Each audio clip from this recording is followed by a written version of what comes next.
opening morning of the Metro Bank One Day Cup, the new women's Tier 1 competition. Well, it's been talked about for a while, it's been in the pipeline for the last 12 months, 2 years or so. Finally, it has arrived. Sam Dalling alongside James Carr on commentary, and we have the Blaze versus Lancashire this morning. Now, news from the toss, which happened a little bit earlier on, is the Blaze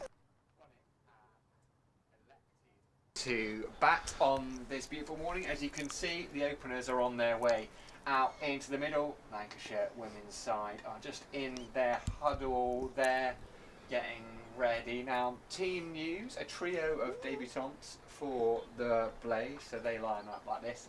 Tammy Beaumont, Amy Jones, what exciting signing she is, all her experience, 200 plus caps for England. We're going to see those two open the batting as well very shortly. Catherine Price, Georgie Elwiss, another fantastic acquisition from formerly the Southern Vipers. Boyce Prendergast, who is back for a second spell, and a Claridge, Sarah Glenn in the leg spinner, Josie Groves, young leg spinner, Grace Ballinger, and another young debutant who impressed over the course of pre-season, Seema Charlie Phillips. Morning, James, how are you? Yeah, very well. Morning, everyone. What a great morning we've got, actually. The clouds have parted to a fashion. The rain has relented, and we've got two England opening batters going to face up to two England opening bowlers. So exactly what the domestic system is set up to do is create entertaining cricket and hopefully feed that international side. Well, we've got that this morning, haven't we? Yeah, brilliant to see Kate Cross fit again as well. Played a little bit in pre-season, had to pull out of that England, missed out on that English Ashes tour, some might say. It was a bit of a mercy for her. So we'll run through that Lancashire side in just a second. Skippered by Ellie Frelkeld behind the stumps, one of the best keepers on the circuit, and Kate Cross is going to begin us from the Stuart Broad end. And falling straight away, and Beaumont jams that one into the offside, and it's fielded by Eve Jones at point.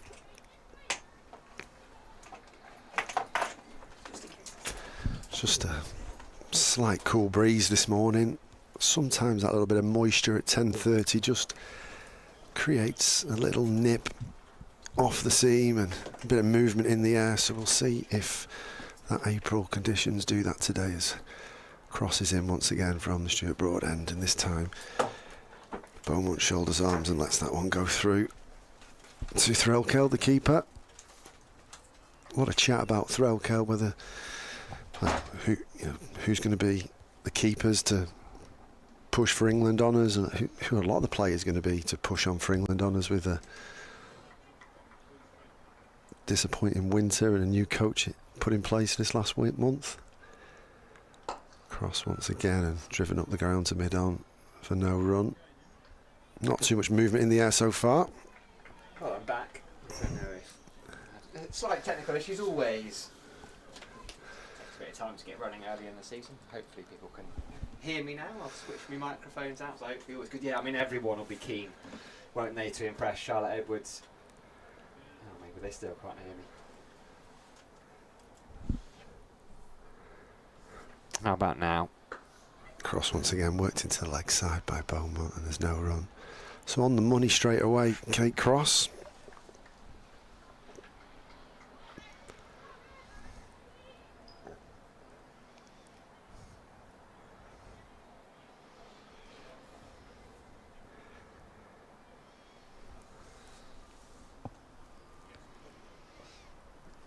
A few people coming in as Cross pushes off once again. Some day one gremlins, there you go. User error, me not putting my microphone up high enough. Not doing the usual checks, that'll teach me. Yeah, everyone keen to impress. Charlotte Edwards, the New England head coach. It's almost a clean slate. I mean, Ellie Frelkeld is arguably the best keeper on the circuit behind Amy Jones.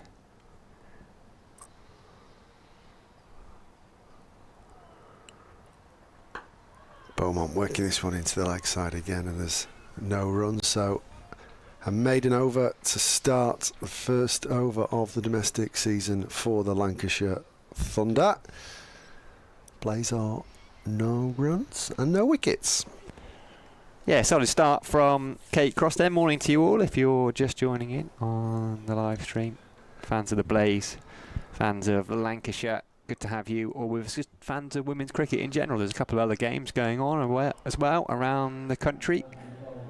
Historic day, as we were saying at the top of the show, and we have some real quality on show here as well. Tammy Beaumont and Eve Jones on debut, opening the batting. Jones about well, in fact, it's not. It's Amy Jones. I'm going to have to keep up with the Joneses today. Amy Jones is in the Lancashire side, also on debut for them. And we've got Amy Jones, 200+ games for England. England wicketkeeper. And she is facing, or about to face, a young lady who could have a very long and promising career in that England side. Left-arm seamer of Mahika Gua. Last season interrupted by exams and a little bit of injury as well. On a central contract now, though. She's got one slip in. I think it's Katie Mack there.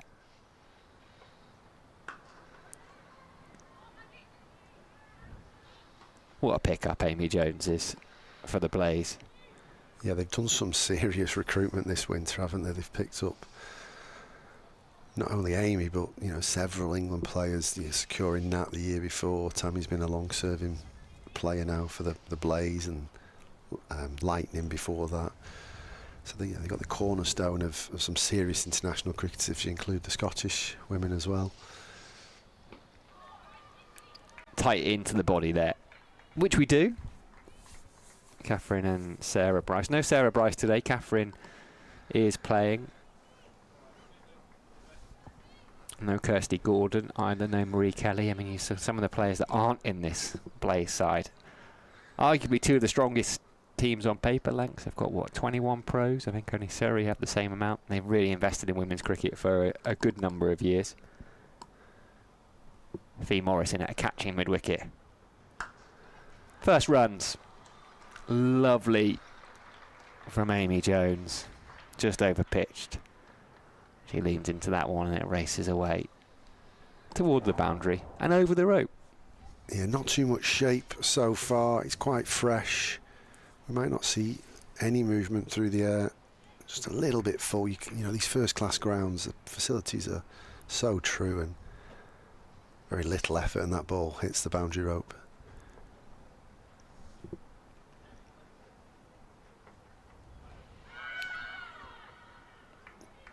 Muted appeals. Bowler wasn't really interested, just swinging it back in toward the right hand. A couple of decent left arm seamers on show as well.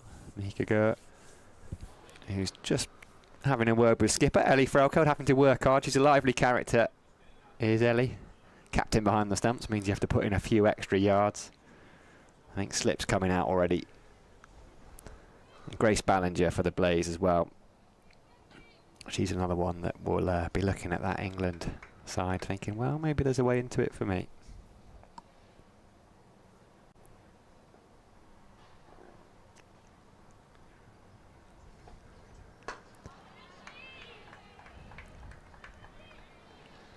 Decent crowd in. I arrived at Trent Bridge just before 10 o'clock. There were a fair few marching their way around. I tried to come in my usual gates, the Radcliffe Road End gates, couldn't get in that way. Had to do a bit of a lap, but it's a beautiful ground here at Trent Bridge. It's a brilliant place for sport. Cover all 4 or 5 bases all in one, really.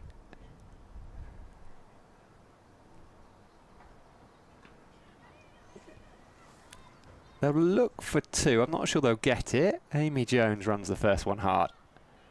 I think there was a bit of bat involved in that one. Umpires Naeem Ashraf and Rose Dovey today. End of the over, 2 gone in this power play. Blaze having won the toss, elected to bat 5 without loss. Yeah, pretty comfortable so far for the Blaze. 1 or 2 just beating the inside half edge of the bat. From Gore onto the thigh pad of Jones. Cross pretty much on the money, bowling a maiden over without causing any alarm. It continues to brighten up here. I thought it was quite a slow morning. It was still a bit cold, a bit wet this morning. I was wondered how many people would come in, but Some of those white seats are starting to be filled. So Kate Cross will continue from the Stuart Broad end. Inside edge there, down to fine leg.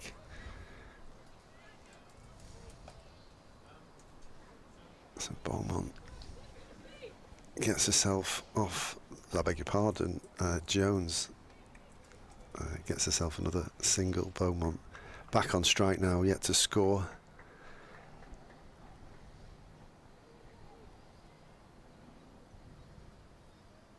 We were just chatting before, wasn't we? What's the name of the end? The pavilion end is now obviously called the Stuart Broad end. The pavilion is currently covered in scaffolding and tarpaulin. Cross has hit Beaumont on the pads there, but it looks pretty high, and it's a bit of a stifled appeal. Big stride as well from Tammy Beaumont. Relatively big stride. A couple of shuffles down the pitch. She's always moving around, isn't she, Tammy, on the crease? Yeah, I know, it was my fault that. I was just going to call it at the pavilion end. And then I did check. I did my research before we came on air. And yes, nearly left Stuart Broad's name out of that. Not really been happy.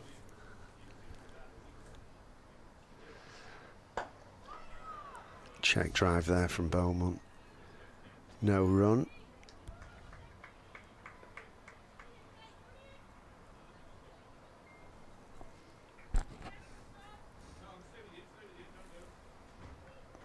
Danielle Collins fielding it mid-off, left-handed bat. We don't see many of them in the women's game.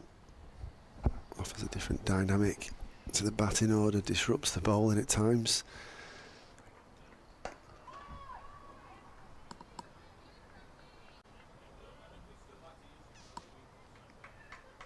As consistent as ever, Kate Cross. Yeah, 92 wickets in list day cricket for Lancashire. What a record. Average of 19.5. Takes a wicket every 6 overs. Played so much cricket. All that international stuff. A couple of spells in Australia. And this one's taken and whipped over mid-wicket from Beaumont. Straying a little bit full and straight cross, and Beaumont opens her account with an emphatic boundary. That came out of nowhere, didn't it, Sam? It was... She's just fun to watch, isn't she? I really enjoy how much she enjoys, Tammy Beaumont, playing for the Blaze as well. One of the keenest to get back and just play as much cricket as possible. She doesn't like to hang around, like 10 balls or 9 balls without scoring. She was never going to leave it much longer.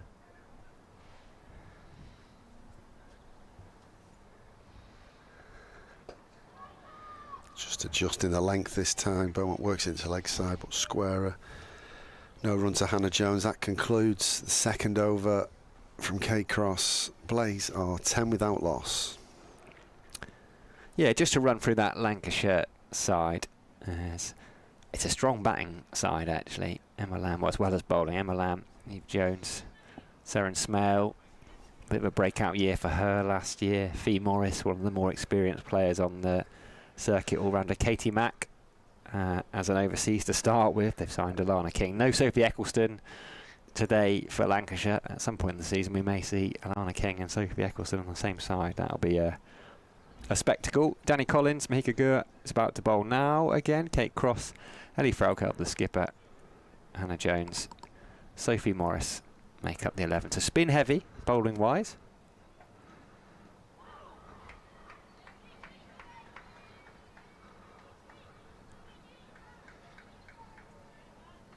Amy Jones on debut.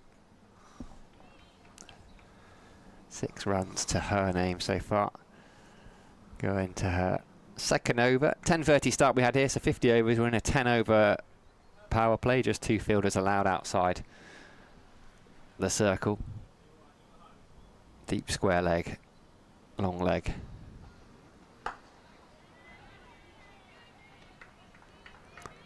Just one catcher around the bat. That's Fee Morris, who has ball in hand now. A short mid-wicket, looking for that ball that Jones turns into leg side and potentially hangs in the air. Emma Lamb at a more orthodox mid-wicket.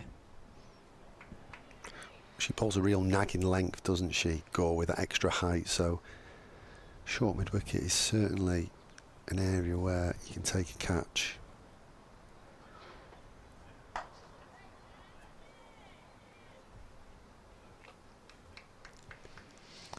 That's the left-handed Evie Jones in there.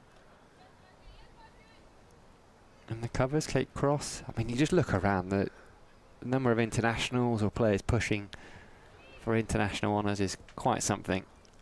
Really good to have everyone available, almost everyone available for this opening day of the Metro Bank One Day Cup. Wide stance from Jones, bat between the legs.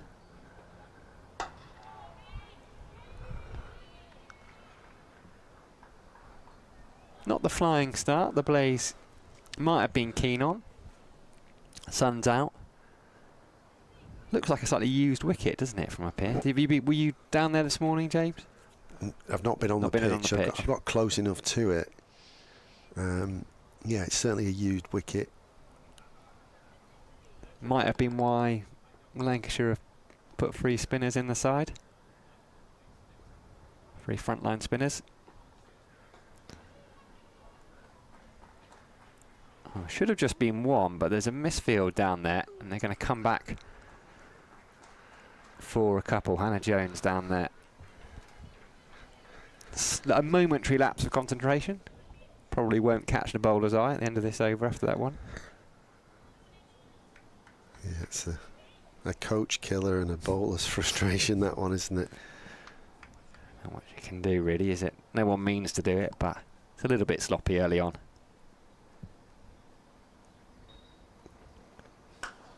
Shot.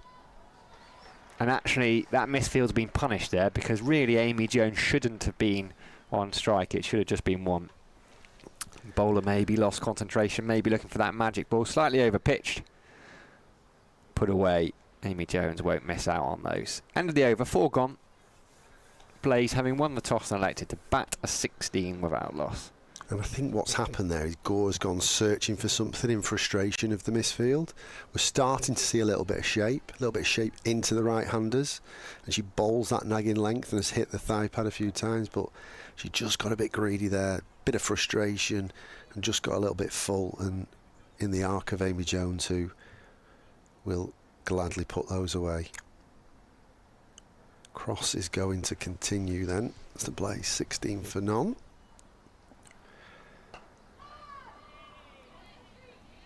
Nice loud shout from Beaumont there of no. She dabs that one into the offside. Looking very compact so far, Tammy Beaumont.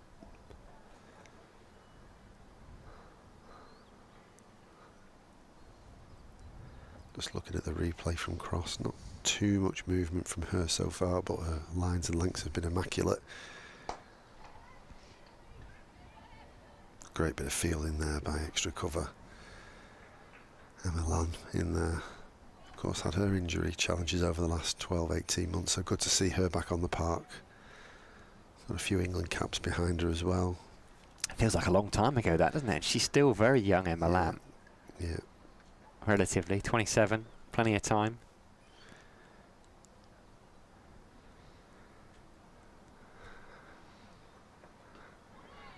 Down the leg side this time. Tickled fine by Beaumont.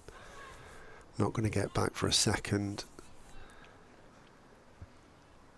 It's well cut off. Who's that down there at fine leg? This end. I can't see. We're just right of centre on the square at the Radcliffe Road end, so we're slightly blocked off down in that left bottom corner where fine leg is situated at the moment.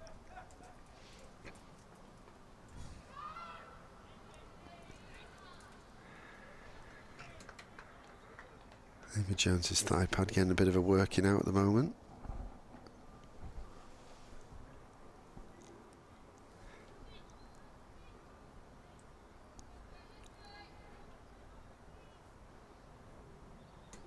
I think it might be Sophie Morris. I'm just trying to peer out without falling out of the window. Well, that would make sense because she threw it in left-handed. Oh, whipped into the mid-wicket region there. Looked like a bit of a half volley catch, maybe just dropping short on Fee Morris.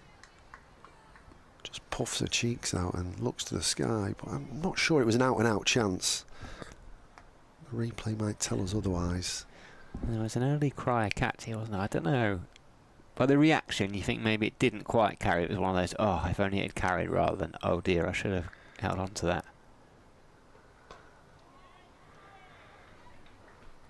Into that mid-wicket region once again. There's a couple of shots where the batters have just a bit of bottom hands come through, suggesting the pitch is slightly slow, which is not surprising given it is a used wicket. I don't know if it's been used for a 4-day game. I can only imagine it has, because it's the only pitch on the main square that is visible. So we have Notts were away this week. The men's team were at Edgbaston. Before that, they started against Durham. Was it Durham and Essex they had? I think it might have been. So maybe it was used for one of those. Mahika Gore, 2 overs, 0 for 11. What a story she is as well. I mean, that's the beauty of the way Lancashire have set up their women's team and taken them on tour for the last couple of years. I mean, that's almost how they discovered Mahika Gore at one of those expo days, bowling in an indoor training session, just a couple of steps for the run-up. I think she was already an international by that point with the UAE. And Warren Hegg saw her bowling. Oh, there's an outside edge, and that's going to be the first wicket. Tammy Beaumont is going to wander off. Maybe a little bit frustrated. 4 from 14 balls. She's gone for a big shot, and all she's managed to do is find Sophie Morris's hands at short third, and the Blaze have lost their first wicket. Mahika Gore has her first of the summer, 17 for 1. Tammy Beaumont gone for 4. Yeah, Tammy won't be dismissed at short third many times in her career, but she's just chased that one. Gore's pushed it across her. She pretty much bowled into the right-handers so far. Well, that one's she pushed across the right-handers. Good bit of bowling, actually. Good control with the length, and it's a great start for Lancashire, removing the experienced Beaumont.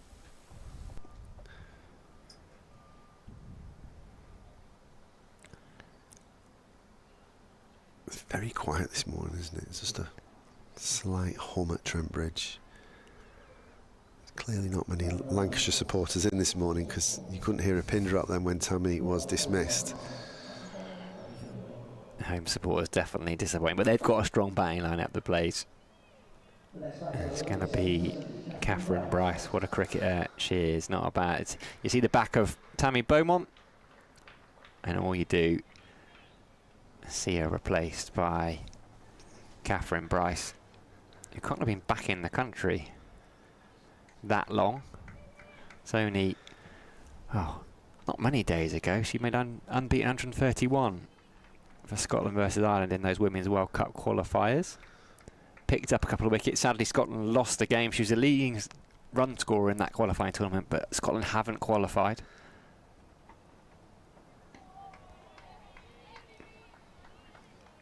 Which will disappoint her and her sister, and potentially Kirsty Gordon. Back end, isn't there, in terms of that tournament.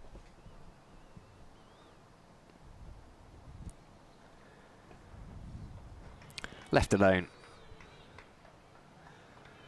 Yeah, it depends on the philosophy, doesn't it? I think the beauty of the women's game is there has been a collegiate approach, collective approach with the ECB and the 8 regions as it was last year, and although they're now counties, they're still very aligned to those regions, and I think team directors and the staff do work collaboratively on certain things, including trying to produce international cricketers.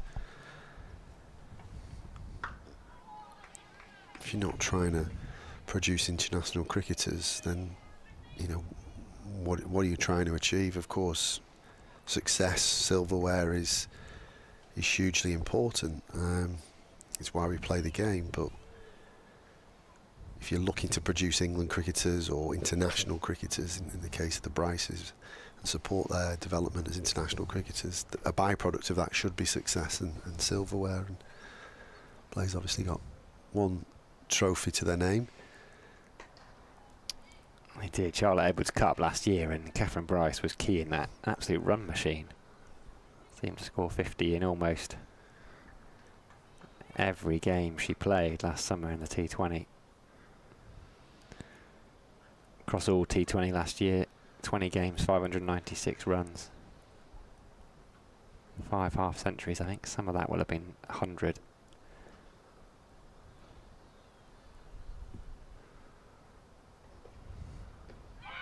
Bit of shape. I wonder if there was a bit of inside edge, probably drifting down the leg side. Either way, it's not. Yeah, it looked pretty adjacent that, but there was 2 noises, wasn't there? So I think might have been a little inside tickle on that one, which deterred the umpire from raising the finger. You don't want to get a bad one first game up, do you? Well, you know, could use up your one for the season. Do you want it out of the way early? Ideally never, but... Cross to continue then from the Stuart Broad end. And once again, Jones gets an inside edge down to fine leg. Which brings Bryce back on strike.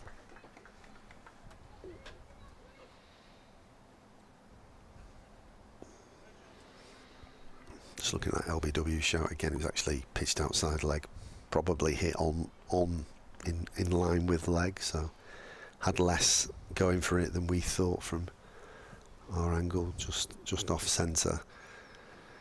Cross once again. There's another gentle appeal, but looked very high on the leg of Catherine Bryce. There's been a temptation from all 3 batters just to go across the ball slightly when the ball's straight.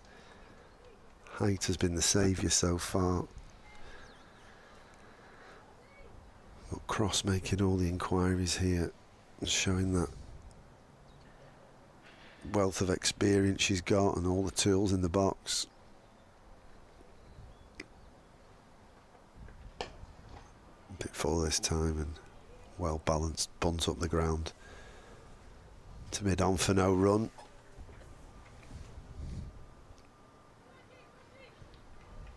It's a big season for Lancashire, this. I mean, they and the Blaze are almost a couple of the sides that, although it was technically regional, very much been aligned to the counties. Lancashire have been really good over the last couple of years at investing, at pushing women's cricket, but they just haven't been able to put consistent performances together on the pitch. Always something letting them down. I think they've got out the group stages just once in what was the Rachel Hayhoe Flint competition since the regionalised competition started back in 2020. They've got the players. Chris Reed, I think, came in probably January last year, so it's his first full pre-season he's had to work with the squad. Maybe that'll make a difference.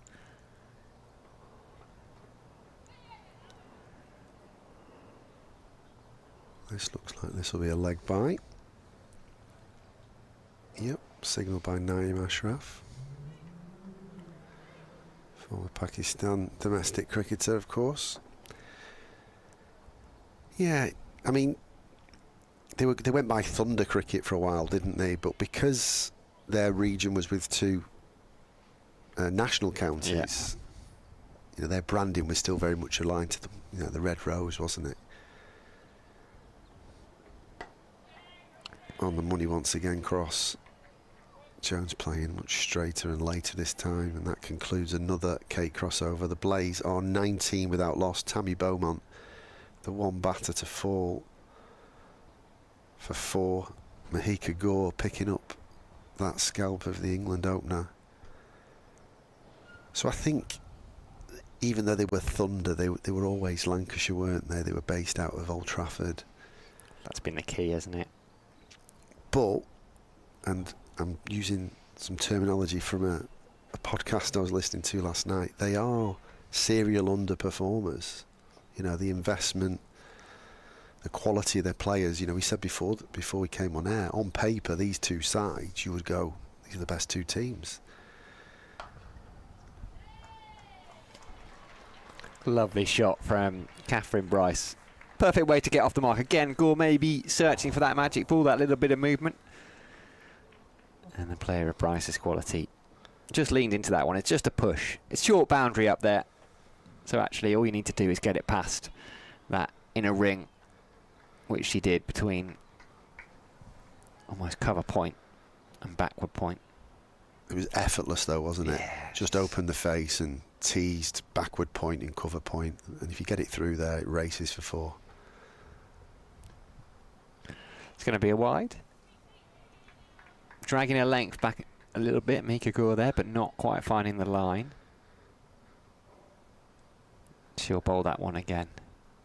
Yeah, they have, and the Blades I think will be amongst the favourites, having won the Charlotte Edwards Cup last year, having just failed to qualify for the semi-final of this competition. But yeah, you're right, Thunder probably, or sorry, Lancashire as they are now. They're Lancashire Thunder in T20 still. They're just Lancashire in the Metro Bank One Day Cup. I'm sure we won't be the first or the last to mix that up over the course of the year. But yeah, they're probably not in and amongst the names. You're going to have to look at Hampshire. So much success with the 7 Vipers, although a change in coaching staff there for positive reasons. And there's a few players that have moved around a little bit as well, haven't there? So a few of the Vipers have gone to Somerset, a few have gone into London to Surrey.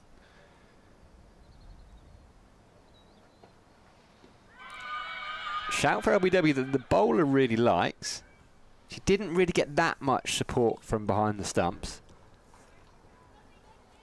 Bryce is still there.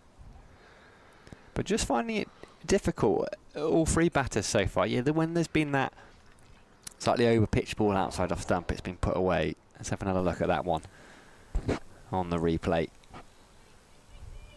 Pitching outside leg, which is why it was given not out. Perhaps height as well, not that much going for it. Tickled away into a gap. There are the 2 fielders down there outside the square and outside the 30-yard circle, and it's a really good bit of work. I think it's Danny Collins, isn't it? At deep square leg. Yeah, it is. Yeah. Saves a couple of runs. They come back for 2. It's probably the first time Gore's actually missed a length on the short side, which enabled Bryce to get her hands through the ball into the leg side. Well, she's beat the bat on the inside half a few times, hasn't she? She's just not quite got the line right to bring the LBW and the stumps into play. Going to change her angle here to Amy Jones by the looks of it. Bit of left arm around. No. All that happened there was Catherine Bryce was standing on the wrong side. Cheers, Catherine. Made me look silly there.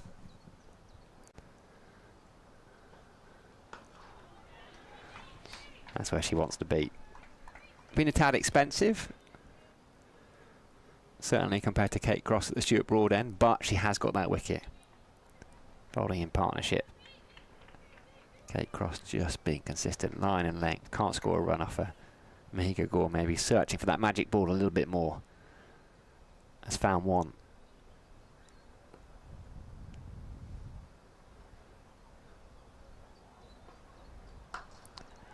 There it is, over pitched again though.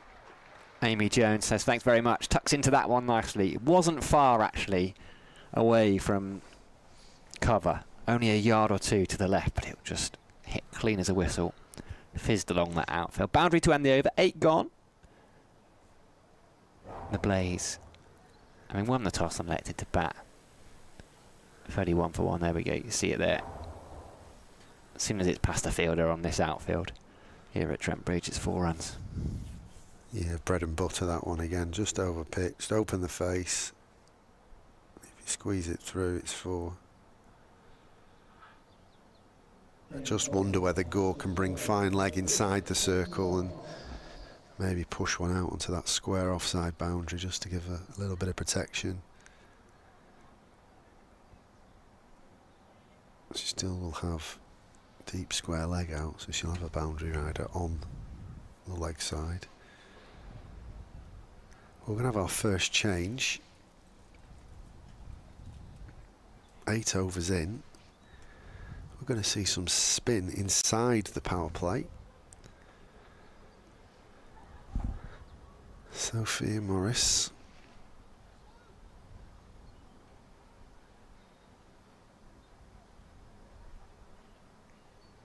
Looking at 5 players on the offside, short third, backward point, extra cover, mid-off, and then that deep extra cover. Cut away by Bryce, he finds that backward point. Yeah, you're going to see a fair bit of spin, I think, in this innings. Maybe that's, as I said, to do with the used pitch. Chris Reed, head coach of Lancashire, he'll know this ground pretty well, you would imagine. Cut away again, this time it's squeezed through between those 2 fielders, backward of point. Just the one. Katie Mack gets a hand on it, and Hannah Jones retrieves and throws it in.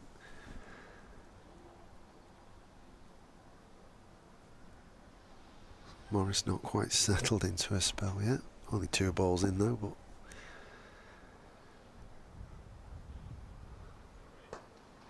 further and straighter this time.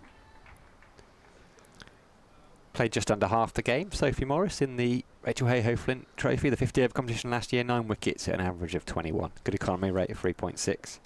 Promising young cricketer.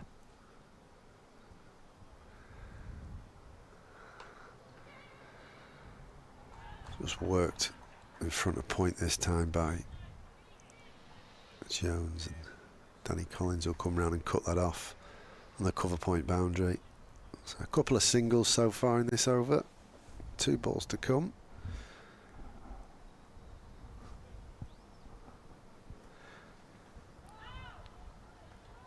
A bit close to cut that one. Both batters have been keen to play off the back foot so far, but that one was a little bit too full and a bit too close to cut.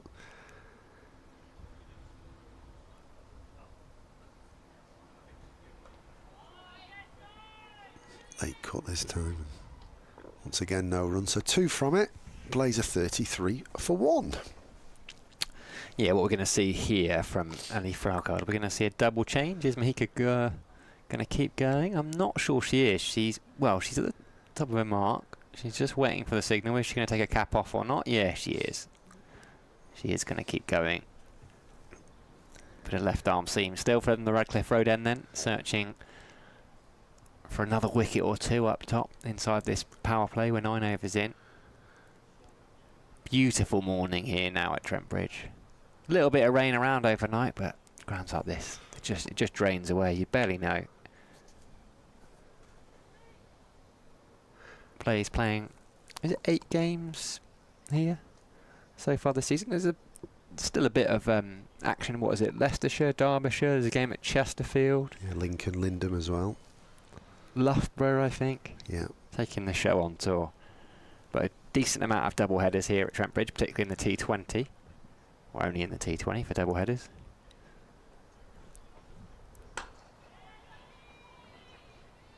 Be a long old day if you had 250 over games. 200 overs of cricket. Have to have an early start. I've put 50p in the meter for the lights as well. Hopefully, no need for them to be happy. I was doing a 4-day men's game last week where the lights were on at 11 AM one morning. Beautiful here today. Tucked away. Just a fraction short. It's a lovely shot from Amy Jones. The fielders will give chase, and it actually is brilliant work from deep square leg, who has made up an awful lot of ground there, Danny Collins. She's probably had to make 50 metres up. Saves a single run. Bowler will be delighted with that effort. Amy Jones on debut for the Blaze, moves into the 20s. 21 she's got. Just a fraction too short there from Mahika Gore. Yeah, Danny Collins certainly netting a positive at the moment with the fielding.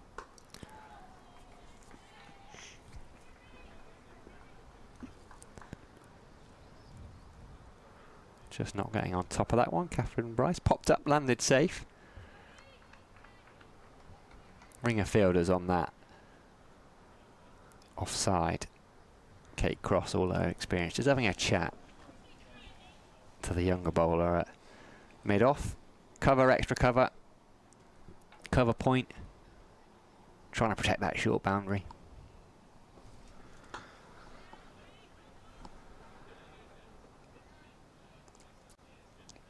Uses her feet nicely there. Catherine Bryce turns it out to Danny Collins. He doesn't have to make up quite as much ground there.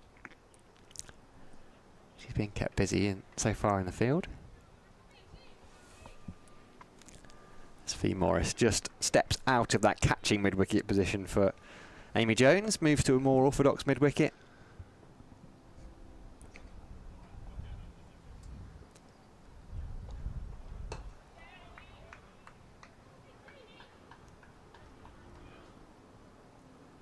One ball left to her fifth over then, Gore. 1 for 27 she's got so far.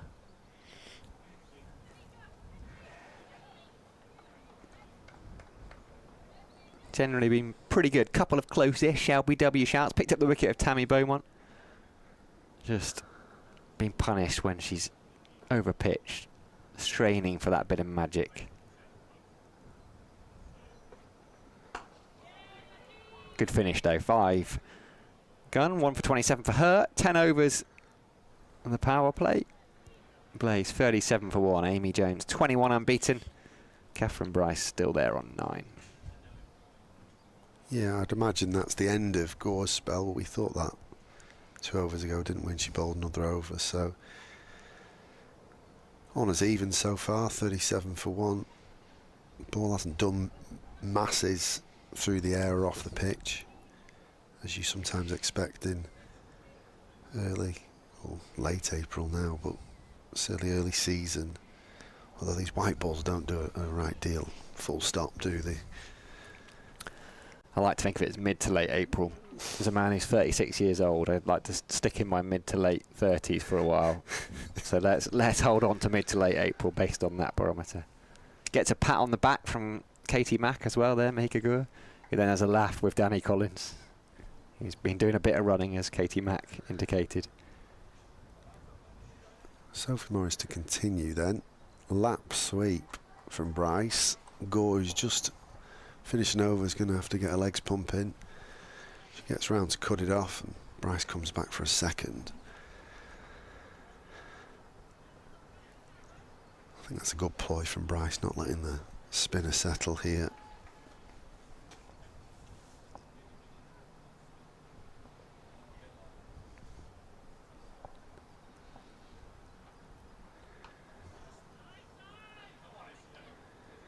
No, we're in this time as it's cut to backward point.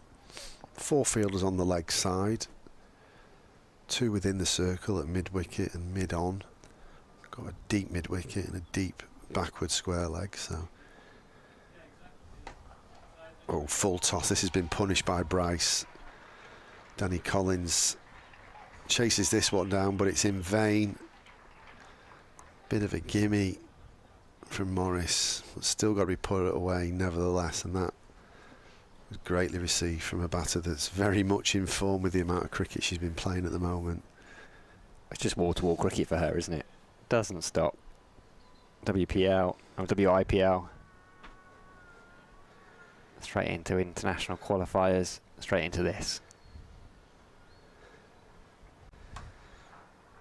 Just misses a length this time, Sophie Morris, I beg your pardon.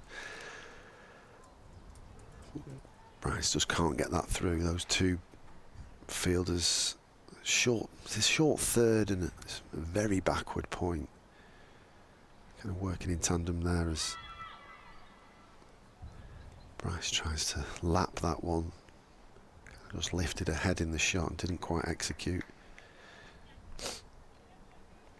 She will be enticed by that very vacant, short, fine leg.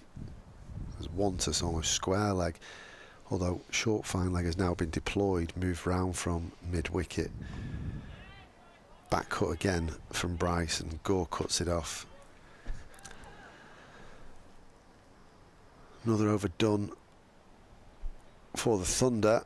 Blaze are 43 for 1. I beg your pardon, it was WBBL for Catherine Bryce, wasn't it? Sarah got to the final and WIPL. I ended up on the losing side. They play a lot of cricket. I wonder if Mum's here today. Mum's always here, cheering them on, and cheering just Catherine on today. Sarah not in the side. We are going to see a double change in bowling. I believe it's Emma Lamb, who's taken her cap off, passed it to umpire Ashraf, so that'll be the end of Mahika Gore for now.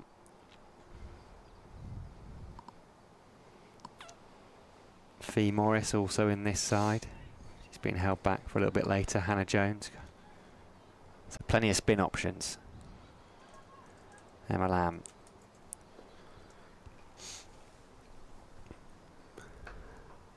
Into her work straight away. Just a single out to deep backward point.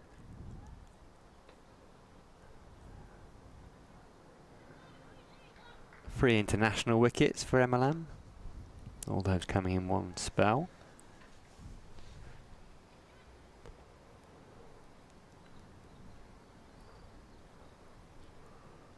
Didn't bowl in 50 over cricket last year. I think she had a back issue though, Yeah, didn't she? she did. So probably was on restricted bowling.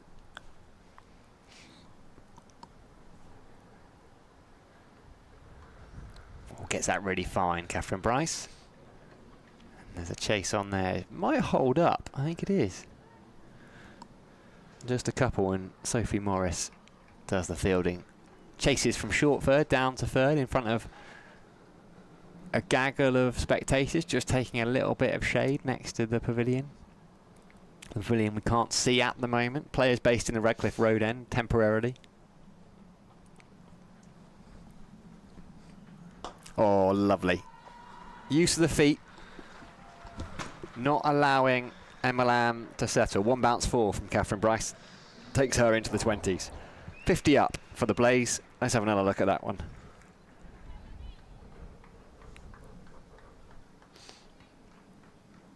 .4 overs in. Run rate of 4.29. Don't think we have to worry about the cut-off time today, given the amount of overs of spin we're going to see. And mid-on has stayed at long on.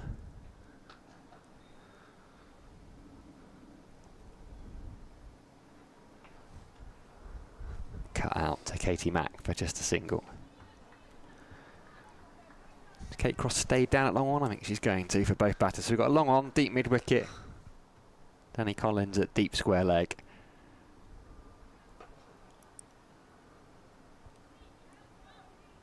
And some cover on the offside. Emma Lamb wasn't sure if she'd finished her over or not. She's been told she has finished her over. So 12 gone here at Trent Bridge. Blaze 51 for 1.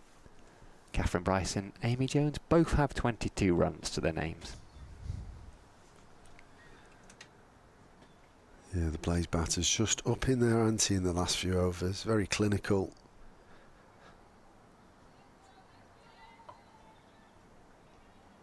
Sophie Morris is going to continue from the Stuart Broad end. Spin in tandem at the moment from both ends. Bryce on strike. Worked into the leg side. That mid wicket has moved round to short fine leg to cut off that paddle sweep, so there's now a pretty easy single into the leg side in front of square. Bryce takes that one in with ease.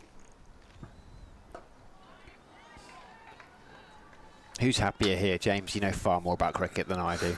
Well, they both equally feel okay about it. I think Blaze are happier a few overs on from the end of the power play.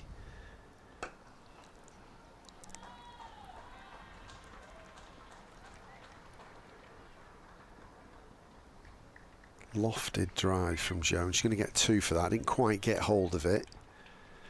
Yeah, I think Blaze are happier. I think this spin bowling's been pretty friendly so far. 2 quality seamers up top weren't really assisted by anything in terms of seam or swing.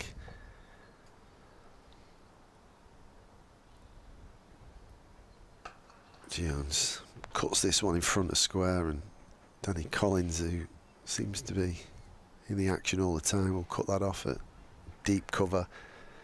So yeah, I think it's very much, I think it's going to be a batting day. I think we could be a serious game in our hands if Players get to post a total and looking at how well the pitch is playing. As Jones hits that one, incredibly hard getting to the pitch of the ball, and as they say, you've got to do the business off your own bowling.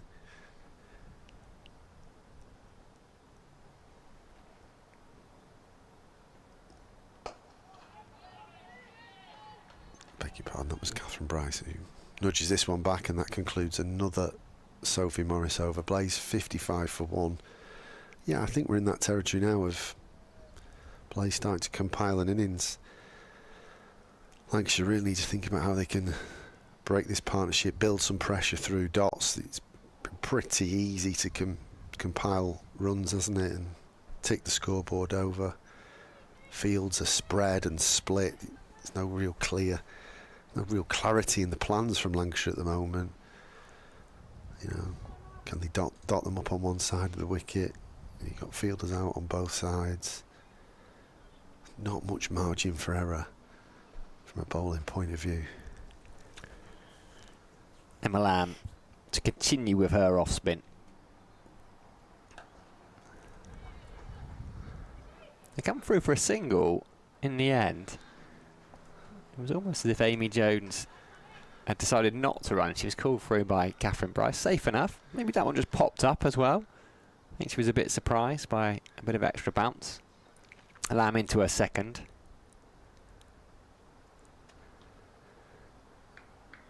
Not much turn there.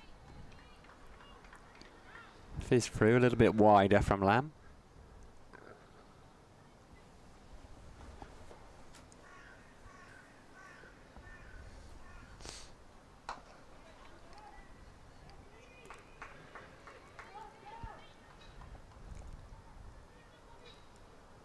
Cut off by Eve Jones there. Yeah, the first ball that over that, I think that's my point around it being too easy. That can't be a single there if you're going to try and build pressure.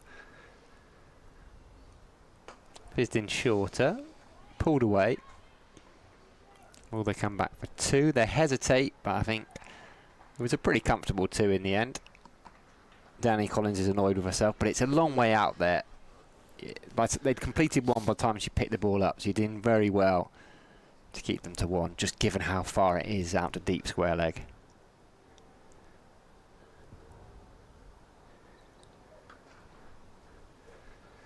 That should be 1. Katie Mack patrolling that boundary on the offside there. You almost feel is the plan for Lancashire to get through as many overs of these 2 spinners as they can. Fee Morris, she'll offer some real quality. That's in the air. Oh, and it's just over Mahika Gore. I wondered for a second if it was going to be a catch for Mahika Gore. Amy Jones survived. Kate Cross can't quite cut it off. She comes around from long on to long off, puts the dive in, cannot save the boundary. Didn't quite time that one, Amy Jones, but she gets the 4 she was after. She moves on to 30. This partnership's now 46 from just 53 balls after 14 overs. The Blazers 63 for 1. I don't know if we're going to get one, but I'd love to see a replay of that because we've got a great vantage point here in the media centre. I thought she could have caught that.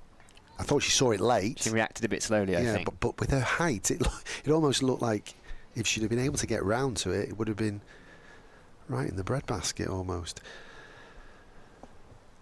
So Sophie Morris to continue with a left arm orthodox. Bryce back foot punches that one down to long off, easy single.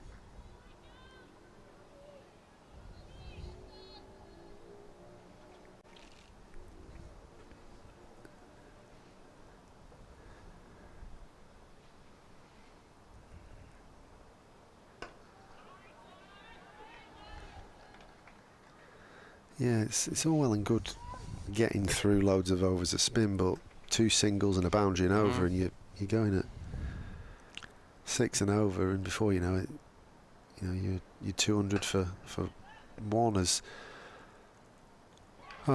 Amy Jones has holed out to long off. Can you believe it? Didn't quite get to the pitch of the ball. Bit of a lazy shot there. It's a long hit down towards the pavilion. And just a lapse in concentration from Amy Jones. Yeah, there was a sigh because I thought we were booked in there to watch a high-class innings, but it's been cut short. First wicket of the campaign for Sophie Morris, well held by Eve Jones. Amy Jones has to depart for 30. Yeah, and the most relieved person in Trent Bridge will probably be Mahika Gore, who had a chance to get rid of Amy Jones only a couple of balls ago at the end of the previous over. That one, Amy Jones has done her a favour. She picked it up, moved in 10 yards or so, took a very simple catch. And actually Sophie Morris, I think, has bowled pretty well here. She deserved that one. She's been very difficult to get away. Amy Jones trying to force it and wasn't able to get hold of it. So one debutant departs and another debutant arrives in seasoned campaigner Georgia Elwiss. Spent the last 5 years down at the Southern Vipers in the regional game. Very, very successful time down there.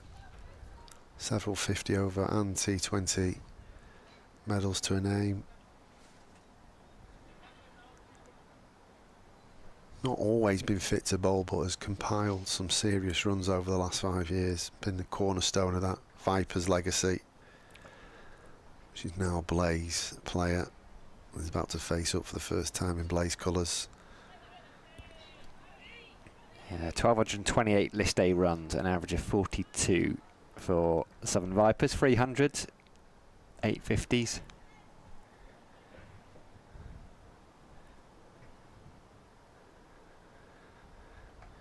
Gets the paddle out straight away and opens her account in Blaze colours, and is going to get back for a second because deep square legs got to come round a long way to cut that off.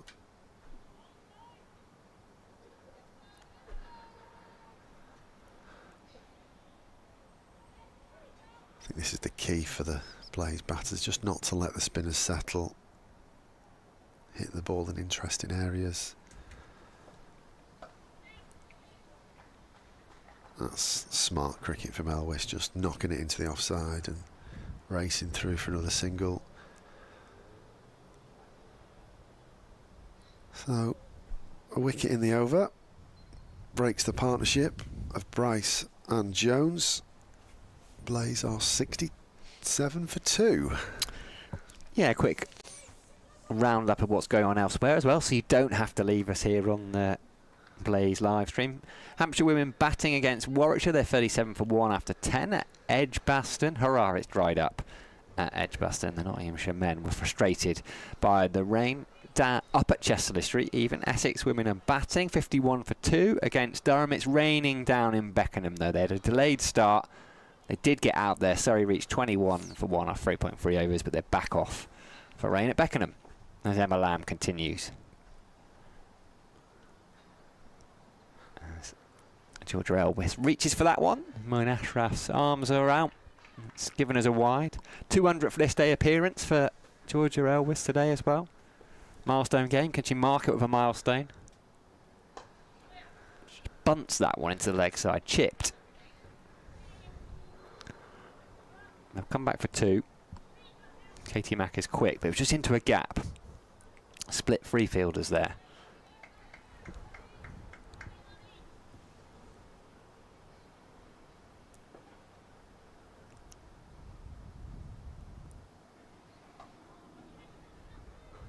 It's better from Emma Lamb.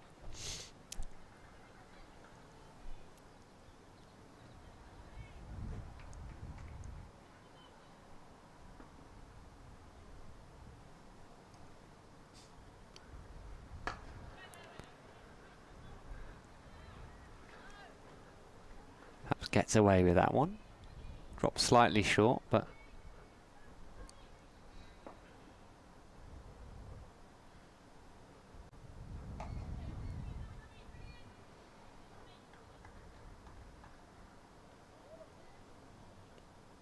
one more to Elwiss, who's out there. Seren Smale, is it, doing the fielding? Yeah. Yeah, 47 on the back.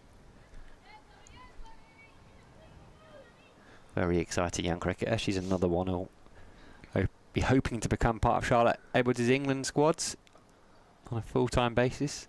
This is better from Emma Lamb. She's been a touch expensive from this Radcliffe Road end. Started with a wide. There's 3 more runs off the over so far. Can she finish it off?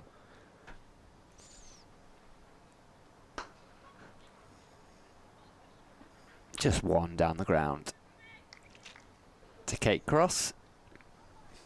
Catherine Bryce will retain the strike. She moves on to 28, plays 72 for 2 after 16 here at Trent Bridge. Yeah, that was Lamb's best over, just 2 coming from it.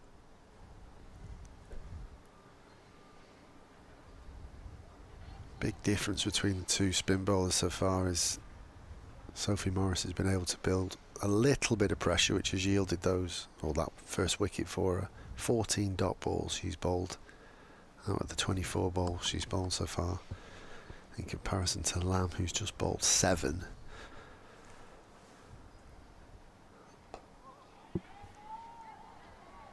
Bit of a false shot there from Bryce. Thinks about running for a second, then decides not to.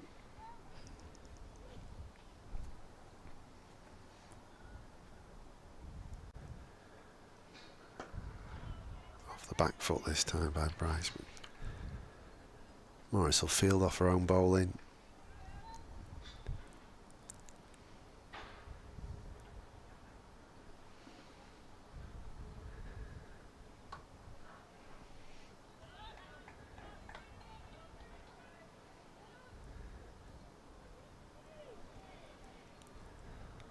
Morris just change your body language since that wicket. A bit more confidence, a bit more zip and dip in her action. Bryce plays this one with a straight blade through the offside. Takes another single.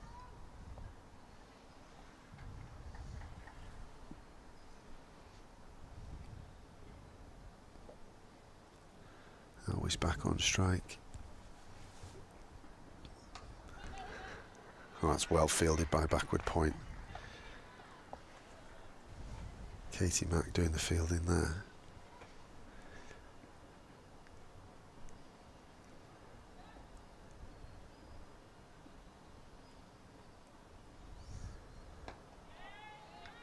We've seen several cut shots, haven't we? And it's not been all that short, so I think it just suggests that little bit of slowness in the pitches. Morris finishes another over there. Blaze 73 for 2. Just 1 in the over there. Yeah, she's been excellent. Yeah, they're having to force it, as we saw with Amy Jones. Realised she was having to get to the pitch of the ball. Did that. Couldn't quite get hold of Sophie Morris. Speaking of the Morrises, they're not related. Going to have Fee Morris. I did wonder if Emma Lamb might have been a tad expensive for Ellie Frocold liking. Fee Morris, one of the top performers on the circuit for the last couple of years, both in 50 over cricket and T20.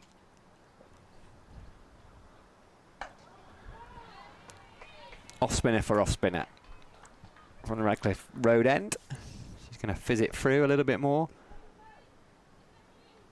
Yeah, I think Fee Morris has been Lancashire's best recruit, actually, yeah, from the ones that they've taken from other counties and regions. Well, yeah, the 2023 summer was her first one, wasn't it? I think she was Player of the Year and just generally considered to be their best player. I saw an interview she did with Scott Reed in pre-season. Sort of said, "Oh, how did you think you went last year?" Like, okay, ups and downs is how she described it.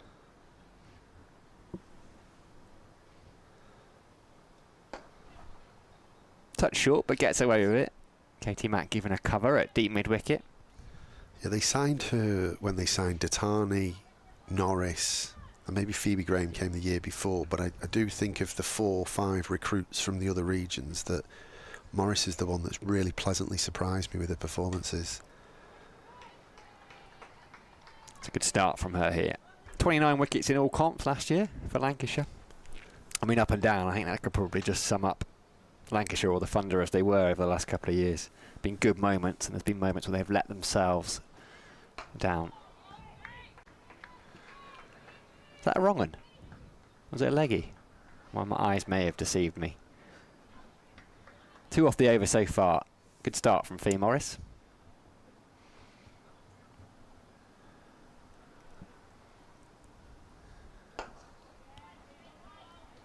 Bryce takes a single.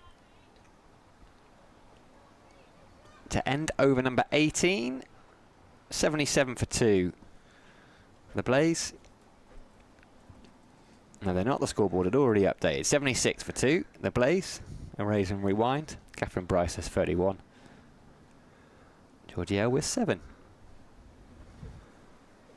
Yeah, well, I just rewound on my laptop. It wasn't a legger. It was more of a one out the front of the hand with the lower arm, almost like a bit of a straight honour. She's not a prodigious spinner of the ball, but she got lots of control, as we saw in that over. As Morris is to continue, and Bryce has got hold of this one, clubbed it over the top of mid off, and long on, and long off can't cut it off. So 4 more to the Bryce tally. Plays on to 80. It's a long old way down there to the pavilion. I thought for half a second Kate Cross might have been in the action there.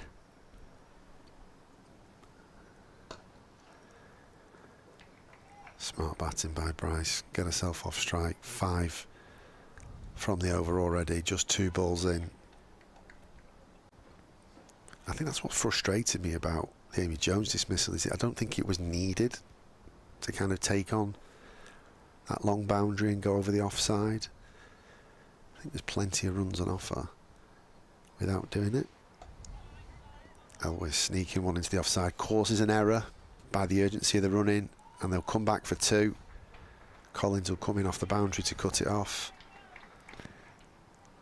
Yeah, good pressure from the batters there. Katie Mack will be annoyed at herself. But that's experience, isn't it? And the telepathy, the chemistry between the 2 batters there. I'm dropping it, I'm running. And not only does it yield one, it yields the second with the mistake and the pressure.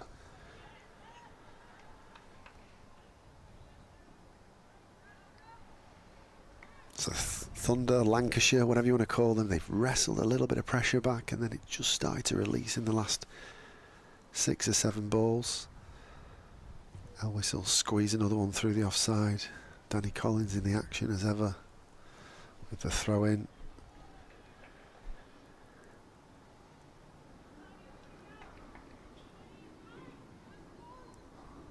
Went dull for a moment. Felt very cold, that breeze coming through the open window here up in the box, but the sun is back out, shining brightly over Trent Bridge. Another stroke up the ground by Catherine Bryce, just teasing Emma Lamb at quite a straightish extra cover. So that's another one bowled by Sophie Morris. 19 overs into the Blaze innings, 85 for 2. You get cold, James. Nesh, my wife would call you. She's always calling me that. What does Nesh mean? I feel the cold, I think, more than most. Yeah, I think it's just age, getting old, or something like that. We've been spoilt with such a warm March and April that it only has to drop 2 degrees and it feels cold, doesn't it? We've had a strange 10 days, 2 weeks there. Went from shorts and t-shirts to being wrapped up. Fee Morris continuing. Fires that one into the pads. I always find this time of year quite funny because, you know, playing club cricket, you get an overseas or a professional. They might come from India or Pakistan or Sri Lanka or even Australia, New Zealand. Oh, that's uppish, but it's past. Sophie Morris at sort of short third. Boundary. Wasn't the most convincing, but it's run away for 4. Takes Catherine Bryce into the 40s, 41 she's got. Yeah, and it can be like 17, 18 degrees and we're all happy. It's sunny and they're all freezing because they're used to 30, 35 degrees. Long sleeve jumpers. Good cricket. Not for the first time. Probably not for the last either from Catherine Bryce. Boundary, and just takes a single. Go on. It always amazes me when you watch Test cricket in Australia, both the men and the women, how they wear those green and gold cable knit sweaters, and it's like 32 degrees. And that's a cold day.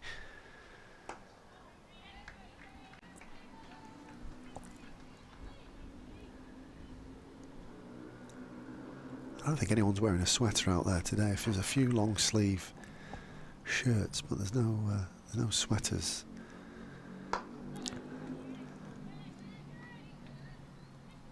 I think there's a couple that might be regretting it now, though. It was definitely a few degrees warmer when we started about an hour and 10 minutes or so ago. Good over 8, lots of spin, I suspect. We'll see. A few more grey clouds around. Chance of a little bit of rain.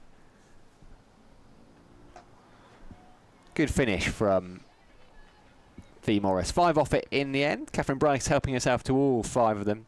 Morris has bowled a couple of overs for 8 so far. Blaze 90 for 2. We have a look at the Manhattan graph on screen. Really good start. Really good first 5 or 6 overs from Lancashire. You can just see at the end of the power play there was a flurry of overs. Over number 8 was quite productive as well. So we're going to see the 4th installation of spin. Hannah Jones, another left arm orthodox bowler. She's going to bowl from the Stuart Broad end. Super year last year in the Rachel Ray Flint Trophy. 22 wickets at 20s for Hannah Jones. Pretty much an ever-present. Yeah, I'm surprised she's the fourth choice spinner, actually. I always thought she would be the first choice, but she's on now nevertheless. Square driven by Catherine Bryce, who just looks to have so much rhythm and time at the crease at the moment. It was almost a move from the skipper, who felt, well, they hadn't really got going in the power play. I'm going to have to get 30 overs of spin, so maybe I'll sneak a bit of Emma Lamb in, not being disrespectful to Emma Lamb. But just while the batters were still getting set, when can I sneak those overs in? Yeah, when shall I save my frontline spinners for? She just looked tentative, Lamb, didn't she? She just looked kind of mixed in her plans. Maybe Jones can just start to hold an end up and create some pressure. She's in once again, and Catherine Bryce plays a beautifully balanced drive up the ground for 1 more run. 3 singles so far in this over. Reminder to everyone, if you just join us, Blaze won the toss and elected to bat. Just joining us. You're an hour late. What have you been doing with your morning?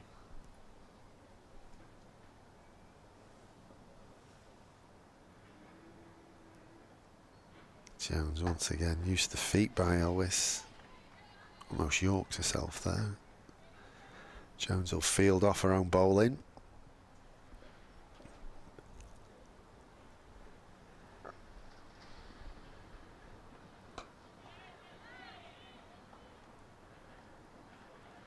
Starting to find her length and her rhythm now, Hannah Jones, season campaigner for the Thunder.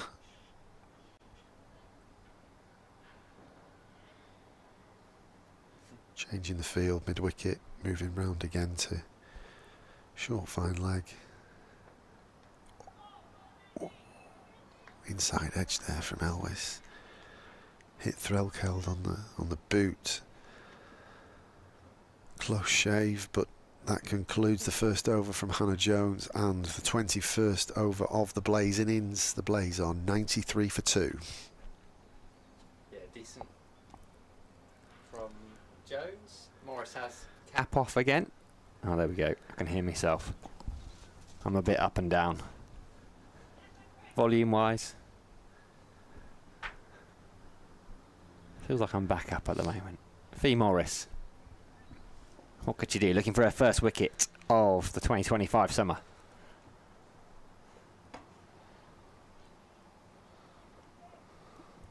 Bryce happy to take a single, digs that one out almost. The off spinner's Yorker.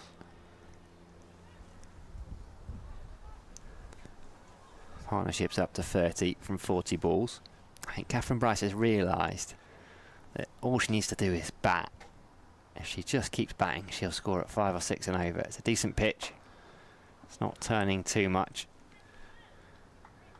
She might fancy a big score here. She'll also realise probably par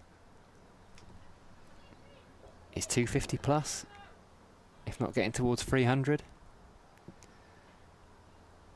Yeah, I think 275, I think, is a really competitive score. Good take by Ellie Frelkeld. Fizzed in, missing a second set of stumps down the leg side. It'll be no surprise to Fee Morris to see umpire signal a wide there.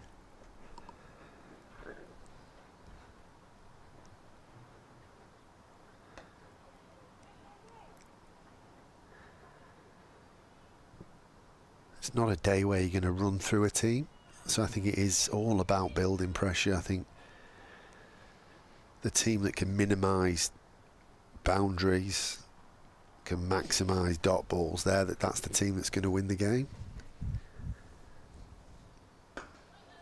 Yeah, it's a slightly strange one, isn't it, from the bowling captain, because you're almost in containment mode from the start, which is, some people might feel is negative.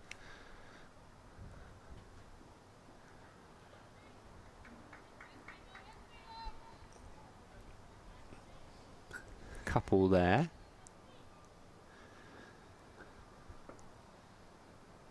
.99. 100 up, at least 100. Outside edge. Brings Georgie Elwiss 2. Couple of runs.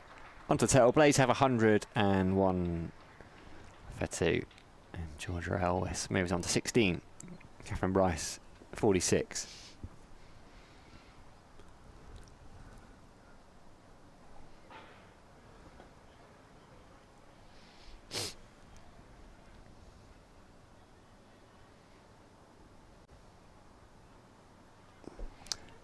.22 done. 102 for 2. Still only quarter to 12. We've had 4 spinners, 22 overs. Fizzing through them. Lancashire. Yeah, cut-off is... it's almost 2 hours away. There's loads of time left, isn't there? We'll be back in the second innings by 20 to 2, or 19 minutes to 2. Mika Gore and Sophie Morris, 2 wicket takers so far. Yeah, your point about, you know, trying to save runs, cut off runs can be perceived as negative. As Jones starts a new over, Elwiss uses a feet, jams that one down to mid-off for no run. But the game's about trying to score more runs than the other, so I don't think it's that negative if you're kind of trying to stop runs from the beginning. Back cut this time from Elwiss. She's gonna make Collins do a bit of work there. A little bit of a fumble, so she does get back for 2. I think 2 was on the cards regardless. No, but it's the perception, isn't it? Yeah, you think about it, you're like, oh, how do am I getting into this mindset? I'm like, surely I should be trying to take wickets, bowl this side out. And yeah, it is about that.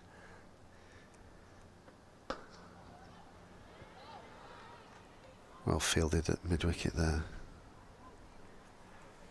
Yeah, so I suppose the example for in the power play for me would be when Mahika Gore was bowling. Give her the cover point boundary fielder.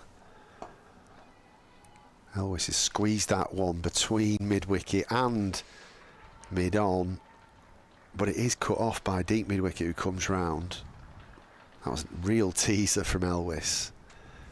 Picks up another couple of runs. Great piece of fielding on the boundary edge. So going back to Mahika Gore, so you can say to Mahika Gore, pitch it up, swing it back into the pads. I can give you protection on the offside and the leg side. If you go across the ball with it swinging in and they're trying to hit the boundary rider on the leg side and they miss one, it's an LBW.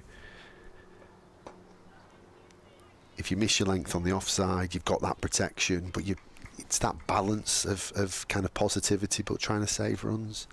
Just feel Lancashire have been a bit mixed in their plans so far.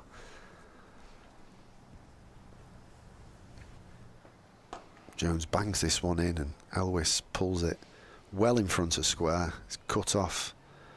They do come back for 2 once again. And I think with players the quality of Catherine Bryce and the experience and maturity of Georgia Elwiss, two not just run makers and stroke makers but real accumulators of runs in the way they go about their business, you've got to really find a way to build pressure. And so far it's been very mixed from Lancashire. But maybe the experience of Kate Cross, who's going to swap ends and come on, so we're going to see a bit of seam for the first time in a while. Yeah, it just felt like they needed to try something a little bit different. Lancashire partnership already up to 42. Annie Frelkeld has the Kate Cross card. One of the best ever to play the women's game, and she's going to use it now before this partnership potentially gets away from Lancashire. 23 overs gone. Kate Cross has bowled 4 so far. 4 typically frugal overs. Couple of maidens, just 6 runs with the new ball from the Stuart Broad end. She's going to have a go from the Radcliffe Road end. Annie Frelkeld has the helmet on, isn't up to the stumps.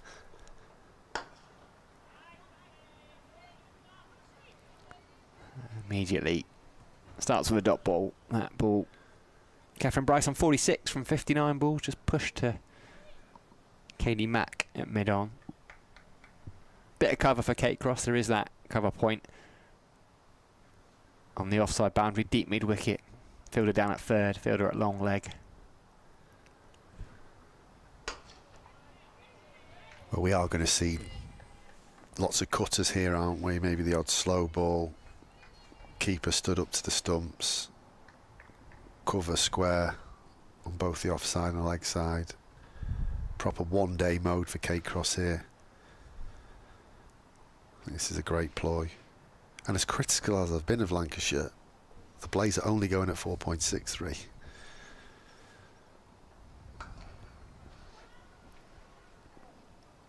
Struck well, but only finds Seren Smale out on the boundary. So yeah, so 5 and over will take him to 250. So you have to go at 5.5 to get the 275. So below what we think is a pass score. And again, I know very little. You know more than me, James. I'll go with you.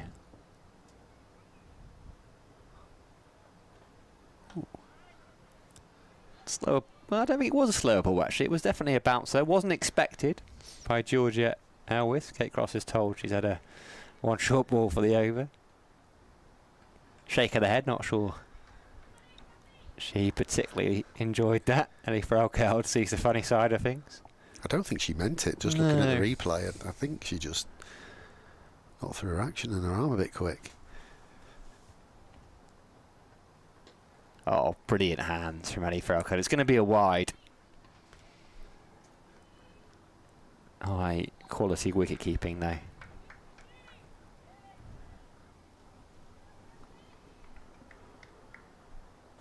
There and Georgia Elwiss just enjoying a chat, both smiling.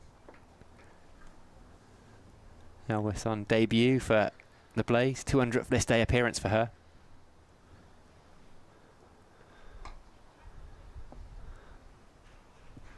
Catherine Bryce pushes the first one hard. I don't think there was ever 2 there. Hannah Jones doing the fielding down at long leg.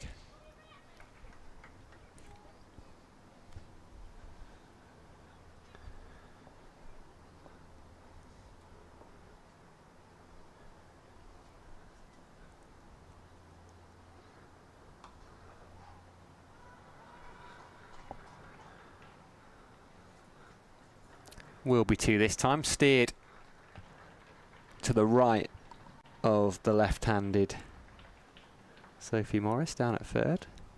Allows them to come back for 2 to finish over number 24. So we're almost halfway. Partnership's 49 between this pair. Only been out there for half an hour. 113 for 2. Catherine Bryce on 49. Georgia Elwiss has 24.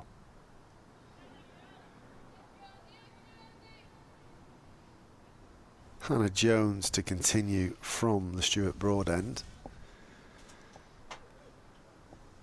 Just 4 deployed on the offside now. Backward point, extra cover, mid-off. On that cover boundary fielder, as that one's cut off for no run.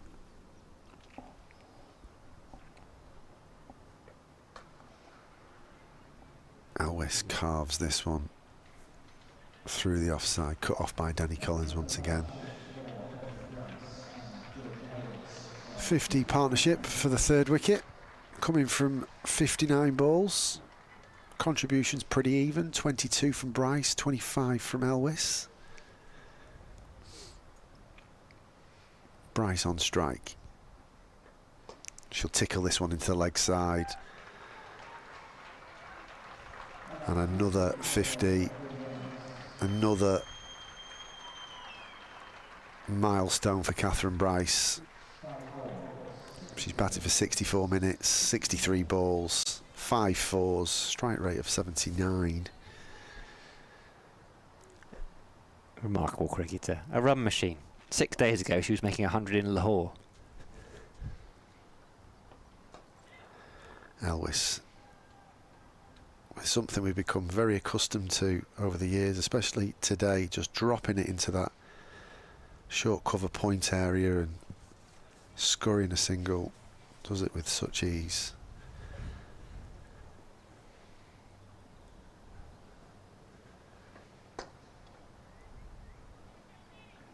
And speaking of ease, Catherine Bryce, well balanced on drive, takes another single. Just gone gloomy again, hasn't it? Cool again. Few dark clouds overhead.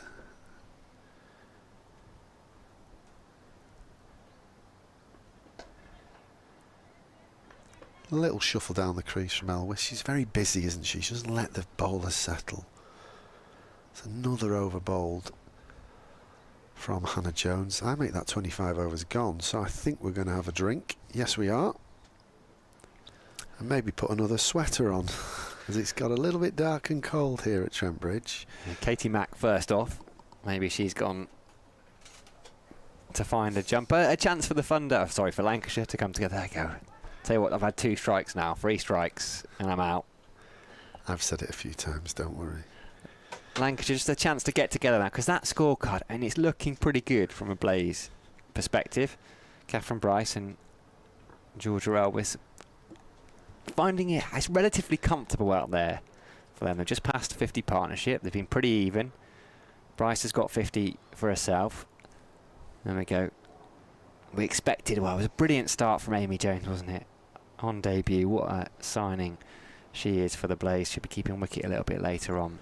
I thought she might go on and get a big score. Lancashire will be delighted she didn't, but since then,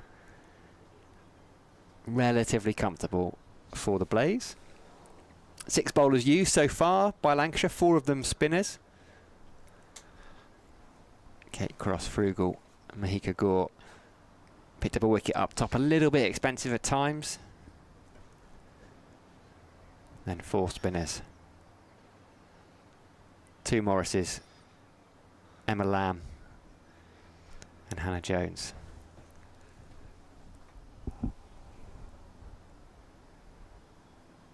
Yeah. Run rate is okay, isn't it? You create pressure from here and Blaze just double the score, then you'd say Lancs have really kind of clawed it back. But given, you know, you start the innings with 10 wickets, you've got 25 overs with now 8 wickets, there's so much licence for Blaze in the last 20 or 15 overs to really put a competitive score on the board. And when you've got players of the calibre of Catherine Bryce, 51 not out and seeing it like a beach ball, Georgia Elwiss looks like she's just gone straight from the Rose Bowl and fitted in at Trent Bridge so smoothly. She's compiled 26 in no time and without breaking a sweat really, or playing a shot in anger. Well, wickets are key, as you say, James, isn't it? Suddenly, it's a very different picture if you've got two fresh batters, but if in 10 overs time these two have gone along at 5, 6 and over, then you expect fireworks towards the back end. Then Lancashire could be staring down the barrel of the big old chase. Yeah, I think the next target will be get to probably 200 by the 40 over mark. Make sure that you've got that run rate up to 5, and then you really can go bang in the last 10. See a bit more Kate Cross? I think we probably are just 1 over in this current spell. Drinks, they say, bring wickets. Lancashire will be hoping so. Home side, the Blaze will be saying, no thank you, we will carry on batting.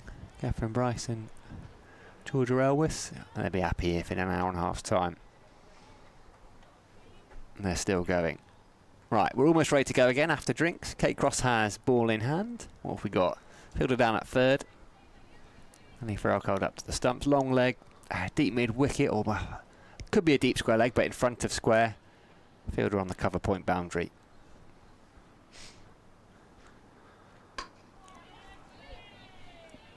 Kate Cross.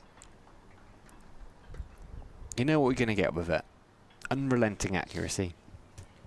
You say plenty of cutters. The odd short ball, whether deliberate or otherwise, as we saw just before drinks. What they need is a wicket.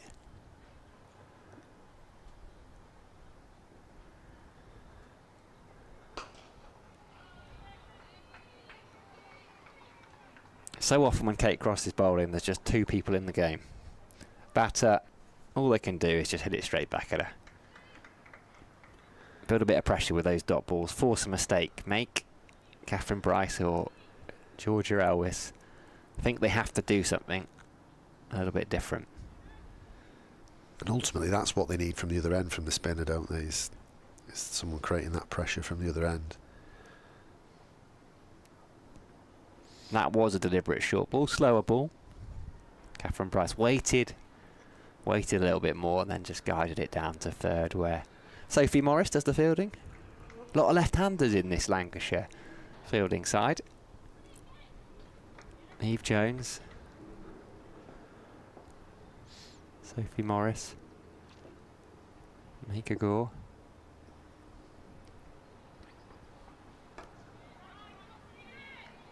Hannah Jones. Hannah Jones, yeah. And then of course Tara Norris, who's not playing, she's a left arm seamer as well. No Grace Potts today either for Lancashire. Both sides able to, or missing big players. Both got deep squads.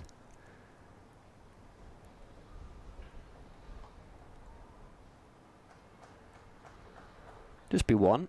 Opens the face there, Georgia Elwiss. Good over so far from cross, just 2 runs from it. Can she find a bit of magic? Can she find a wicket? I think Blaze can sit on cross as well, go hard at the other end. Cross can't bowl 5 on the bounce here, it will leave nothing at the death, so it doesn't matter if it's a couple of cheap overs. And it is a cheap over, at least from a Lancashire perspective. Ideal, just 2 from it. 26 gone, 119 for 2. Catherine Bryce 52. Georgia Elwiss 27 on this opening day of the Metrobank One Day Cup. Tier 1 cricket is underway. We waited a lot. It's felt like a long time we've waited. There's been a lot of talk about it. Finally we're here.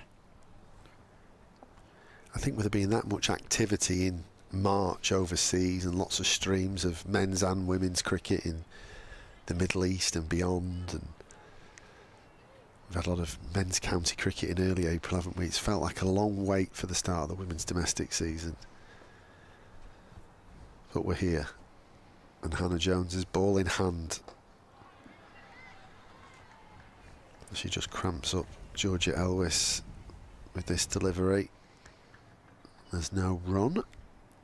Yeah, Lancs out touring in India, were they? Yeah. The Blaze winning the Abu Dhabi T20 competition again, retaining that.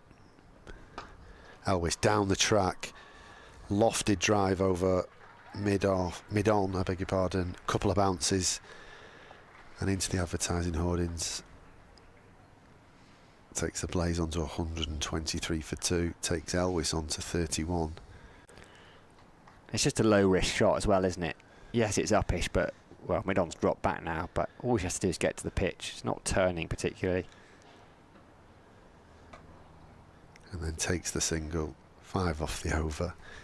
It's just cat and mouse, isn't it? It's such smart cricket from Elwiss.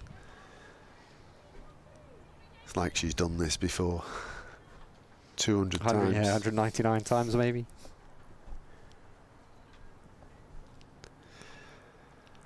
Bryce back on strike.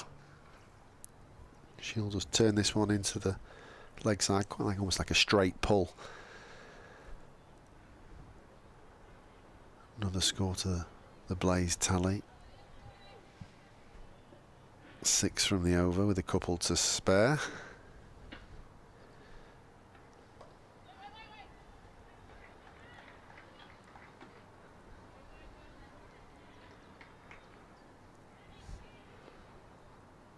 Another change in the field. Mid-wicket. Moving to short fine leg. Mahika go at short fine leg, moving around to short third to cut off that dab. Bit of a false shot there from Elwiss, kind of threw the shot early and then almost aborted the shot. Another over gone. Blaze 125 for 2 from 27. Over 1,000 of you on the live stream as well. Welcome to one and all. Fans of the Blaze, fans of Lancashire, neutrals, just cricket fans generally. Just gone midday on this, well, opening day of the women's 2025 season. Ellie Frelkeld, the Lancashire skipper, has a little bit to think about. She didn't have a choice. It was the Blaze, Tammy Beaumont, who won the toss and said, we're going to have a bat. Now she's having to think about when to use her bowlers. Kate Cross, bowled 6 already. Into her 7th. Maybe a little bit earlier than they would have liked to have used Cross, but this partnership between Catherine Bryce and Georgia Elwiss needs breaking. 61 from 76 balls now. Nothing spectacular about the run rate, 4.6 and over so far. Wickets in hand, a decent pitch.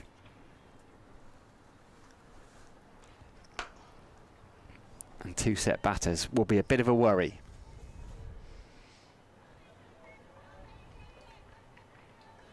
Just the 13 runs from the 38 balls Kate Cross has bowled so far. It's been exceptional. Yeah, I can't see how Cross bowls another one after this. Unless Lancashire are going to finish with a spinner.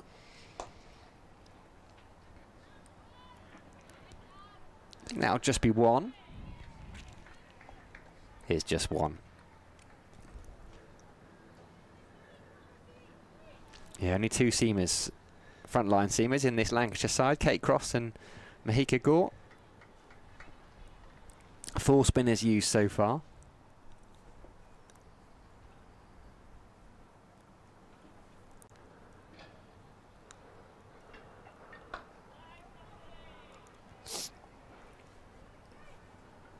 Hannah Jones has bowled 4. Sophie Morris has bowled 6. She's the other wicket taker alongside Gore.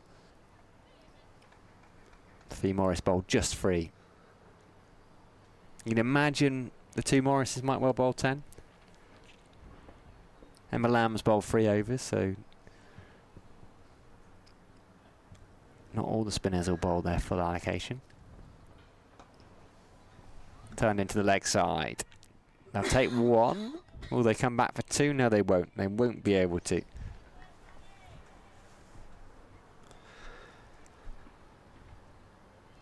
Yeah, well, I think Emma Lamb's probably done her bowling for the day.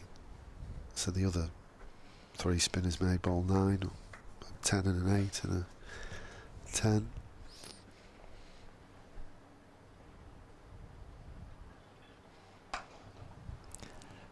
crosses through 7, gone for just 15, only 1 boundary she's conceded so far.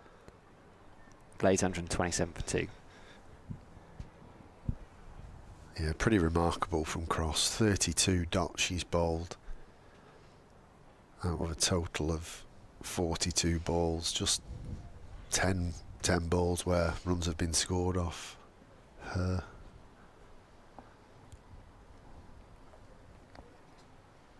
.22 overs remain.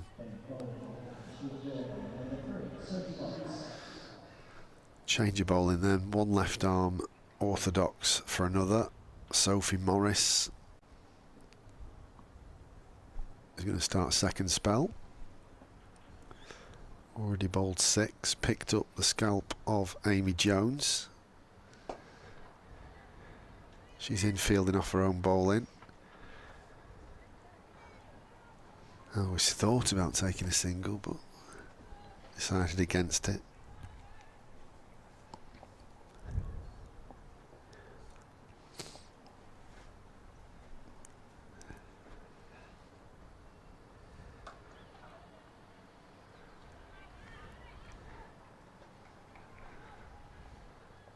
That backward point region's been very much in the game, hasn't it?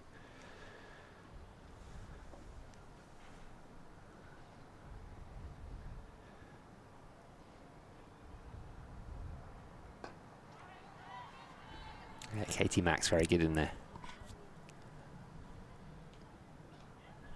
Tight start so far by Sophie Morris in this first over of her second spell.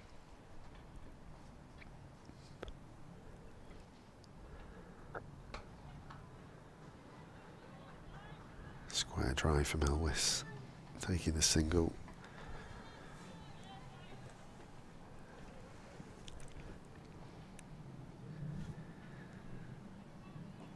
Bit of a change in the field once again.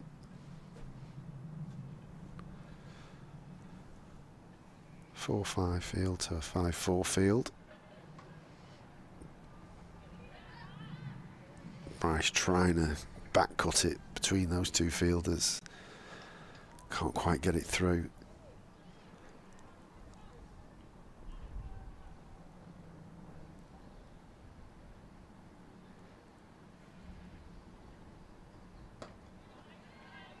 Tight lines once again from Morris.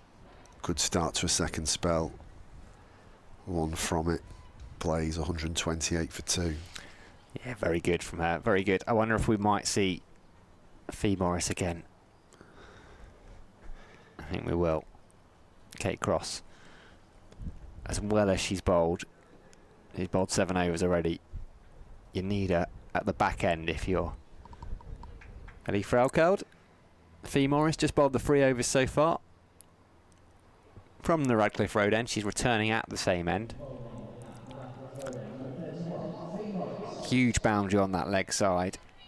Takes some hit to clear the ropes down towards us. Long on, deep mid wicket, deep square leg. Deep cover. Slightly false stroke from Elwiss there.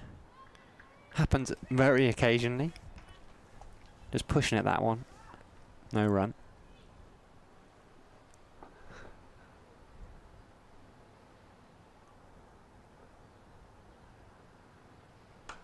She takes on that big hit. It was a short ball. Katie Mack cannot cut it off. Couple of bounces.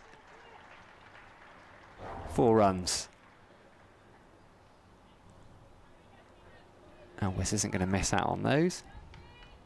No, and you're asking the fielder a lot there. It's the square runs all the way across the ground, doesn't it? So the ball runs very, very quickly.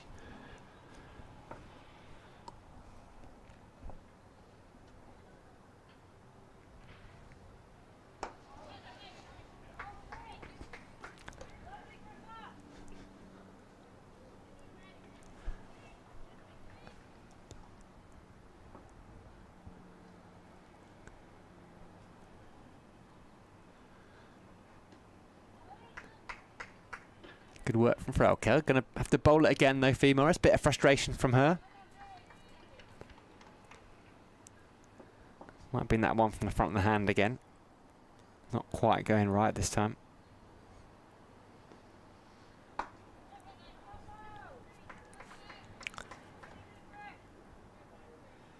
Emma Lamb very much in the game. It's not a catching mid-wicket really, but she's saving one really tight. Good 5-10 yards inside the 30-yard circle. Should be one there. Will they come back? No, they won't. Good bit of work from Seren Smale out there.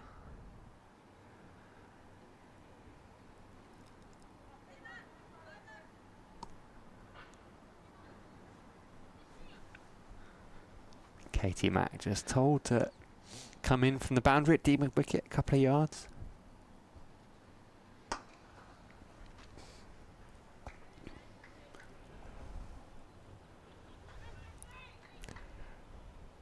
Seven from the over. 135 for 2, 30 gone, 20 remaining. So it's basically a T20 now. 8 wickets in hand. Partnership worth 71 from 93 balls. The current run rate, well, it's okay. 4.5. That won't be bothering any Farrell too much, the current run rate. It's this partnership. Yeah, wicket changes it now, doesn't it? You can get to go at the new batter, really build some pressure.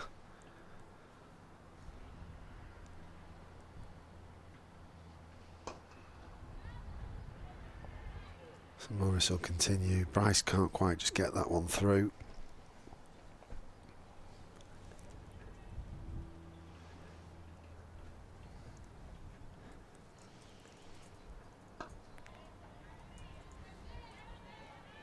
Same ball, same result. Sophie Morris.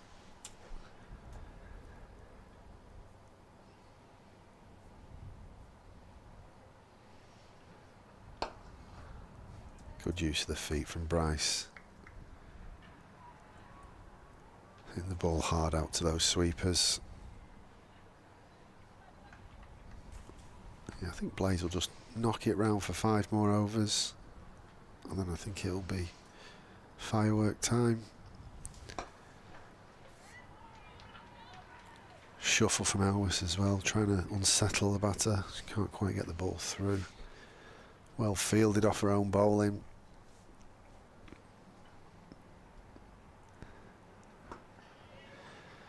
It's going to be a tight single, this one. It's well run in the end. That'll be frustrating for the bowler and the skipper, with the 2 fielders on the leg side at deep square and mid-wicket. Mid-wicket can afford to be tighter there to cut off that single.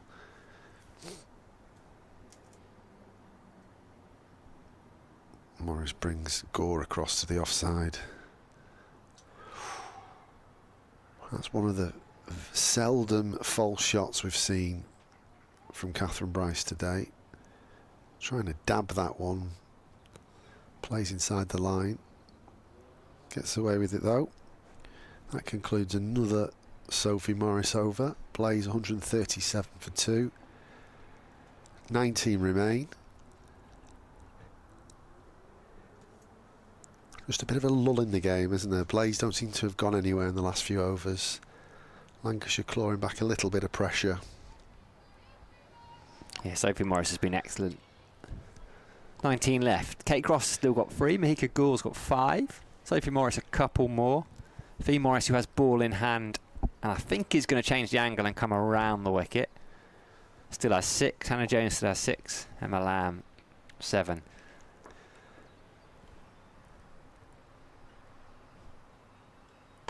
Short ball. Oh, and it's just fallen short of Emma Lamb. Wasn't really a delivery that deserved a wicket. Elwiss trying to punch that to the boundary off the back foot. Almost had Emma Lamb in the game. Emma Lamb is in the game, and she just got a palm on that may have taken a little bit of pace off the ball. Keeps it to a couple. Kate Cross comes around from long on, does the fielding. Important hand, I think, for Emma Lamb. She shakes it out. That one's hurt.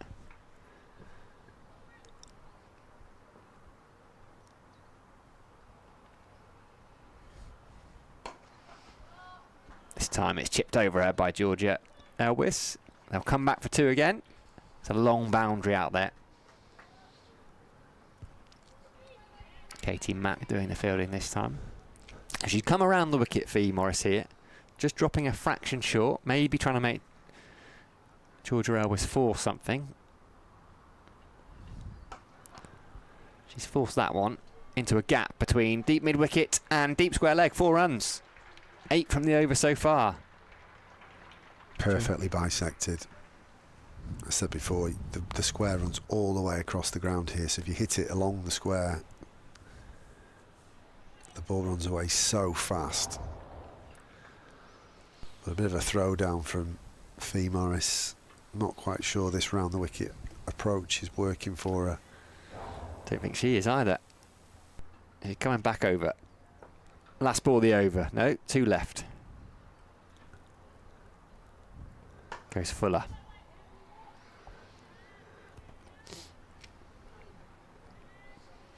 Bit of a head scratcher for Ellie Frelkard here. Fee Morris usually so reliable, just been a tad expensive in this second spell. Full toss. And Georgia Elwiss just pushes it down the ground, takes no risks. Moves on to 49 from 62. 9 off that over from Fee Morris. 146 for 2, 32 gone. Partnership's up to 82 now. They've not even been together for an hour.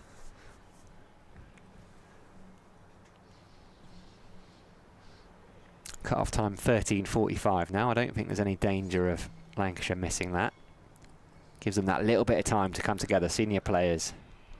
Eve Jones, Ellie Frelkeld, Kate Cross. What are we going to do here? How can we break this partnership? We need to. How would you break it, James? Don't say taking a wicket. I need a more intelligent answer than that from you, sir. Good question. Hannah Jones. Well, I'd do that. I'd do that. I'd bolt the stumps and I'd remove Georgia Elwiss's castle. Change your bowling from the pavilion end. Hannah Jones into the attack. Bowls a pretty flat dart at the stumps. Just goes on with the arm. And Elwiss, who's got to 49 pretty serenely, has to depart. That was a very, very valuable partnership nevertheless.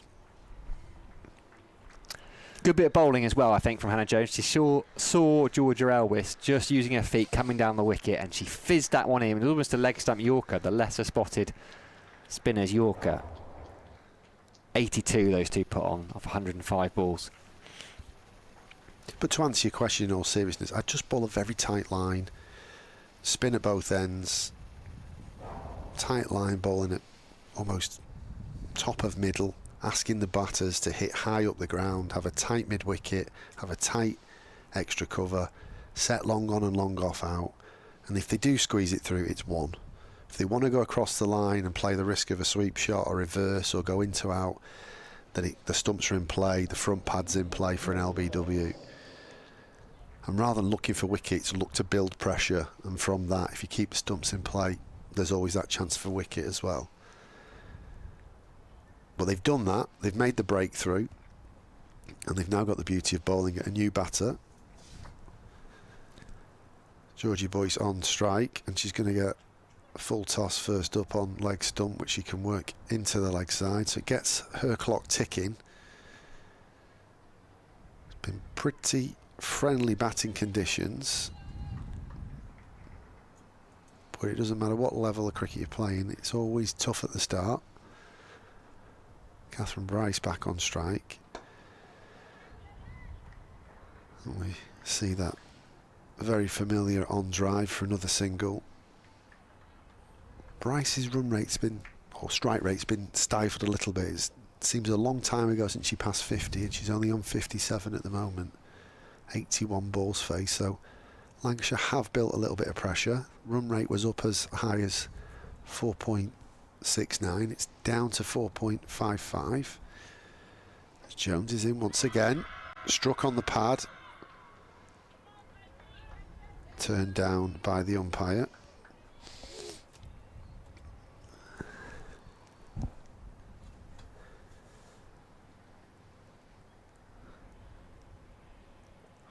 pretty adjacent, that, on the angle we got there. Full toss.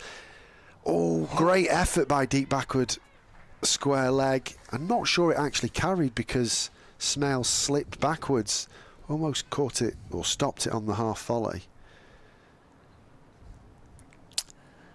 I mean, it's a brilliant effort, wasn't it? Yeah. Would have been a stunner. It wasn't necessarily delivery that deserved the wicket.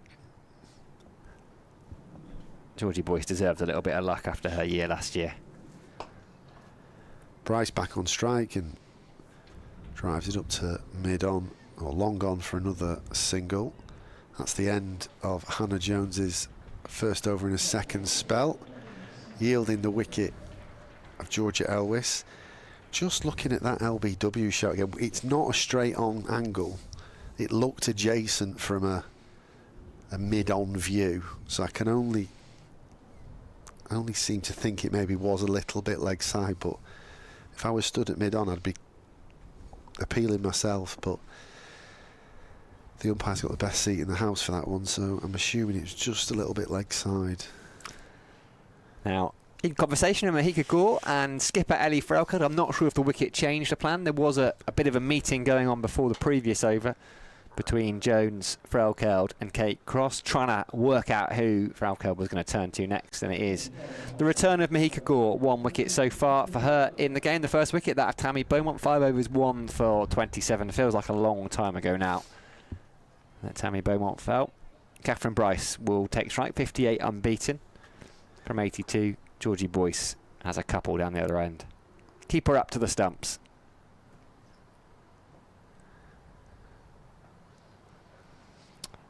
Not a brilliant start. Short and just tickled round the corner. Catherine Bryce isn't going to miss out on those. Simple boundary, really. Keep her up. Long leg. Quite wide.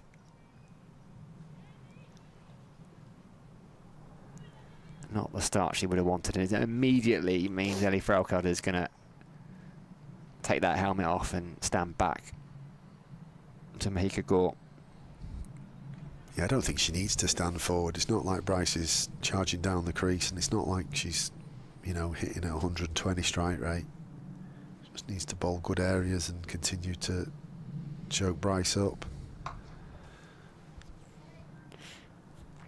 That'll just be one. I think this is the ploy, is to get Gore on to bowl the new batter in Boyce. Yeah, go on, sorry. I was going to say, of course, she played for the Lancashire Thunder. Did, yeah. Or Thunder, Northwest Thunder, a few years ago. Yeah, she's a Nottingham girl. Missed most of last season. Just played 1 game in the Reg Hay Flint Trophy. Multiple injuries.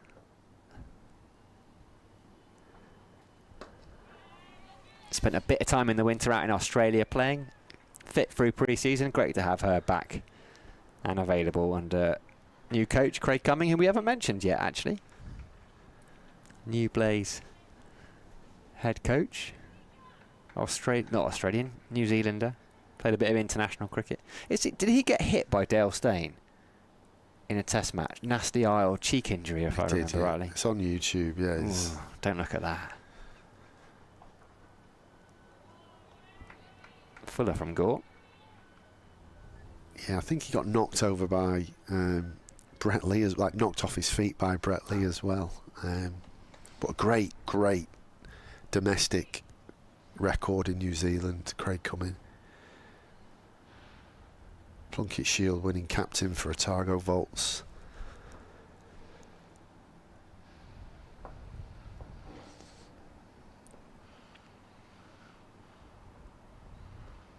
That'll be a wide. He's worked in broadcasting as well. Anchor for Sky Sports in New Zealand. Has he? Worked across radio and rugby union, and has forged, you know, a pretty awesome coaching CV. The Otago Sparks have been very successful over the last few years, and even since he's been with the Blaze, the Otago Sparks have continued to win domestic titles. Just recently winning the 50 over competition at the end of the New Zealand domestic season to go with the T20 trophy as well. Good man to bring in then. Yeah, there's not many bad Kiwis. They're all good blokes and good lasses.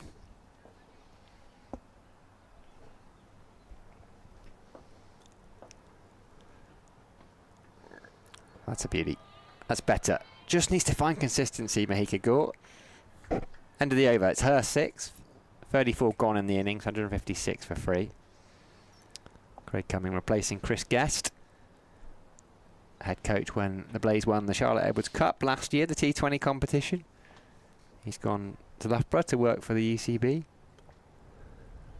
Luke Fletcher on the bowling staff now, bowling coach at the Blaze. Long career here at Trent Bridge for Nottinghamshire men's team. Well, the thing that struck me this morning when I arrived was the amount of staff on both sides, and sometimes teams can get a bit of criticism for that, but actually it's a sign of the investment, the specialists in the game supporting the development and the growth of the women's professional games. I thought that's really encouraging, the amount of staff here this morning during the warm-up.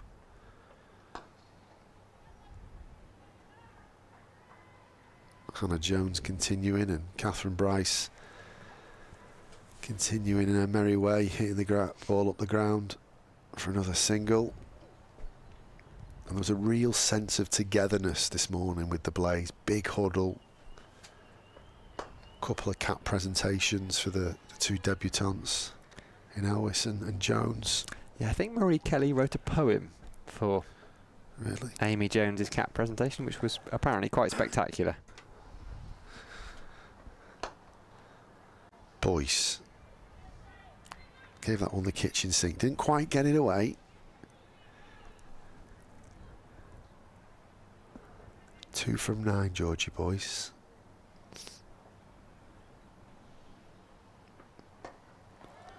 Digs this one out. There's just a little bit of buoyancy about Lancashire at the moment. They've really started to turn the screw and build some pressure in these overs since drinks.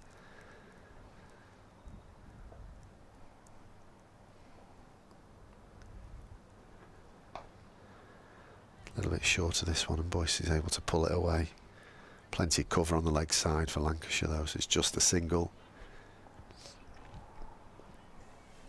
I think 275 seems a long way away now. Feels it, doesn't it? I mean, 200 might be a good score. It's all about how you bowl in the second innings from a Blaze point of view. It could be nowhere near enough if they don't bowl well, and or Lancashire have an explosion with the bat and take the game to the Blaze. So I suppose we don't really know until the end of the game, but I think at this stage 240, 250 might be where Blaze can only get to, unless they up the ante. Anna Jones has finished another over. She's bowled 6 now, 1 for 25. 158 for 3. Catherine Bryce has played a very fluent 64, slowed up in the last 20 or 30 balls, but looks steady and balanced regardless. Risky single there though. It was tip and run. Georgie Boyce just needs to feel bat on board. Just needs that one shot to get her going, I reckon. As a batter, 4 from 12. Has come in at a difficult time after that big partnership. She sat there with her pads on. She's not played much cricket for the Blaze last summer through injury. Bryce has lost a partner. A bit more pressure on her now to see this innings through.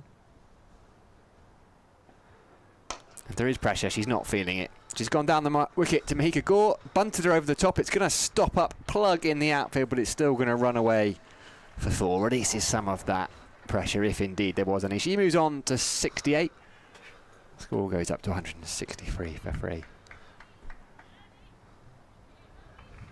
It's just smart playing of the percentages, isn't it, from Bryce? Mid on, mid off, or up. Even if you get half of it, you beat the infield. If you get enough of it, it's 4. Deep mid wicket sent back. Deep square leg's going to come in, and he allowed. Actually, they could have one more outside the circle. Long leg, third. Deep backward point, deep mid wicket. Pulled. There's a fielder down there. Are they going to come back? It's a long way. I think they probably will. Yeah, they do. Quite comfortably in the end. Good batting from Catherine Bryce. Moves on to 70. How many are out? 1, 2 on the offside. No, they've got 4 out. They don't. Oh, They can't have any more out. Yeah, need 5 up, which they have got.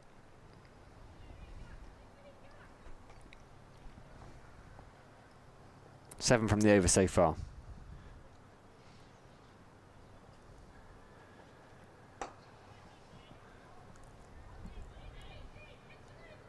It's the one slight difference from the men's game. The men can have 5 out until the 40th, can't they? And then it's back to 4 in the last 10. There's 3 power plays in the men's game. And they change it every year just to keep us on our toes. And the MCC disagree with it, or the ICC instill something, don't they? So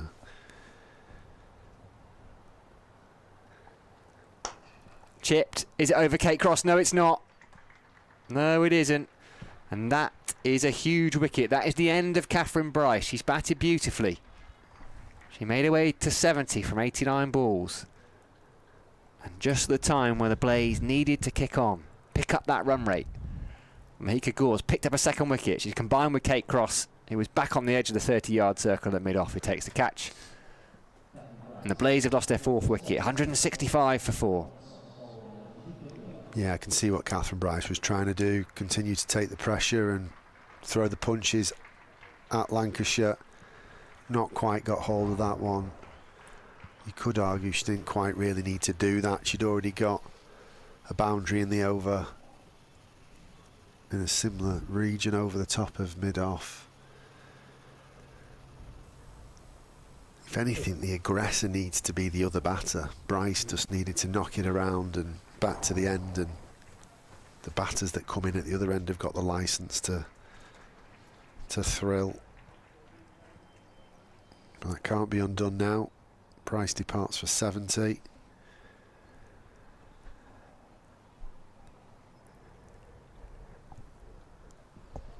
I think we're going to see young Orla Prendergast here. Yeah, we are. Ireland international, 22-year-old. She too was out in Lahore at that Women's World Cup qualifying tournament. 350s on the spin, wasn't it, against England back end of last summer? That series that Kate Cross skippered, so she'll have seen plenty of her. Too much, probably, if you ask Kate Cross. And she's had a couple of gigs, hasn't she, as an overseas within the England domestic game, so she's not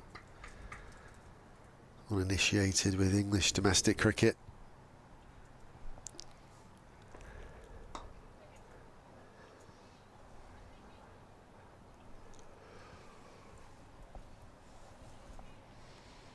Yeah, she was here last year. She played 3 games. She played for the Vipers before that? Or have I dreamt that up? You might have dreamt it. Sounds like a good dream, though. The team sheet batting order has gone as red so far. So Ella Claridge should be due in next. Sarah Glenn at 8. Sarah Glenn certainly brings a long handle with her. Western Storm is the other side that Orla Prendergast has played for. Made 100 as well, 115. So Hannah Jones will continue from the Stuart Broad end. Prendergast will play compactly and dab that to backward point for no run.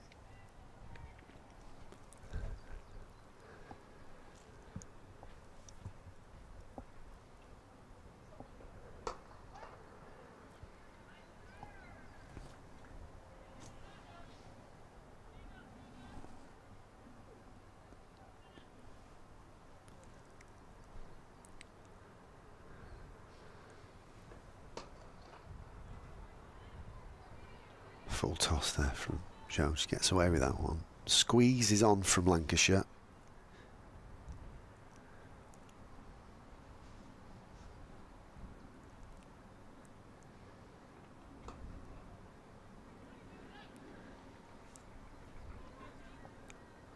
Just amazing what a bit of control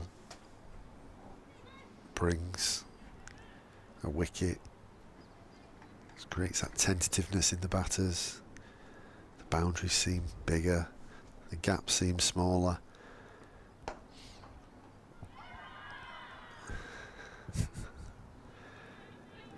I think that was more of a misfield from Hannah Jones than a run out attempt, but it did hit her hand, did hit the stumps, but they're always trying to do that these days, though, aren't they? They're not trying to field it cleanly, the bowlers. They're always trying to tip it round the corner. But yeah, I think on that Prendergast was unmoved, wasn't she? Jones once again. Boy's trying to force that one through, but she can't get it through the offside.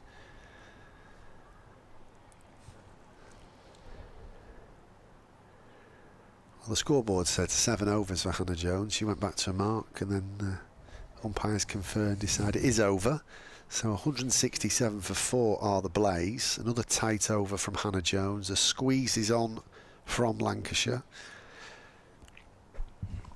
How quickly it changes.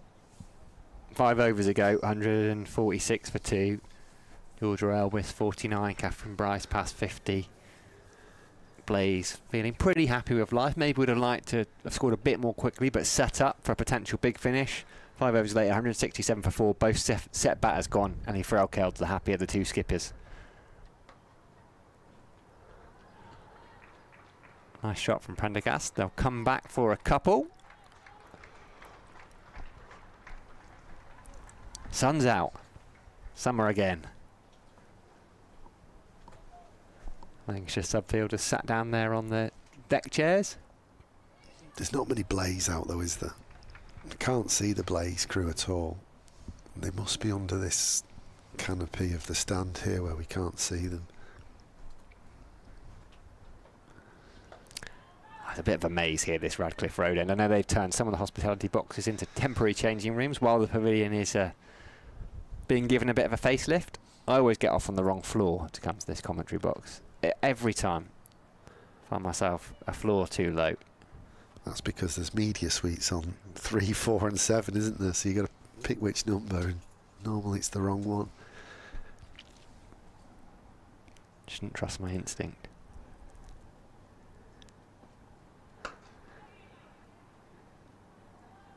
Tip and run, but that's all right at this stage. Lancashire field is largely hanging back on the edge of that 30-yard circle. In fairness, they're probably a bit happier bowling at Georgie Boyce the way she started, 4 off 14, but it can all change.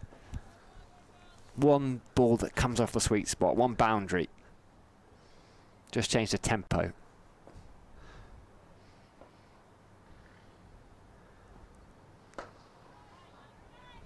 Can't get that one away though. This is good from Mahika Gore.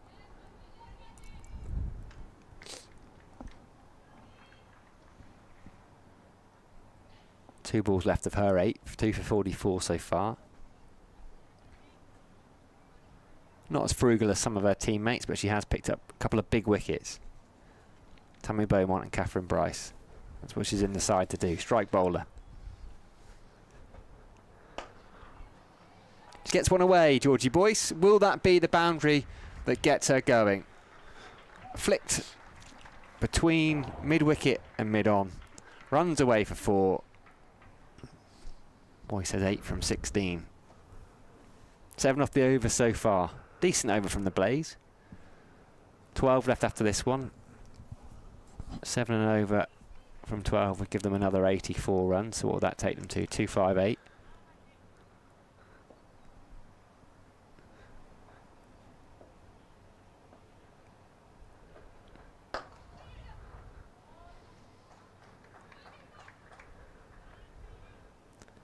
Single to finish, 175 for 4.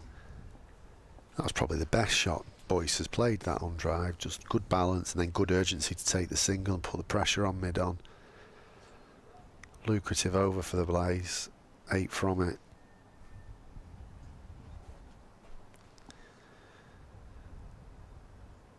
Yeah, I like to imagine where's the pockets now? Where are the big value pockets? So if mid-on and mid-off are back, there's a big pocket like a straightish extra cover.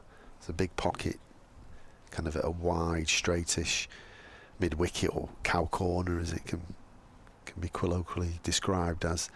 How can you target those pockets and make the boundary riders work hard? And twos, there's always twos into those pockets. If you get enough of it, it becomes a 4.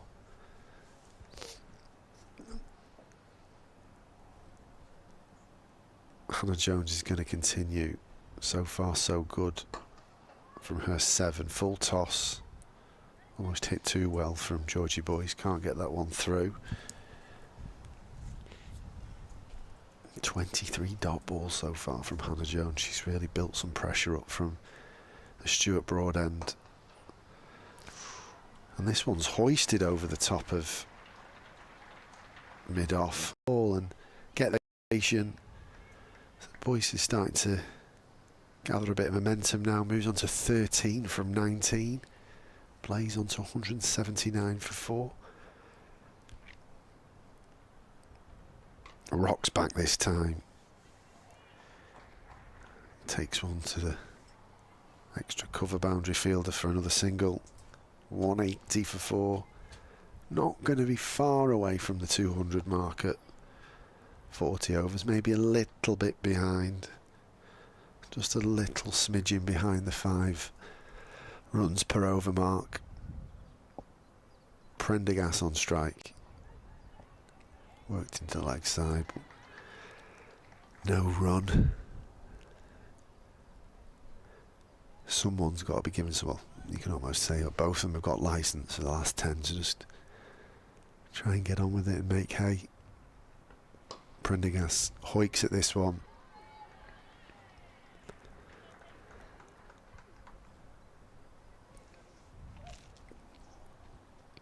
Long off is being sent out, maybe not all the way.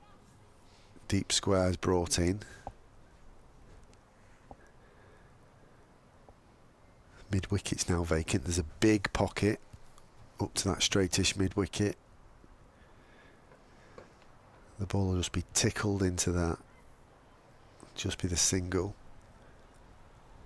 Another Hannah Jones overdone. Say that 10 times quickly. 8 overs for her now, 32 conceded. Plays her 181 for 4. Yeah, if you're just joining us here at Trent Bridge, it's the opening game of the Metrobank One Day Cup. The Blaze winning the toss a couple of hours ago now. Tammy Beaumont, the skipper, saying yes please, we'll have a bat. Catherine Bryce made 70. Georgia Elwiss on debut on a 200th list day appearance. Made her way to 49. Amy Jones also on debut for the Blaze. Made a quick 5:30 at the top of the order. That was fun to watch. Currently at the crease, Georgie Boyce, the local girl who missed most of last summer through various injuries and the Ireland International. All of Prendergast. And it looks to me like Emma Lamb has ball back in hand. So a bit more off spin. She bowled 3 overs for 21 runs a little bit earlier on. Didn't bowl much last year. Back injuries, I think, kept her out. Just struggled for a bit of rhythm. Can she find it now? Bowling the power play up top. Very different time now. Prendergast happy to take a single down the ground. Yeah, I said earlier on air, I was be surprised if she bowled again, but very different scenario now with the 4 fielders out. A lone appeal. I think she wouldn't have done but for perhaps Fee Morris not quite finding her usual rhythm. 5 overs for 33 from Fee Morris.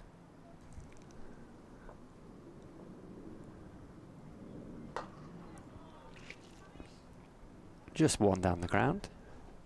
Got 10 overs left after this one. One thing I can pretty safely say is Kate Cross will bowl 3 of the last 6. Mahika Gore's got a couple left. Sophie Morris has got a couple left. And Hannah Jones has a couple left, which is probably why Lamb is bowling this 1 over. It's probably her or Fee Morris.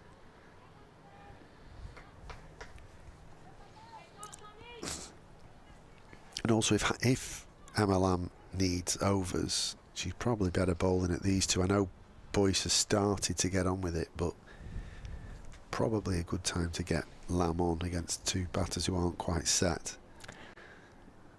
There's a good example. Chance for run out at the non-striker's end. Prendergast, it was a short ball from Lamb, couldn't get it away. They come through. So we've got 10 remaining. So Cross has got 3. The spinners have got 2 each. So we still need to find another over actually in that 10. If Sophie Moritano-Jones and Mahika Gore were all to bowl their last 2, who'd be a captain 8. Got to keep wicket. Got to set. You got to do some.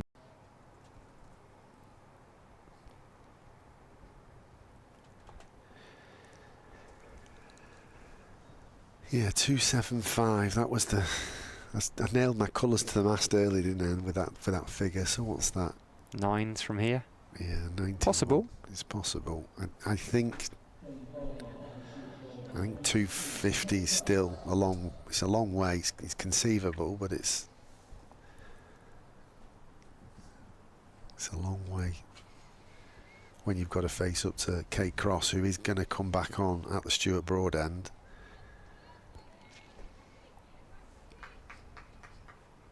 .66 runs required to get up to 250. That'd be striking at just over a run a ball.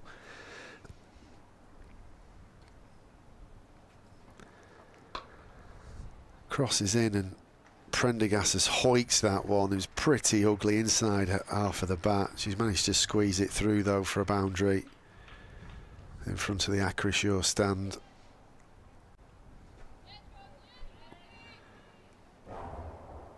And I think this is just recognition from Fraukelder Cross that this is a key battle now, right? This is a key time. Can they get all of Prendergast early? How are you going to do that? Best chance is turning to Kate Cross. They put a deep mid wicket out now. Cross on the money. Prendergast trying to run it down.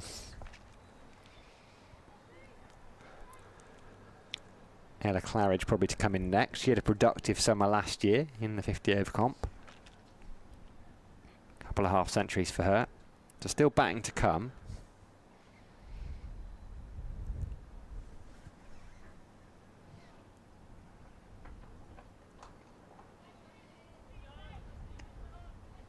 Prendergast just struggling to squeeze it through on the offside. What they don't want is all of Prendergast 30, 35 not out with 5 overs to go. With her eye in.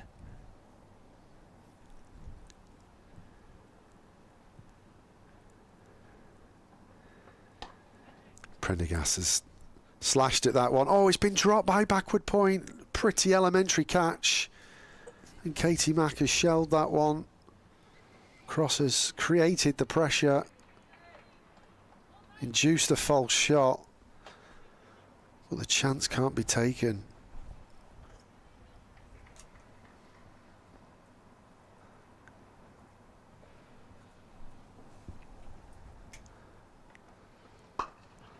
And Prendergast, would you believe it, lifts that one over mid-on. Deep mid-wicket will cut it off. Prendergast will run through for 2. Sorry, it's not Prendergast, it's Boyce, because they crossed, didn't they, with the drop catch, I beg your pardon. How big a moment that could be, though. Yeah. Katie Mack, you just expect us to take it. Kate Cross expected to take it. Well, the Prendergast did. That's why Kate Cross has come back into the attack, to create that chance. She's done her bit. And even though the first ball went for 4, it was a false shot. So Prendergast isn't feeling amazing. As Cross is in, and she's York Boyce there. Manages to miss the stumps as it trickles back. Eventful over from Kate Cross concluded. Blaze 191 for 4. How costly is that drop going to be as we see it again? You want to be kind. No one means to drop catches, but it's difficult to describe it any other way really than a regulation catch for a professional cricketer at backward point. Okay, there's no easy catches, there's pressure on. Sometimes you prefer it at backward point, right? If it's flying at you, you don't have time to react. Ball goes up in the air, it's spinning, but she'll expect to have taken that, Katie Mack. No one will be more disappointed than her. Could be a big moment. Prendergast on 12. Dropped. Emma Lamb continuing from the Radcliffe Road end. And there it is. How many runs does it cost? Only the one. No one will be more relieved than Katie Mack. Mahika Gore takes the catch at cover. It was fizzed at her by Prendergast. It was straight out of the middle of the sweet spot of that bat. But Prendergast has to go 191 for 4. And that's twice the blaze. Mahika Gore rescuing Katie Mack. Emma Lamb has her first wicket of the summer. Prendergast goes for 13. Yeah, relief for sure for Lancashire, especially for Katie Mack. It was the right option from Prendergast to get down the track and try and target the offside. If she beats Mahika Gore there, it's destined to be 4. Almost hit it too well, just got under it a little bit. Good catching height. But they've got the licence, haven't they? They've got the licence, the Blaze, to play like that. They can lose a wicket every 2 overs here and still be not all out almost, as Ella Claridge comes to the crease. Credit to Lancashire too, they've done really well. You know, we were saying it didn't feel like there was a lot of pressure on when they were building that partnership. Catherine Bryce and Georgia Elwiss made it look really simple, but Ali Farrell-Cold on her side didn't panic, knew there was a long way to go. It's a good pitch, but a used pitch, and maybe it's just sticking in the wicket. You're having to force it, right? Yeah. There's not the pace, particularly with the 4 spinners and Kate Cross. Batters having to force the shots. There's Lamb into Claridge. Just be a single to start. As I was saying earlier, she had a productive summer last year. Ella Claridge, and ever present in the Rachel Hayhoe Flint Trophy. 324 runs at 36, best of 71.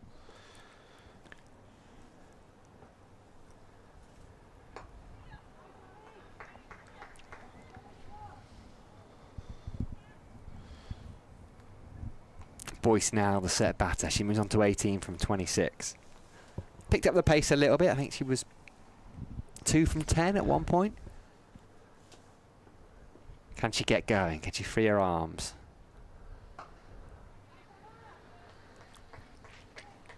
Need a bit of a finish with a flourish here, I think, the Blaze. Otherwise, they'll be a bit disappointed. If they just creep up to 230, 240, I think Lancashire will be pretty pleased.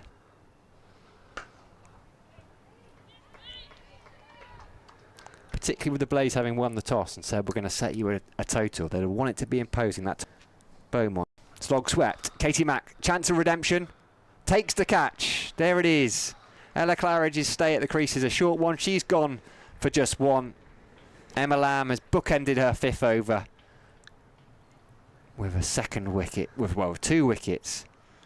Claridge has to go. Katie Mack, who dropped the catch in the previous over to give Prendergast a life. How quickly it can change, eh? An over later, Katie Mack would have been feeling terrible about her cricketing life an over ago. 5 minutes later, she's taken a catch. All the Prendergast has gone. Ella Claridge has gone. And the Blaze are 193 for 6. But the key is to stay in the present, isn't it? Just move on, next ball, and be in the moment. Mahika Gore was at extra cover for the catch. Katie Mack was a deep mid-wicket for the catch we've just seen. And the bowling changes worked. You and I probably didn't expect to see Emma Lamb with ball in hand again. What do we know, eh? Ellie Farrell-Cold knows it all. But to be fair to Lamb, it's took a bit of courage to get that ball back in her hand and get it out her hand and get it up there. She's had a lot more control in this second spell. She was very tentative, kind of bowling 2 lengths in that first spell. Wasn't really able to set a field to create pressure in that first spell. She did bowl in the power play for an over, didn't she? Which is worth noting, but really, really good follow-up spell from Emma Lamb. Sarah Glenn is the new batter. Hannah Jones is going to continue from the Stuart Broad end. It'll be Georgie Boyce on strike. Boyce with a back foot drive. She's going to squeeze this one through. Hand on the ball from extra cover. Emma Lamb doing the fielding. With 8 to go. Run rate's 4.6. I'd suggest the target is 250 from here. Sarah Glenn does bring a long handle if she gets going. She's on strike now. But what Lancashire have done remarkably since the drinks interval is create pressure. Glenn turns this one into leg side. Deep mid-wicket will field, so Glenn gets her clock ticking. Yeah, it was quite easy for the Blaze in the first 25 overs. As this one's cut away by Boyce for another single. But that putting dot ball strings together, creating pressure, cutting off boundaries, we've seen a lot of that in the last 15, 16, 17 overs since the drink interval. Gets another one through that backward point region.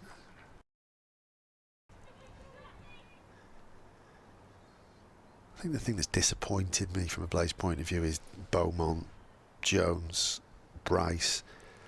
Their 3 dismissals were gifts, really. And there's another one. Boyce has not needed for that one and has drilled that at mid-wicket. Hannah Jones picks up her 2nd wicket. And Georgie Boyce had just started to get the burners going, but she has to depart for 20. Blaze are 197 for 7. And Lancashire are finishing this innings very, very strongly. Yeah, and they deserve a lot of credit, don't they? 146 for 2 the score was at the end of the 42nd over. We're 1 ball shy as we see a replay of that latest wicket to fall of the 43rd over. So 10.5 overs, we've seen 5 wickets and just 51 runs. That is the way to close out an innings as a bowling side. Albeit it's not closed out yet. We're at a stage actually where the Blaze could even leave some overs out there, which was unthinkable, right? Only half an hour, 40 minutes or so ago. Yeah, definitely.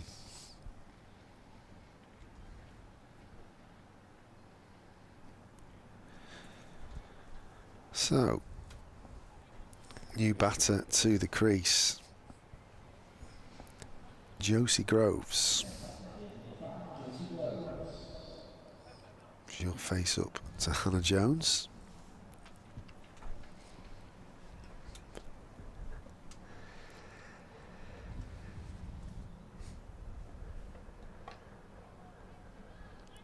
Yeah, this pair would have expected to have plenty of work to do with the ball.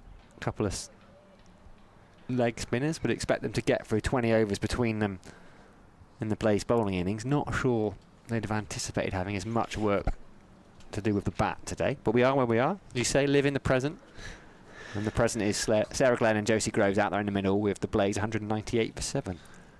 Well, they've got 7 overs to get through. Sarah Glenn brings international experience. She doesn't often get much of a chance to bat for England when she does play, but she has had domestic cricket runs. Change of ends for Kate Cross, not for the first time in fact. It's her 4th different spell. She's into her 9th over. I love the way they use Kate Cross as well. I think she bowled 4 overs, 2 maidens, 0 for 6 up top, and they just bring her back at key moments in the game. Alright, she hasn't got a wicket. She should have had the wicket of all her Prendergast. She just comes on just at the right time. Sarah Glenn in. Okay, so you're not going to have it easy, Sarah. Kate Cross is going to have a bowl at you.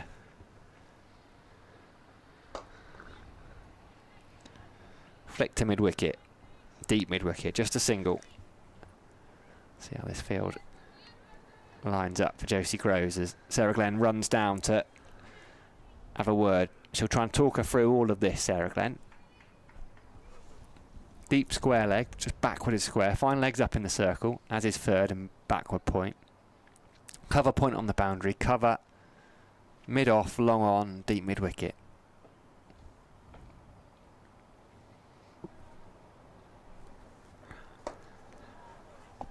Dropped into the leg side. Not a drop catch, just dropped into the leg side. Wondered if they think about 2, but they don't.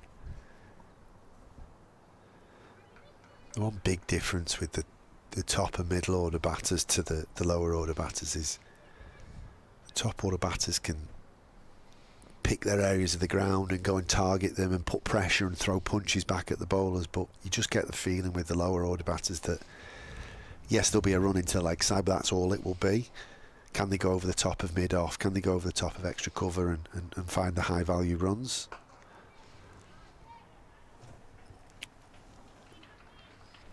Just one that'll bring up the Blaze 200, appreciated by a decent enough crowd here at Trent Bridge. Few of them in the sun, a lot of them hiding in the shade. Changing the field as well. Deep mid-wicket comes up into the ring. Final leg drops back for Josie Groves.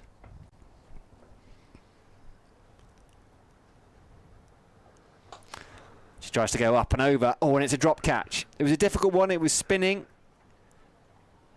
Sophie Morris put the dive in. Didn't quite judge it, I don't think. Puts it down. A lifeline for Groves. Picks up a couple. Probably again.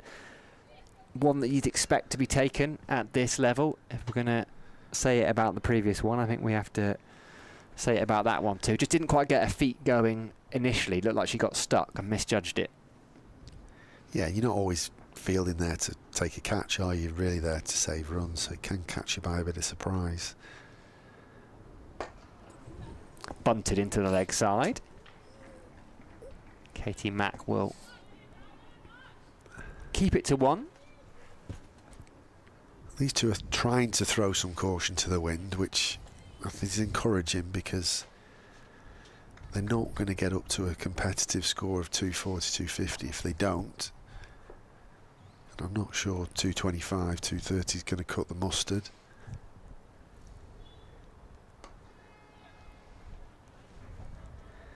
I think that will just be one. 7 off the over. And the drop catch. 205 for 7.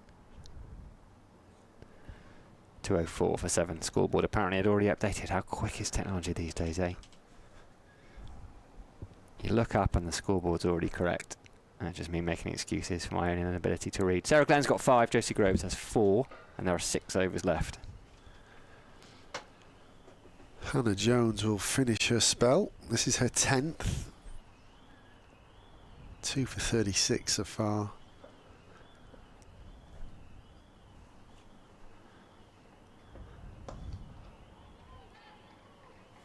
Sarah Glenn can do nothing but push that one back to the bowler. Cramp for room from Hannah Jones.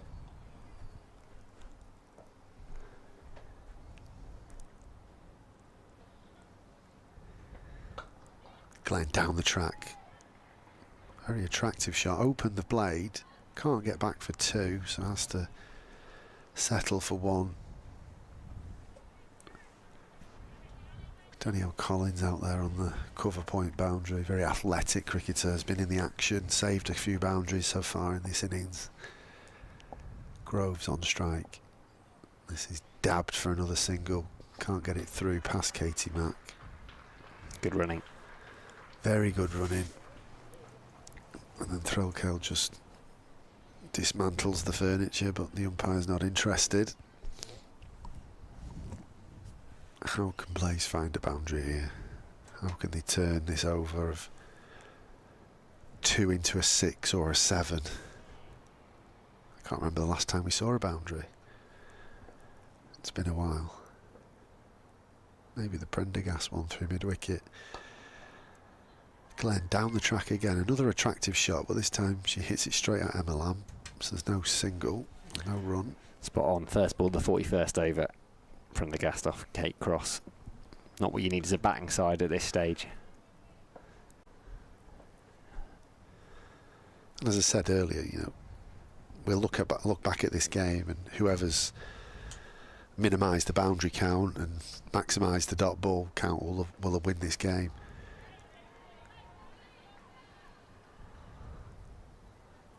We've still got to see Blaze bowl on this. If they get wickets up top and make early inroads, who knows? And Blaze have got form for defending low scores as well. They're a gritty team, very together team. As Jones gets that one to squeeze through the defences of Sarah Glenn, middle stump out the ground, and what a way to finish your spell on the first game of the domestic season. Sarah Glenn has to depart for 6. Hannah Jones finishes with figures of 3 for 38 from her 10. The Blaze are 206 for 8. Yeah, you're absolutely right about the Blaze. And this is a big test as well for Lancashire. We talked a bit earlier on about all the ability they have in their squad, as we just see that last wicket. Again, it's similar to the Georgia Elwiss dismissal, and just sees the batter coming.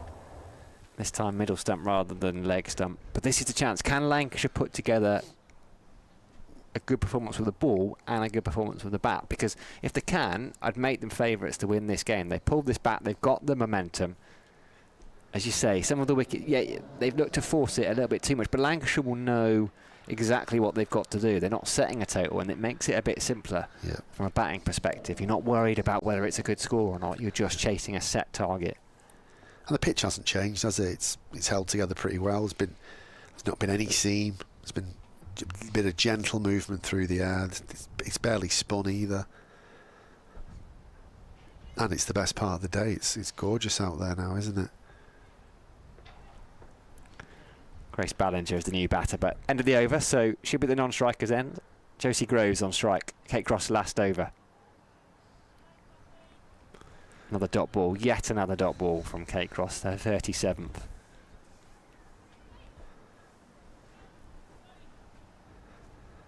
Yeah, I can't help but think that there's 3 or 4 batters in the Blaze dressing room who'll just be thinking they just gave it away, clothing it to mid-off, mid-on.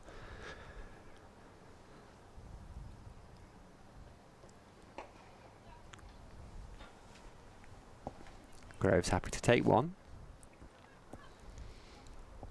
Give the strike to Grace Ballinger. I look forward to seeing her with the ball this season. She'll be another one looking to catch the eye of Charlotte Edwards and the various England coaches over the next weeks and months. Left arm seamer. I don't think I've seen her bat. Don't often get to see her bat because of where she bats, but she's a very likeable character, Grace. She's got lots of energy. So I'm hoping she bats like her personality, really. We might see a few fireworks.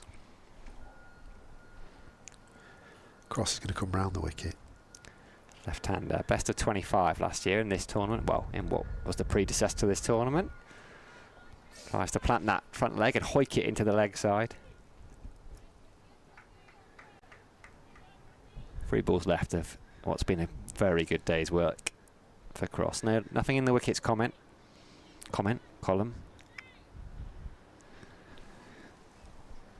Just the pressure has brought wickets at the other end. They've had to force it against the spinners.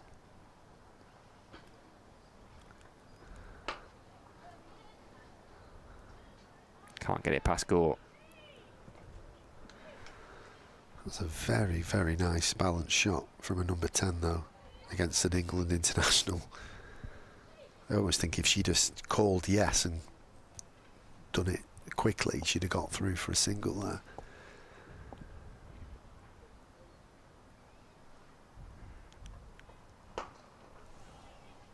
Same again, this time straight to Gore's left hand. Probably no one there. I agree with you about the previous ball because it was just to Gore's right. Again, it's the difference between top order batters and bowlers who are batting. Top order batters are they're thinking about it before the game. Which of the fielders, which hand is their stronger, is their preference, where are they?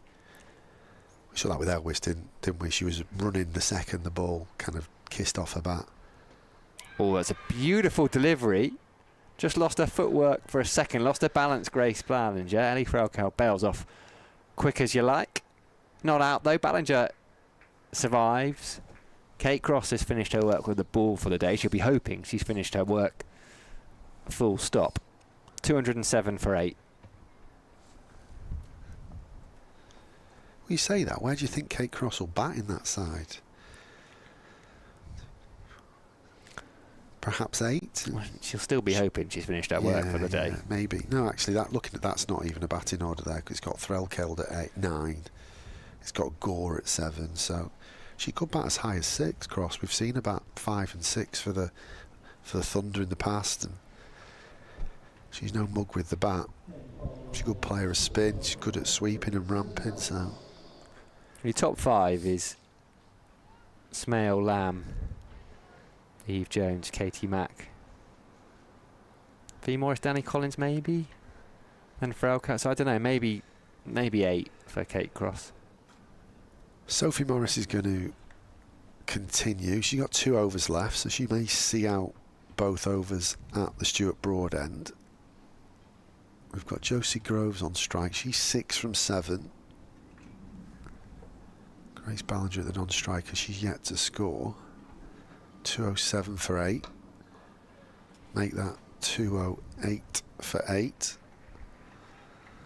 Good intensity there from Groves to take every single on offer.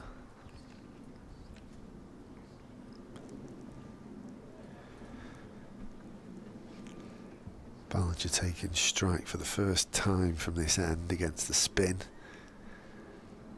Morris is going to come over the wicket, left-hander to left-hander. 3 fielders out on the boundary, on the leg side, long on, deep mid-wicket, deep square leg. They're both 10 in off the rope.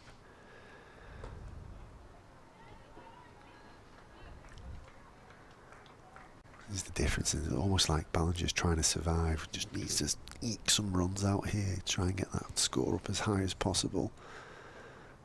Kitchen sink at this one. It's straight. Couple of bounces. It'll be cut off by long on. Yeah, not the cleanest of connections. Didn't sound great from up here off the bat. They're all runs. Valuable runs as well. Morris will revert to round the wicket to the right-handed Groves. Missed out there, Groves. I think she could have made that a full toss with a paddle or a lap. Couldn't quite get her feet and her hands moving there. 2 remaining in the 47th. Incredible comeback from Lancashire so far. Groves will pull this one away. Bit of a false shot really, didn't quite time it, but found the gap. 210 for 8. Ticking off the 10s ablaze. 1 ball left in this over and 3 remain. Ballinger on strike. Cleaner contact this time. She'll hit the ball down to mid on or long on, who's 20 yards off the boundary. So Sophie Morris finishes that over. She's 1 for 33. Plays a 211 for 8. We've 3 to come. Who are we going to get at this end? Emma Lamb? Yeah, I reckon Emma Lamb. Why not? 5 overs, 2 for 26. I think 3 overs left. Yeah, Mahika Gore's got 2 left, but I think the danger if you bring a seamer on now is they can just swing wildly at any sort of outside edge, inside edge. You might pick up boundaries, whereas at least with the spinners, you're saying to Josie Groves and Grace Ballinger, well, go on, take it on, but you're going to have to hit the ball. You're going to have to try and clear fielders, force it. And we've seen with the top order batsmen, when they've over-forced it, they've not got the ball away, so... Around the wicket. Ballinger goes for the reverse sweep. It's a wide from Emma Lamb. She saw it coming quite early, I think. There's a couple of fielders there. There's a short third and a backward point in the ring. I think it's Katie Mack out there on the cover boundary. And then a ring of fielders, including the one down at long on. It hasn't quite carried. No, it's not, because Katie Mack is at long on. She keeps that to 1. That Danny Collins out there. Lamb back over the wicket to the right-handed Groves, 8 from 10. Yeah, it is Danny Collins. Kate Cross being sent out to deep mid-wicket. Fee Morris down to long on. Seren Smale deep backward point. So that's your 4 outside the ring.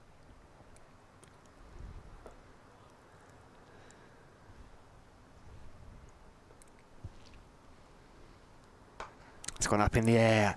It's going to go just to the left of Katie Mack. Brilliant effort. 4 or 5 steps to her left, put in the dive. Would have been a screamer. Couple of runs. Having to force it, Josie Groves. Didn't get hold of that one, but picks up 2. 215 for 8. Little cameo here from Josie Groves. Can she get up to 25, 30. Couple of boundaries. Be nice for the Blaze.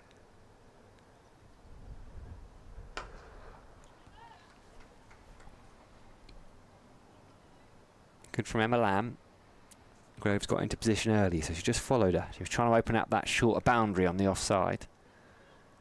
And Emma Lamb just went in towards her body.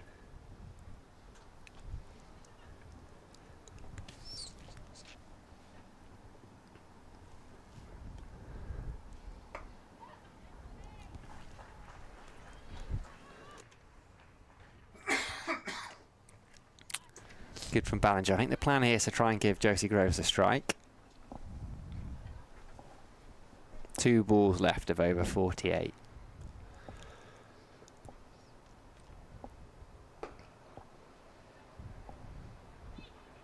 And that run rate has been pretty consistent, 4.5 and over for almost the entire innings. It's just at the point where the Blaze would have been thinking, right, got Georgia Elwiss in, got Catherine Bryce in, we're going to accelerate. Just at the turn of the 33rd over, Lancashire clawed their way back into it, picked up 6 wickets since then. Ballinger gets it past Kate Cross. Don't think she'll beat Danny Collins, but they will pick up 2 more. So a decent over that. What do we get? 489 off it. That'll do at this stage. 2 left, 220 for 8. The key for the Blaze now is just take as much momentum into that tea interval, isn't it? You get 235. It's a bit of a feel-good attitude to things. If Ballinger gets, you know, another 10 or so from here, Groves can double or even triple her score. It just takes that bit of momentum into the dressing room. Sophie Morris then to see out the penultimate over of this innings. This one's dabbed away very fine. Katie Mack in pursuit. She'll be able to slide and cut it off. Groves will come back for the second.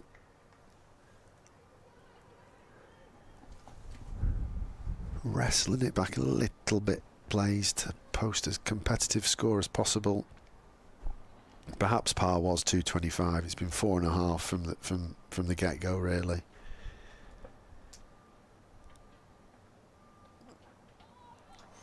Slog sweep across the line there. Missed everything. We've seen a few of them today. Easy game from up here though, isn't it? Yeah, we were like 275, 300. Maybe they've judged it really well. I don't know, I think they'll be disappointed though.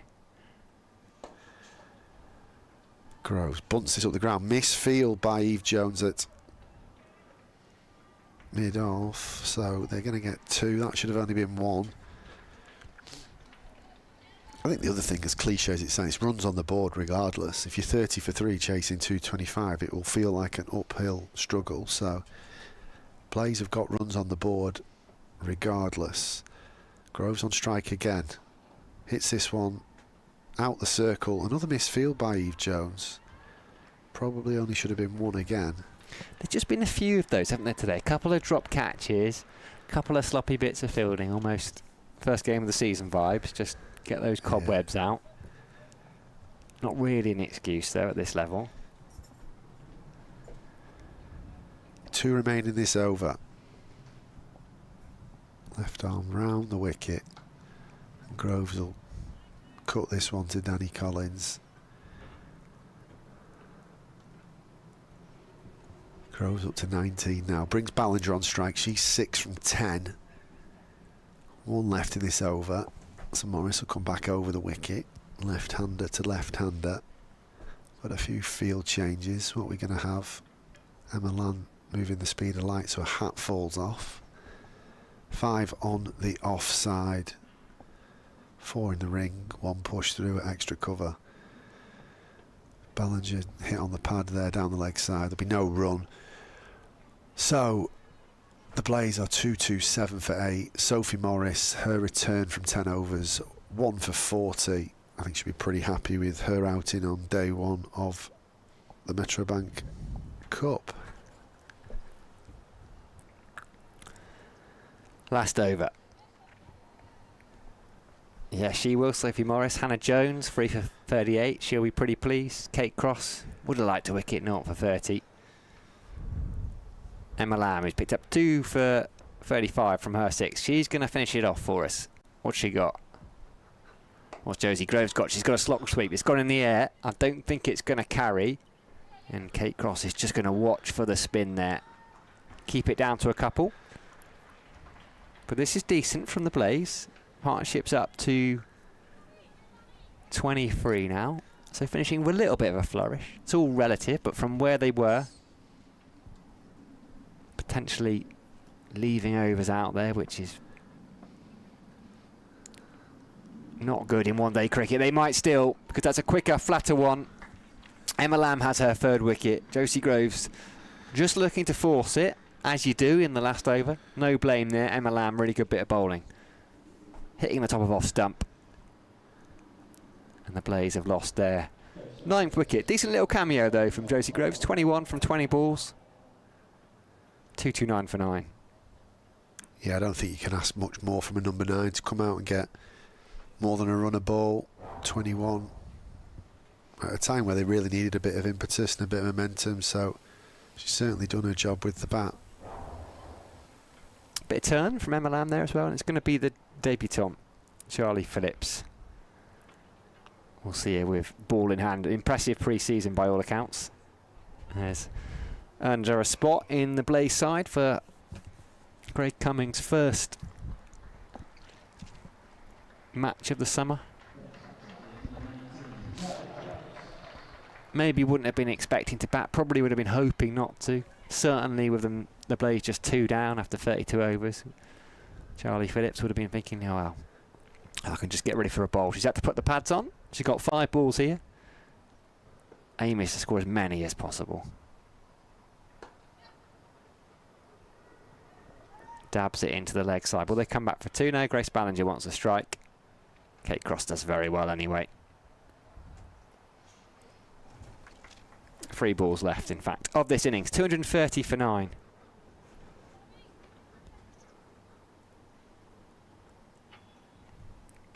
The Blaze choosing to have a bat first, remember.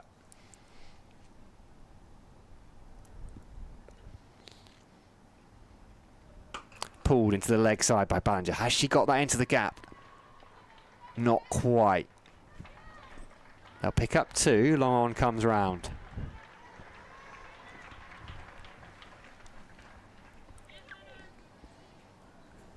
Nice little finish this, though, from the Blaze, given where they were.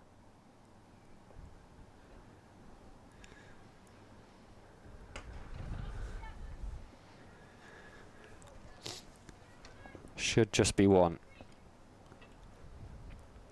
Is just 1. Last ball of the innings then. Charlie Phillips on debut. Long on, deep mid-wicket, deep square leg. Deep extra cover. Fizzed in. They'll take 1. Will they come back for 2 anyway? They might as well. They just need to cross for that first run to count. Speaking of crosses, Kate Cross does the fielding. So the Blaze are all out. Bowled out. Final wicket was a run out of the last ball of the innings. 234 all out. I'm pretty sure they crossed there, so that first run will count, meaning that, well, it's not a bad effort from Lancashire given where the Blaze were. I think they'll come back needing 235 to win. Yeah, I think the fact that 3 batters got in and didn't really kick on, you know, Amy Jones there 30 and looked very untroubled.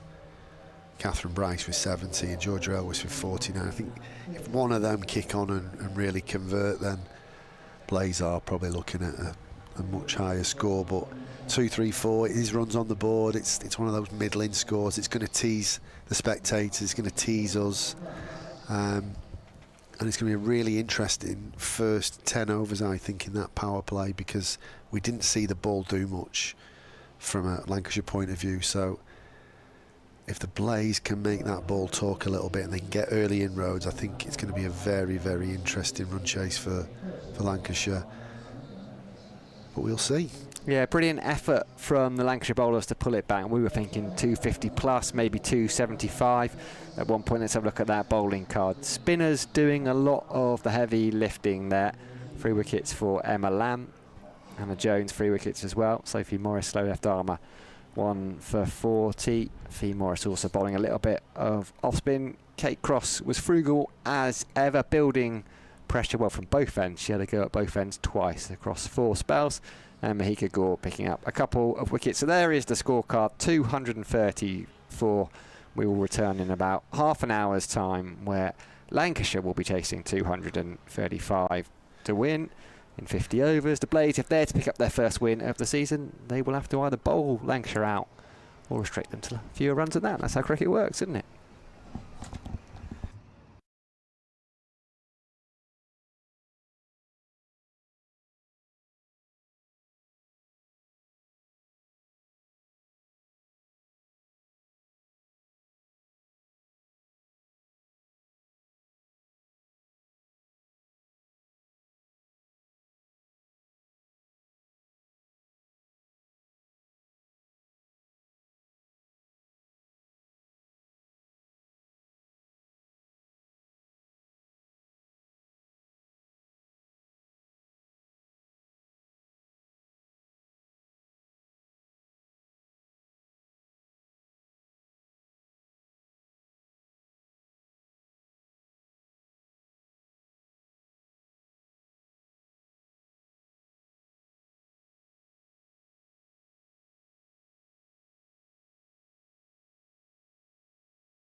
A very good afternoon, everybody. Welcome back for the second innings of this first Metro Bank One Day Cup match between the Blaze and Lancashire. Earlier on, the Blaze posted 234 all out from their 50 overs. We felt it was probably somewhere between 20 and 40 runs shy of where we thought they might get to, but it's runs on the board nevertheless. Catherine Bryce top scoring with 70 from 90 balls.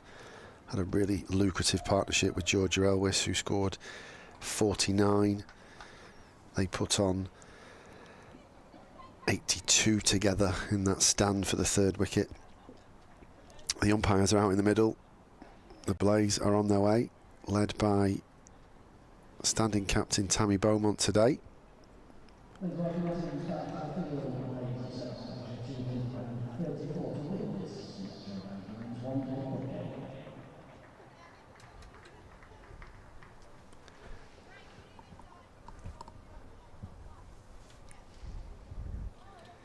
The Lancashire batters are also on their way. Seren Smale will be joined by Eve Jones. Eve Jones, of course, played for Lancashire Thunder in the Kia Super League era, so returns to Lancashire for a second spell. Wonder if that might be Emma Lamb, actually. Sorry, I beg your pardon, number 6, Emma Lamb, yeah. They've got a good batting order though, Lancashire. Seren Smale, 500 plus runs in this competition last year. Katie Mack topped the averages. Emma Lamb didn't do too badly herself, averaging nearly 40.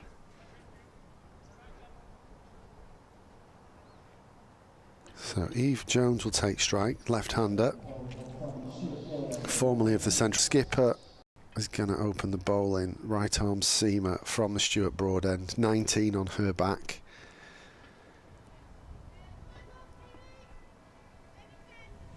What do you think, Sam? 234, 235 to win.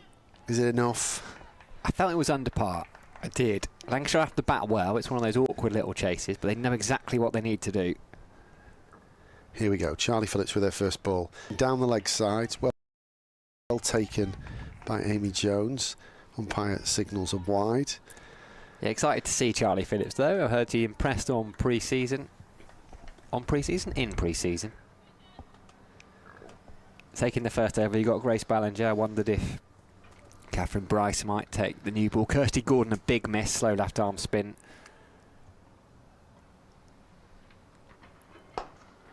Phillips in once again, driven up the ground by Eve Jones for no run. You've got Orla Prendergast, who will no doubt have a bowl.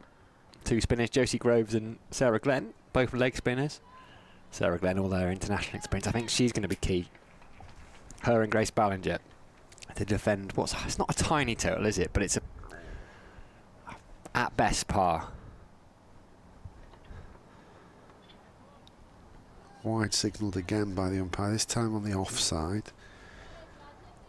Phillips just struggling to find our radar.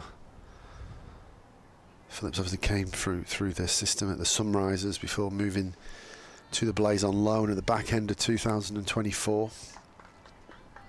Made the move permanent during the winter. Just yet to settle into a spell as a Blaze cricketer. This one beats the bat though. Bangs that one in, and there's a little feel from Eve Jones, but to no alarm.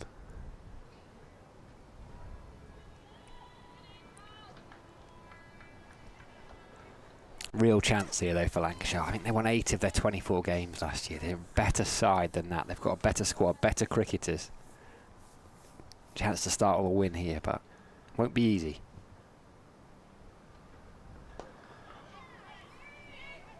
Tickled off the legs from get the ball through. Catherine Bryce cuts it off. Yeah, I said it in the first innings. They're massively underperformed. The resources they've got, the support they've had centrally from ECB, but also centrally from their own county. The extra contracts, training facilities, the bursaries and the tours they've been on.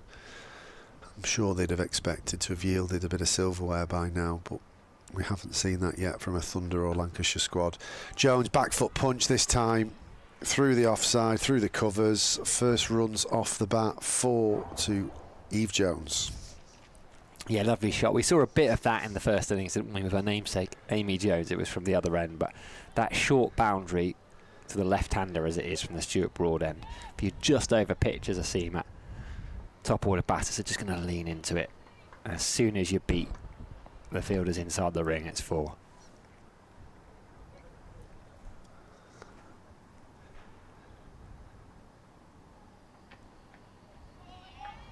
Half a play at that one. It stayed a little bit low as it went through to the keeper. It's a little bit of a nervy start from Charlie Phillips. I do think this battle will suit Eve Jones. She's, you know, by no means a slouch. She can get on with it, but she's also a gritty batter. She can bat long periods of time. Won't phase her. Experienced campaigner. I'm sure she'll relish batting 40, 45 overs to get this run chase. Banged in this time, and Jones stands tall and punches it up the ground. So that's the end of Charlie Phillips' first over of the campaign. Lancashire 6 without loss. Yeah, she's played a lot of list A cricket as well. Eve Jones just came into her own at Central Sparks. I was having a look at her record a bit earlier on. 1,780 runs for them at an average of 46.84, 4 centuries. So that is a brilliant signing at the top of the order. There's been a few good signings, a couple of players moving around over the course of the winter or late last summer as Tier 1 has evolved, moved from regional cricket to aligning with counties.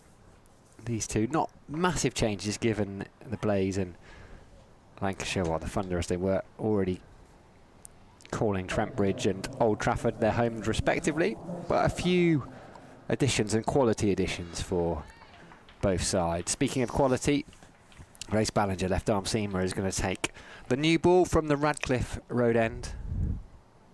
A different angle, shapes it back in naturally to the right-handed batter. Ready to she'll be looking to force her way back into that England reckoning as well. The door is metaphorically open. New regime always gives players on the fringes a little bit of extra hope, a little bit to aim for. Means those players already in are not as sure of their places. Raises the stand.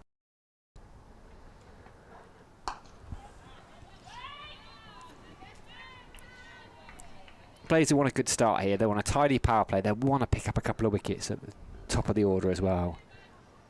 You've got Katie Mack and Seren Smale probably to make up the top 4. A combo of Danny Collins, Fee Morris, Ellie Frelkeld.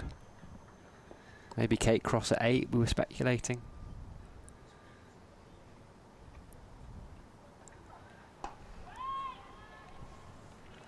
Grace Ballinger immediately on the money.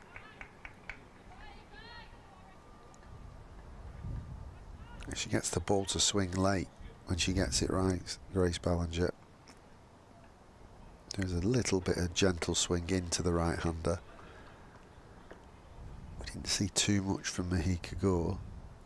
So as head-to-heads go, Ballinger will be trying to emulate or eclipse Mahika Gore. Slightly wrong, just over pitched. It wasn't far away from a despairing dive at cover point from Orla Prendergast, but as soon as it was past her, there was only going to be one result. Emma Lamb will feel a little bit better about life, although she'll be buoyed by her wickets in the first innings as well. Always takes a little bit of pressure off when you're an all-rounder.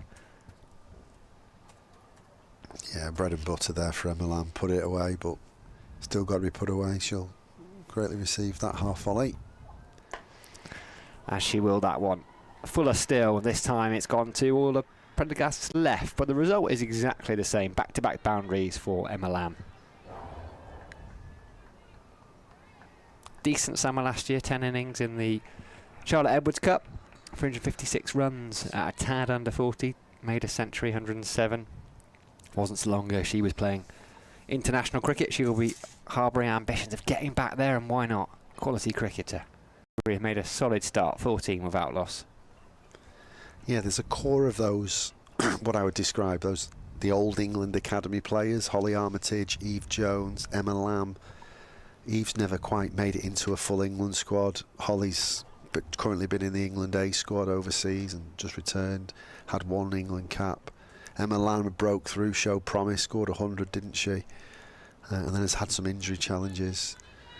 We've obviously seen a few players come in since then, like the Maya Bouchiers of this world. So, I'm not saying the England setup's a merry-go-round, but there's some very encouraging signs and competition for places. Now we've got a fully fledged professional domestic system. As Charlie Phillips is in for her second over, on the money this time. Eve Jones just bunting the ball up the ground for no run.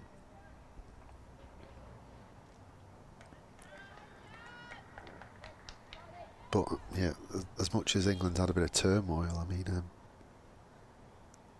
not sure where the gap is, where the way in is, from a batting point of view. Phillips once again over the wicket, offers a bit of width, stands tall, does Eve Jones, and she back foot drives that beautifully to the cover point boundary. 4 more runs to the Lancashire total, 4 more to Eve Jones. So a little bit wayward, the Blaze, so far, just searching for those wickets. Phillips missing a length on the short side, has offered a little bit of width and 2 back foot punches for Jones. Lamb has cashed in on a couple of full deliveries from Grace Ballinger. It's a better delivery, better follow up from Charlie Phillips. She barely had to hit that previous boundary, did she? She just pushed it. And actually, that's the beauty of the left-hand, right-hand combo at the top of the order, which the Blaze didn't have. There's always one of your top-order batters with that short boundary on their offside. So for that slightly over-pitched ball, the half volley only has to be a little bit too full as you search for the outside edge, and probably going to go for 4.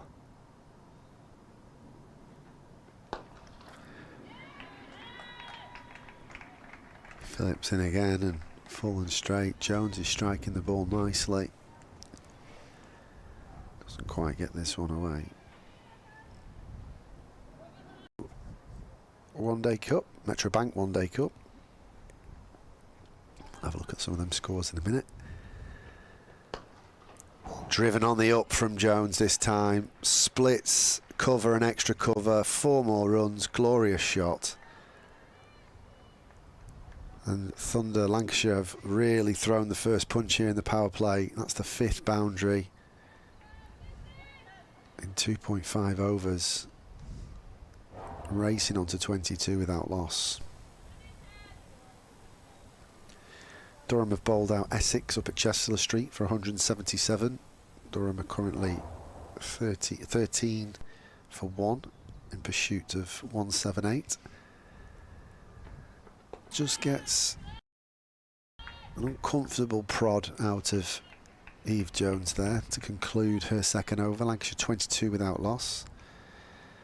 Phoebe Turner, Katie Levick amongst the wickets there. 4 wickets and 3 wickets respectively. So it seems like a moderately easy run chase for Durham, but they're not there yet. There's been a delay at the Oval where Surrey are playing Somerset Women. So they're only 10 overs into their first innings. They're 77 for 2. And they've reduced that to 33 overs a side. That's right, down yeah. at Beckenham. It's at Beckenham. It's at Beckenham. Oh no, it's yeah. yeah, it's at Beckenham. Yeah.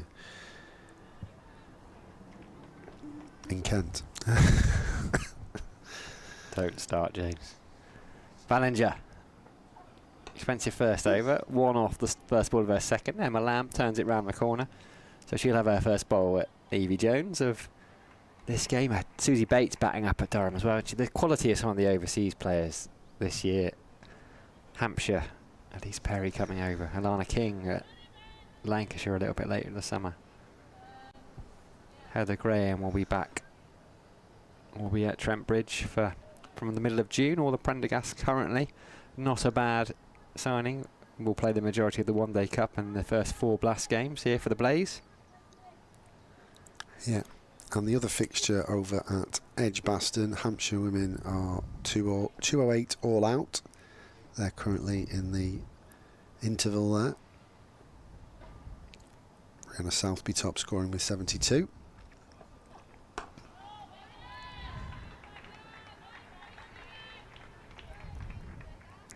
Chance for her this year, perhaps. The bat up sounds of it.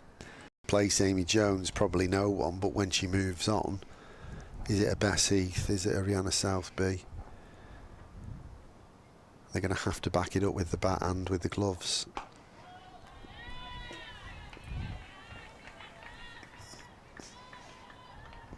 Which is good from Grace Ballinger. Good comeback. Just moving it away from the left-hander. Evie Jones, 12 from 14. Early days, but Lancashire well on top of the run rate.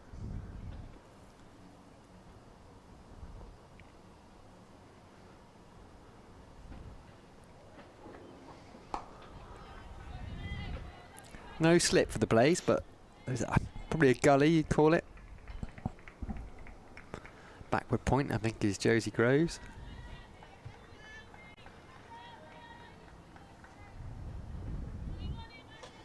Yeah, it's a very fine gully, isn't it? It's almost there for kind of a thick edge rather than a regulation. Can't get it past the field, though. One of those awkward ones that just bounced a couple of times in front of the fielder. Josie Groves tidies it up with a smile on her face. And Georgia Elwiss gets a low 5, having jumped around on the floor.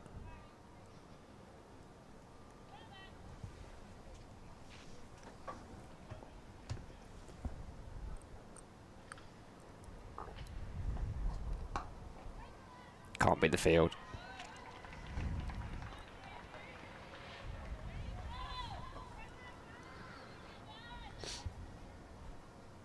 End of the over, 4 gone, 23 without loss.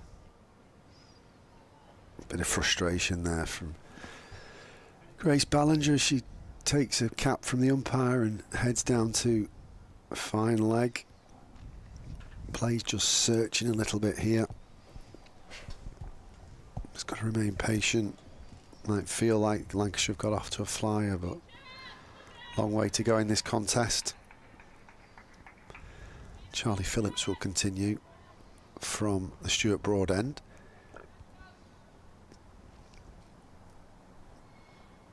We've got the right-handed Emma Lamb on strike.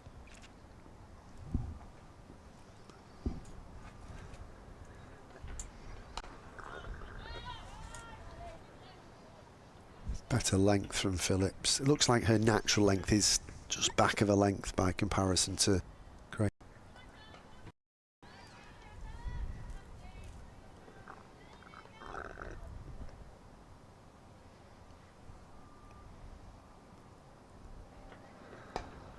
A bit fuller this time. Lamb driving. Bit of an inside half of the bat. No run to mid-wicket.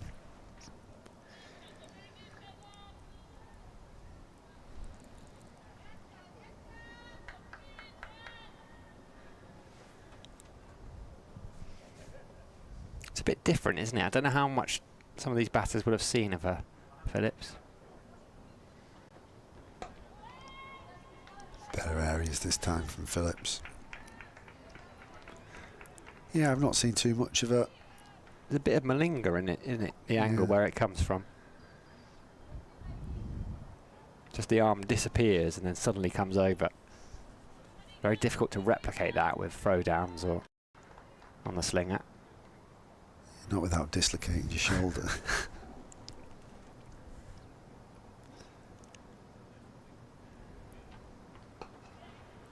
Bit straight on the pads this time. Worked into leg side by Lamb. But cut off. At deep square legs, just the single. Brings the left-handed Eve Jones on strike. Very rhythmical run-up from Phillips, actually. She's not quite got a radar right yet. It's probably her best over so far, albeit it's only her third. Just needs to settle into professional cricket at the Blaze. On her way again, knees pumping. Bangs this one in. Jones takes evasive action and ducks under it. If she can become a first team regular, it's the one area maybe you looked at the Blaze and thought that's where they could do with picking someone up over the winter, and they brought her up on loan here last year. She, as you're saying, she came through that Sunrisers Academy, was in and around their first team last year, and she had worked with Luke Fletcher. Should have worked hard with him over the winter. Will continue to do so over the summer. On the money this time, following up that bumper with a full ball, and Eve Jones negotiates it with a straight blade. Lancashire 24 without loss after 5. You can get her something a little bit different than operating with Grace Armour. And you've got Catherine Bryce, who, well, a little bit of a way swing. Deceptive, she picks up wickets. Kirsty Gordon, when she's fit, will come back into this side. Sarah Glenn's playing today. You've got Josie Groves. It's a good setup here at the Blaze.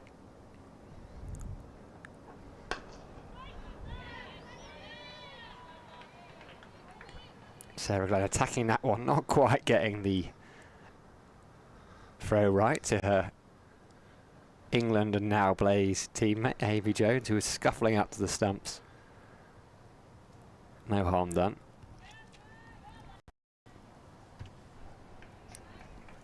Big fan of this Blaze kit as well. I like the orange. Wouldn't suit me, I don't think. Not my colour with my rosy cheeks. But it's cracking.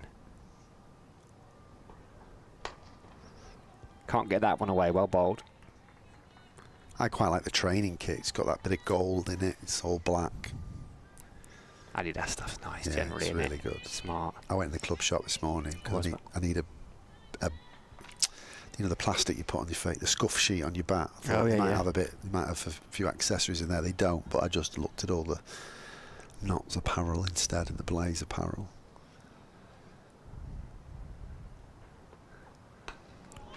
Can't get it past cover, backward point. Well, I'm hoping it still be open after the game, because I might. This is where the difference between me and my wife comes in. I will go down and see if they've got a sale rail with last year's kit on. I admire her. She buys what she actually wants and likes. I look at what I actually want and like, and then go, yeah, but it's not discounted enough for me. I like it more if it says 50% off.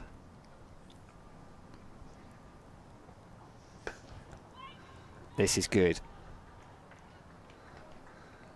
Grace Ballinger. Field is set. She is bowling to it. No one catching on the offside. There is a short mid wicket, and a Claridge is in there. Probably a reaction to the first innings. Nothing really went through the cordon area, did it? The one that did went to short third for a catch, really. It was a bit of a false shot.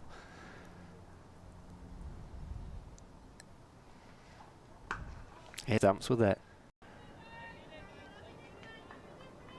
Tammy Beaumont caught a short third. Another catch that was put down. Katie Mack at short third, but nothing slip or go. Nothing I even remember going through those areas, really. No. Backward point kind of slipping off the edge of the bat because of the nature of the pitch being a bit slow side, perhaps, but nothing fine and through the cordon. Pushed the first one hard, won't come back. So just a single off Grace Ballinger's third over. 6 overs gone. Lancashire chasing 235 to win, a 25 without loss.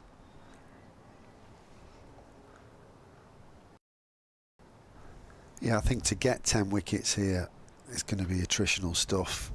It's going to be born out of lots of pressure, creating mistakes.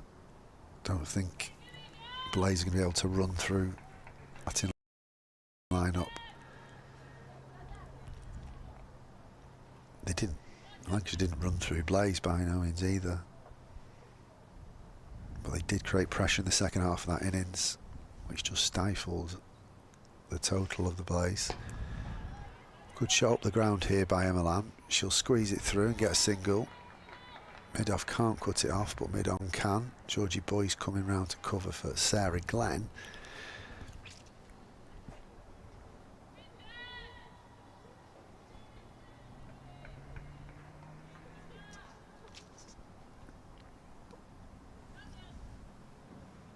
Eve Eve Jones, a left-hander, back on strike.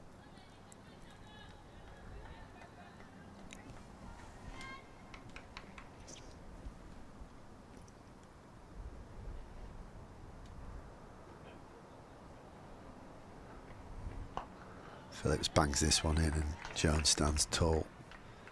Just knocks it back.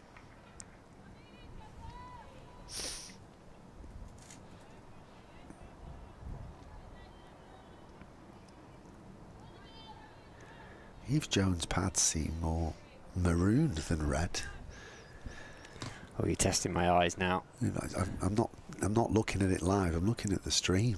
They look more maroon, West Indian maroon, than they do the Lancashire red. Oh, that one is edged through wide of the keeper. It'll go down to third man and be cut off. So it's just the one, but that is the first ball we've seen go fine through the slip cordon. It's a great effort from Amy Jones as well. She gets one hand on it, diving full stretch, just tips it round the post, takes momentum off it, saves 3 runs, I think. Reaction, albeit a different.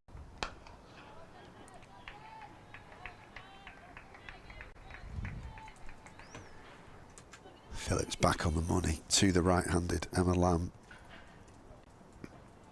There's nothing more frustrating than a right-hand, left-hand partnership, is there?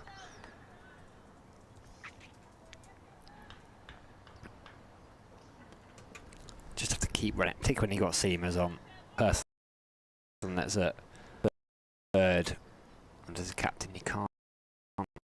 You're always having to think. He bangs this in again.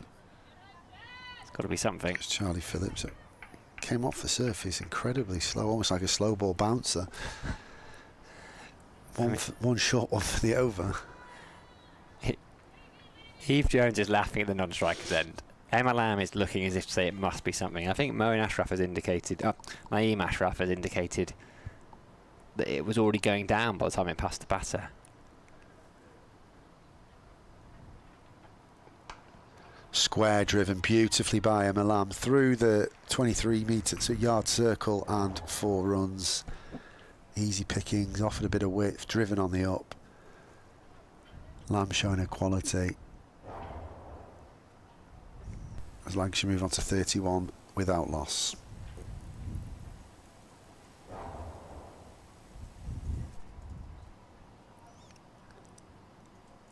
If you're just joining us here on Trent Bridge Live, it's the opening day of the Metrobank One Day Cup. Tier 1 women's cricket is underway. Lancashire are on the chase. 204 they need to win. Got 10 wickets in hand.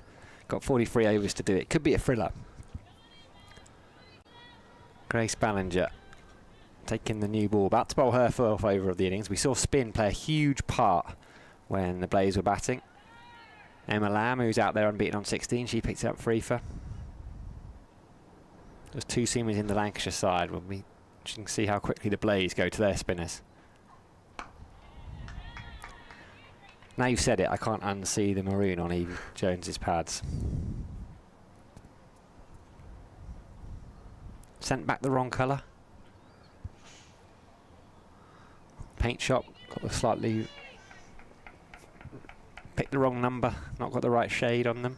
Unless it's just from a franchise she's played for, I'm not sure. Just a trusty pair of pads like Elise Perry's helmet.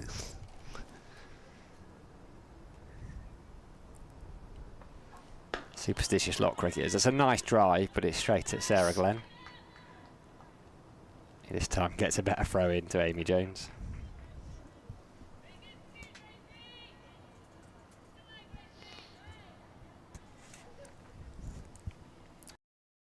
(13 from 23). Eve Jones.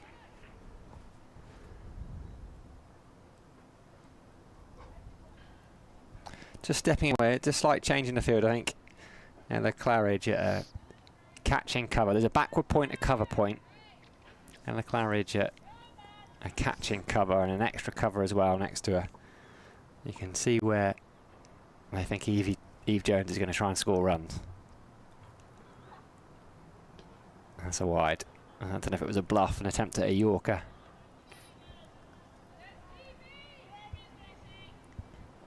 As Sarah Glenn and standing skipper Tammy Beaumont just come together at mid-off and extra cover respectively, just to have a chat. How are they going to buy themselves a couple of wickets just to put Lancashire under pressure? One way to go in this. Solid start though for the visitors.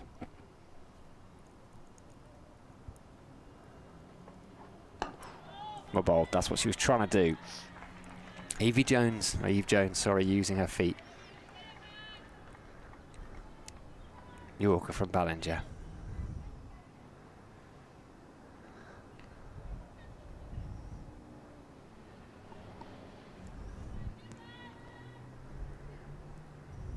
Looks like Amy Jones's helmet will be on very shortly. Perhaps any more of that coming down the wicket from Eve Jones might bring keeper up to the stumps. Brilliant keeper, Amy Jones.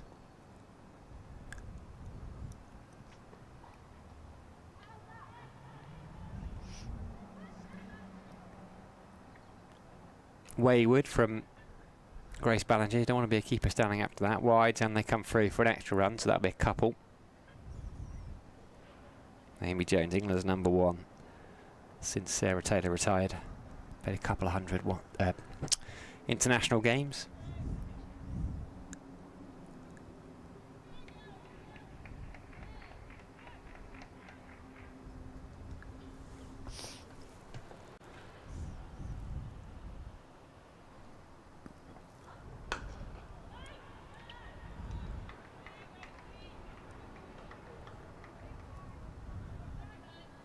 Still plenty of energy. Back early in the total here. Gonna have to bowl well.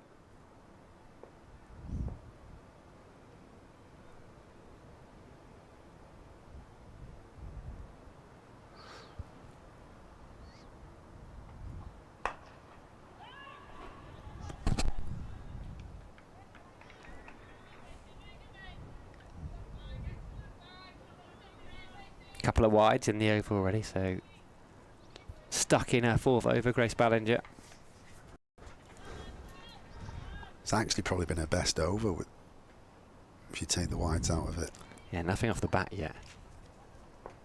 Just started to find a bit of rhythm, bit of control.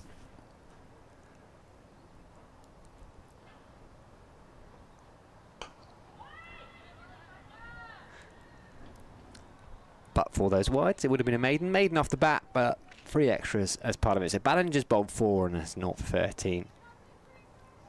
Lancashire fairly full without losses. You see some blue sky at Trent Bridge. It's been a decent day. A little bit of cloud cover at times, but largely pretty warm.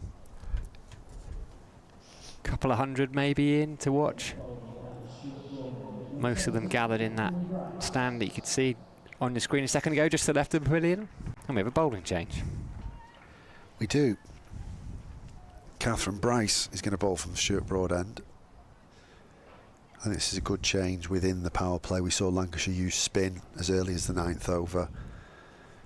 Catherine's not a spinner, but she's a medium pace bowler where Amy Jones will stand up to the Scottish international. Yeah, 15 wickets in last year's Rachel Hayhoe Flint Trophy. An average of 15. So she can do pretty much anything on a cricket pitch. And what she can't do, her sister can behind the stumps. So Bryce around the wicket. Natural shape will be away from the left-hander, angling it in. And there is a wicket. First ball. Jones stood tall and just tried to push it back. It was a little bit early on it, so she's caught and bowled. The bowling change works the oracle, and Eve Jones has to depart. Caught and bowled by Catherine Bryce for 13. And looks like she's got a little knee tucked away, and then stood there, partly in disbelief, I think. Well, because she couldn't believe it. But she has to go. That'll be the end of her game. Big moment as well for the Blaze. We know how dangerous Eve Jones can be. Was it a bit of a leading edge? Was she trying to work it into the onside? Yeah, just a bit of a thick leading edge, wasn't it? Taking over control a little bit. Notice the umpires have checked the bats, the thickness of it with the gauge. Every time they've walked out, you don't often see that, do you? You only see it happen off the pitch.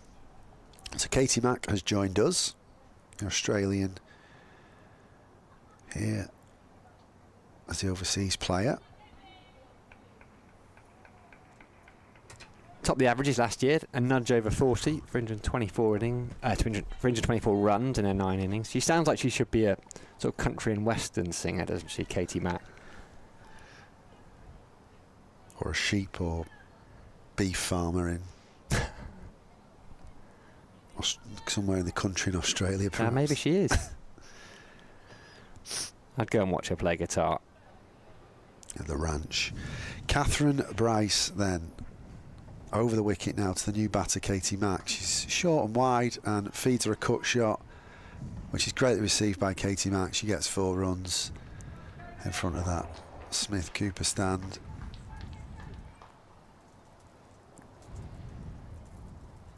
Just missing a length there, Catherine Bryce. Change has yielded a wicket, but the Blaze need to continue to build pressure here and wrestle some control. Better delivery from Bryce. Little tiny bit of shape into the right-hander. She naturally got a chest on action, so she just pushed the ball in. We haven't seen a great deal of movement through the air with the ball today, laterally. On the money once again is Bryce. There's no run, little fumble in the field, but it's cut off.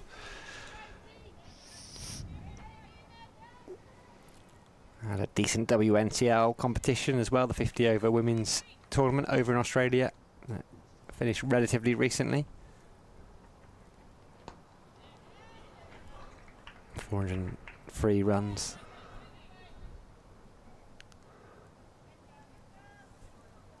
And a very good February. It's a sign of the strength of Australian women's cricket.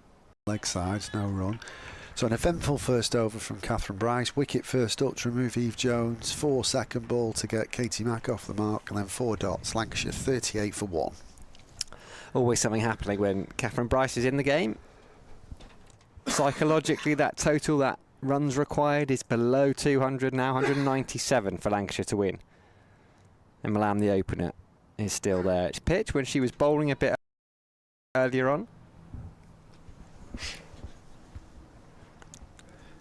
Picked up a trio of wickets. Here's Grace Ballinger though. She's going to continue into her 5th. Her 4th over was a mixed one in the sense there were no runs off the bat, but a couple of wides thrown in there which just ruined it slightly.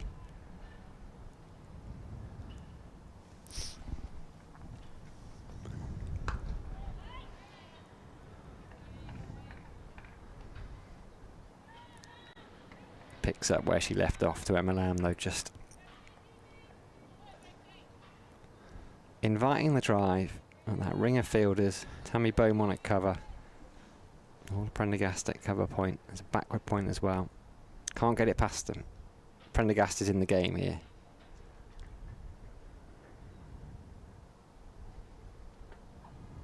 Flicked into the leg side. Will it be out? No, it won't. Put down. Difficult catch at square leg. Georgia Elwiss put the dive in to her left. I think she got both hands to it. It's a funny position to field, coming at you at a strange angle. But it's a lifeline for Emma Lamb on 16. Yeah, she'll feel she should have caught it because she got her hands to it and it was a good height. It did go quick and Lamb wasn't quite balancing over the ball. That's why it went in the air.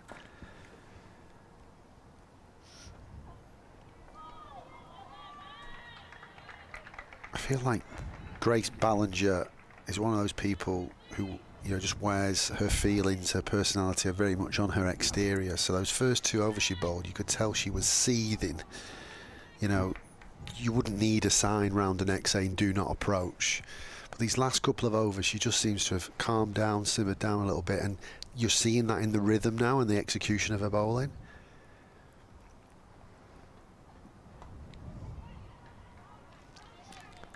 Max squirts that one away.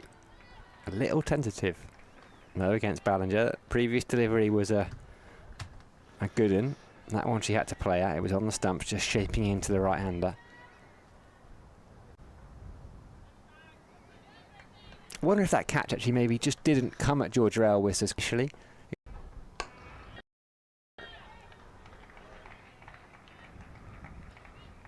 This is good from Grace Ballinger. Just 2 off the over so far. Her 5th. I think the other thing to consider is look what's right in front of her.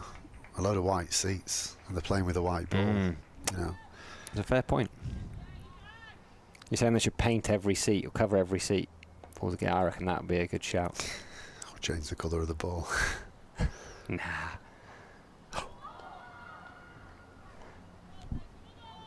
Pace off from Grace Ballinger. Not sure what that's missed, but it's missed everything. Not sure how it has. She's not sure. 5 done. 40 for 1 after that 10 over initial power play. Katie Mack has 5. Emma Lamb, the opener, has 17. It was a genuine cutter that. She rolled her fingers over the ball and it literally moved the width of, landed on middle and went past off. Yeah, it's a difficult one, isn't it, when there's not a crowd in, because all the seats are white because there's predominantly red ball cricket played here. But if you get a flat catch like Elwiss did there, it's understated seats. It hit me on the chest. I wouldn't even got my hands on it. I mean, I wouldn't have got down to the left. I've still been stood up and watching it whistle past. Catherine Price is going to continue then. Just her 2nd over. She's full and straight and fields off her own bowling.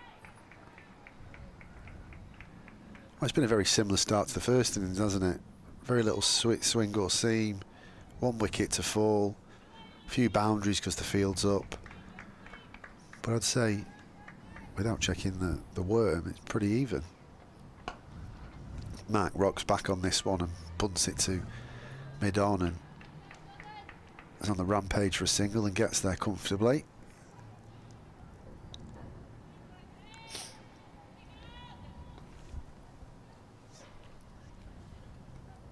I've got a little surprise for you as well, Sam. Oh, go on. But we're not going to give it all away. Okay. We're going to keep people hanging. But we're going to have a special guest in around 10 minutes. Am I not special enough for you, James? You are, but this is even more special. I nearly said special. I was waiting. I wanted to pull you. I'm glad you pulled yourself up because you weren't getting away with that one. With the most northern thing ever, that one, the most specialer. Oh, that's exciting. We like special guests, particularly when they're very special. But I think you could put the word "very special" on this one. Yeah, very special. If it's who I think it is. Yeah, very special.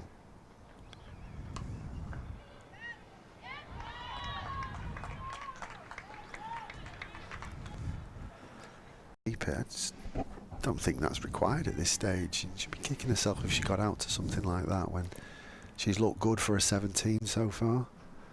They've put a deep fine leg in place now as well. Oh, that's lovely.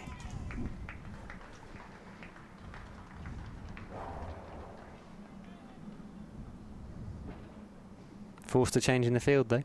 It did. But that's classic Emma Lamb, that, isn't it? That square drive distributes the weight into the ball beautifully and just caresses the ball to the boundary.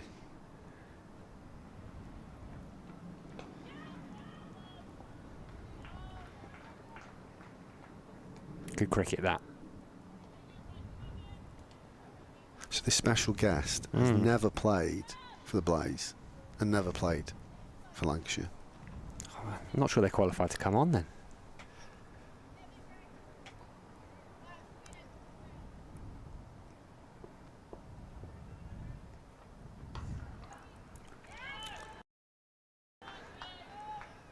Is it fair to say they've played a bit of cricket in their time though? They've played a fair bit of cricket, yeah. Fair is actually playing it down. Okay. Well, in which case maybe I'll change my stance. You can have 1 pass for the season.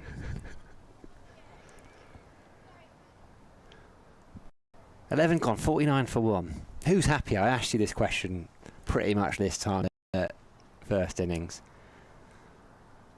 I think there's a long way to go. If I'm Lancashire, I'm really happy. You know, you're 49 without loss. As you mentioned before, under 200 runs to get. It seems to be easier. The outfield seems quicker. The pitch is as true as it's been all day. Ballinger into over number 6 of her work with the ball. Emma Lamb, 22 from 31 balls. It's very easy to get ahead of yourself. We saw that in the first innings. As soon as Lancashire created a bit of pressure, it yielded wickets and the run rate slowed down. So I wouldn't be too disheartened as a play spectator. I think this game is going to go for some time yet.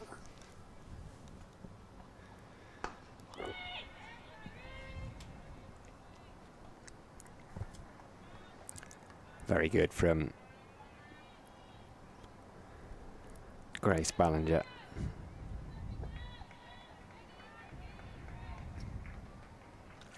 Since those back-to-back boundaries that Am scored in, oh, nothing like the commentator putting a bit of a curse on it. That one's just over pitch. Grace Ballinger maybe suggesting that the non-striking batter. What happened there? I'm not sure. I think the non-striker was at the wrong end. Oh, I don't know. I didn't know if they quite... If the non-striker got any of the dive, is what she's saying? Had the bails come off? What's going on here? Has it been called a dead ball? A lovely shot from Emma Lamb, but I believe that's been called as a dead ball because the bails had come off. Right. And if you say it convincingly enough, that's actually what happened. I think that might have been what happened. Well, the bails do come off, 'cause I'm just watching the replay, but how did they come off? I don't know.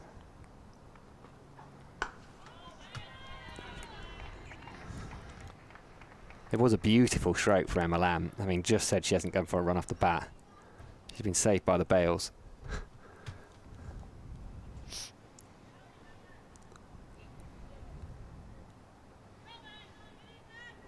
Switch in the field, and a Claridge comes out of an orthodox mid-wicket, goes to deep square leg, so Georgia Elwiss comes into quite a straight mid-wicket.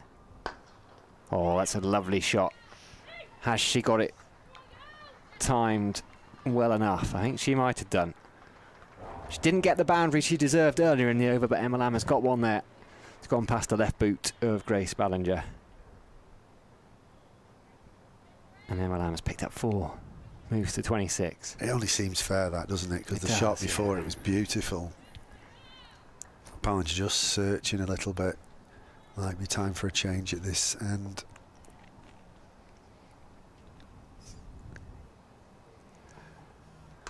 In the air. Oh, and put down a backward point. It was a strange shot. She was reaching Emma Lamb almost to play it. And it was dying on Josie Groves at backward point, but she got there. She made the ground up. And it's almost like she got 2 hands on it and grounded it as her hands hit the floor. Lifeline for Lamb. Not her first one.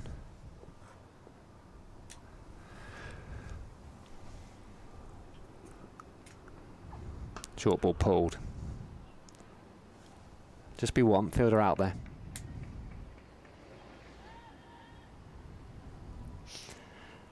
End of Grace Ballinger's 6th over. She would have been angry, had calmed down. She's now had 2 catches dropped off her. Yeah, she looks like she's frustrated again now as she returns to a short 3rd position.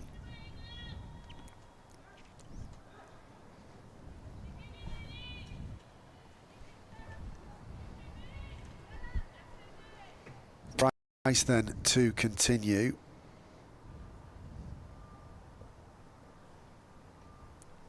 Right arm over the wicket. And Milan will tickle that one off her thigh pad for a single. Moves her on to 28. Could it be her day? Lives on 16, 26. You've got to take advantage of that as a batter now.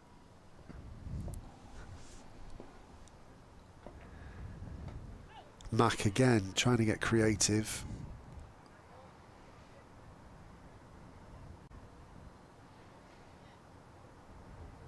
What's the umpire signalling here? Have we had a contact with the head, so we're calling dead ball. Did that hit the batter or the wicket keeper on the way through? Let me have a look on the replay. It looks like it hit Amy Jones, but I don't think it was contact with the head.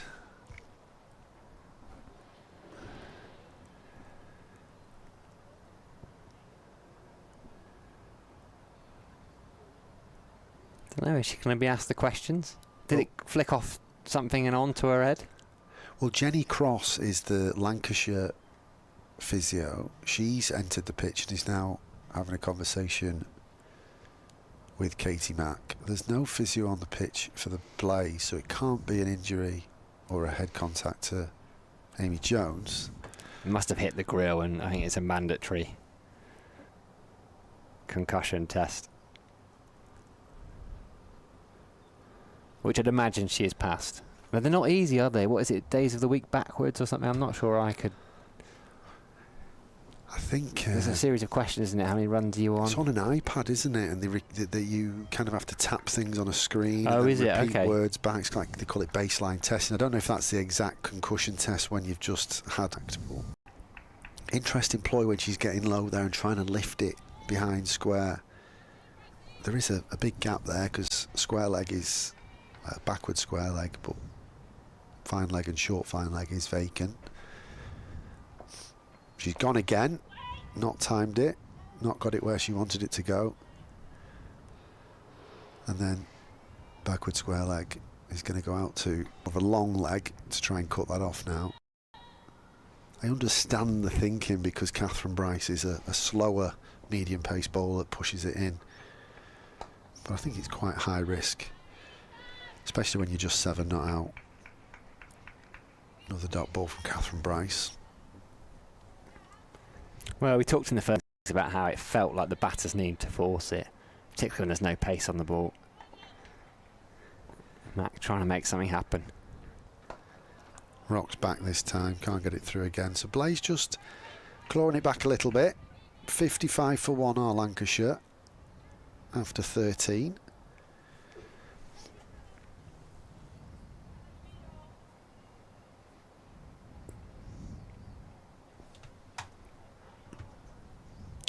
I'd imagine we're going to see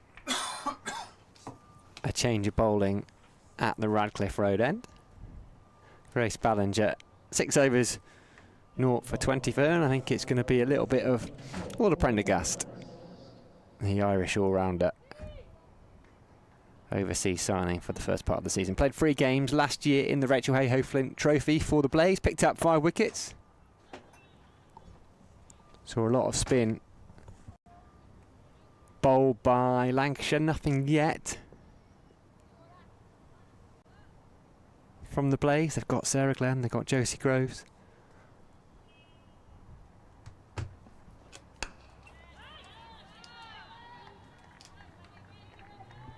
Emma Lamb, 28 not out. Run rate has dropped. They got off to a bit of a flyer, relatively, Lancashire. Now down at 4.23, but nothing to worry about. 4.86 is the required rate. Lots of time, 9 wickets in hand. Setting up for a close game, this, though.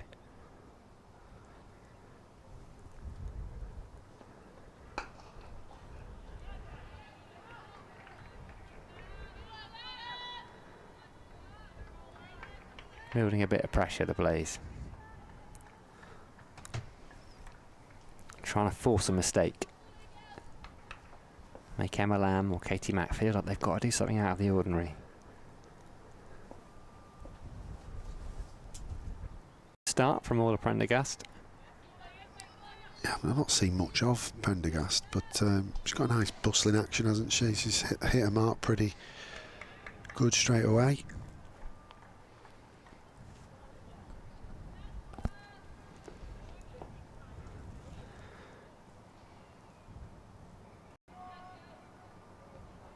Just a single. Georgia Elwiss does well to come around from mid-wicket. Deep square leg is back on the boundary. Yeah, it looks very repeatable, doesn't it? The kind of thing that she could probably do all day long if she had to. 7 or 8 big strides once she gets into it after those initial couple. Cut away, just too short, too wide. Fielder out of deep cover, can't do anything about it. Katie Mack is into double figures. She'll feel a bit better having hit that one. Just waited, it sat up nicely. All she had to do was get it past the fielder at backward point, and she had 4. She's done it, she's got 11. Yeah, just missed a length there after a good start to the over, 3 dots.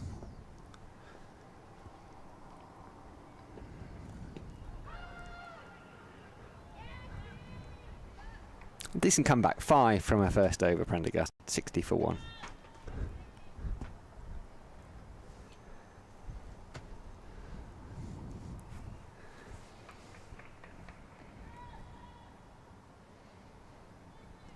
Look at that run rate as well, just teetering between 4.3 and 4.5, very similar to the first innings. They were pretty consistent all the way through, weren't they? The Blaze, their run rate. Yeah, this is perhaps lower than it's been in the whole game. The required rate's up to 4.86. Bryce to start another over on the money straight away to Emma Lamb. The difference in the Blazing was that they didn't keep wickets in hand, did they?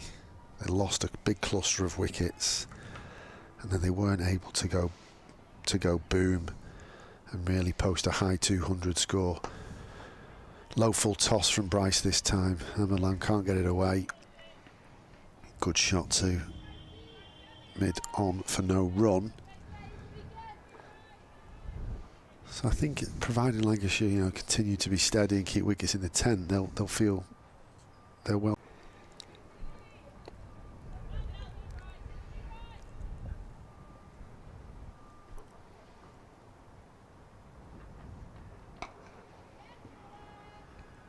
Rocks back and turns this one into the leg side. Does Emma Lamb's cut off by a forward deep square leg.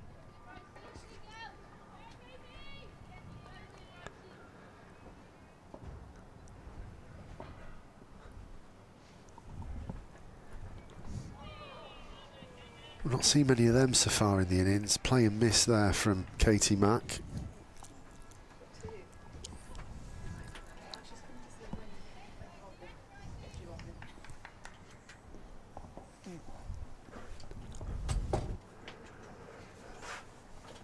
Catherine Bryce full again on low full toss.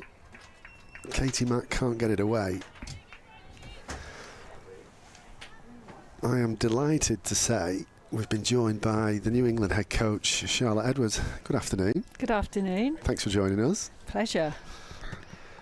I did say on text yesterday that I wouldn't ask you all the questions you got asked by others and NASA and every other podcast, so but it's nice to have you for a short while, so thanks for joining us. Pleasure. Go easy. How do you see this game? Have you watched much of it? Have you been able to see much of it? Yeah, no, I'm just down in a box down there actually. So I've been, yeah, I think it's been a great game so far. I think I think it's really evenly poised, isn't it, at the moment? Prendergast to continue. Run down to third man by Emma Lamb. Yeah, I thought we were going to get a big score, a 275, maybe a 300, and then Lancashire able to just claw a bit of pressure back, didn't they? Yeah, I thought when Catherine Bryce and Georgia Elwiss were in, I think that was a brilliant partnership, and yeah, just a couple of quick wickets there, and yeah, I think 230 odd made it sort of, I guess, a bit more achievable for Lancs. Pulled away this time, a little bit on the short side from Prendergast. But as you well know from domestic cricket, this middle score, 230, you can get some lower scoring, kind of exciting games, especially along season, can't you? Batting team think they can chase it down. Short again from Prendergast. This one's pulled behind square. It's going to be a chase on. It's in vain, and it's 4 more to Lancashire total. Easy pickings for the batter there. Yeah, I think back to some of those Diamonds Vipers battles. They were always like 210 played, 209, weren't they? They weren't always high-scoring thrillers. No, they weren't. And But they made great viewing, but probably not for you as the head coach. No, I've got a few more grey hairs from those matches, but yeah, I think it was, in terms of those matches and the county cricket or regional cricket was then. There was some brilliant cricket played, and I'm obviously delighted to be here today and see these, two wonderful teams. And when you look at the scorecards, they are truly sort of two really good lineups. So I'm sure this is going to go all the way today.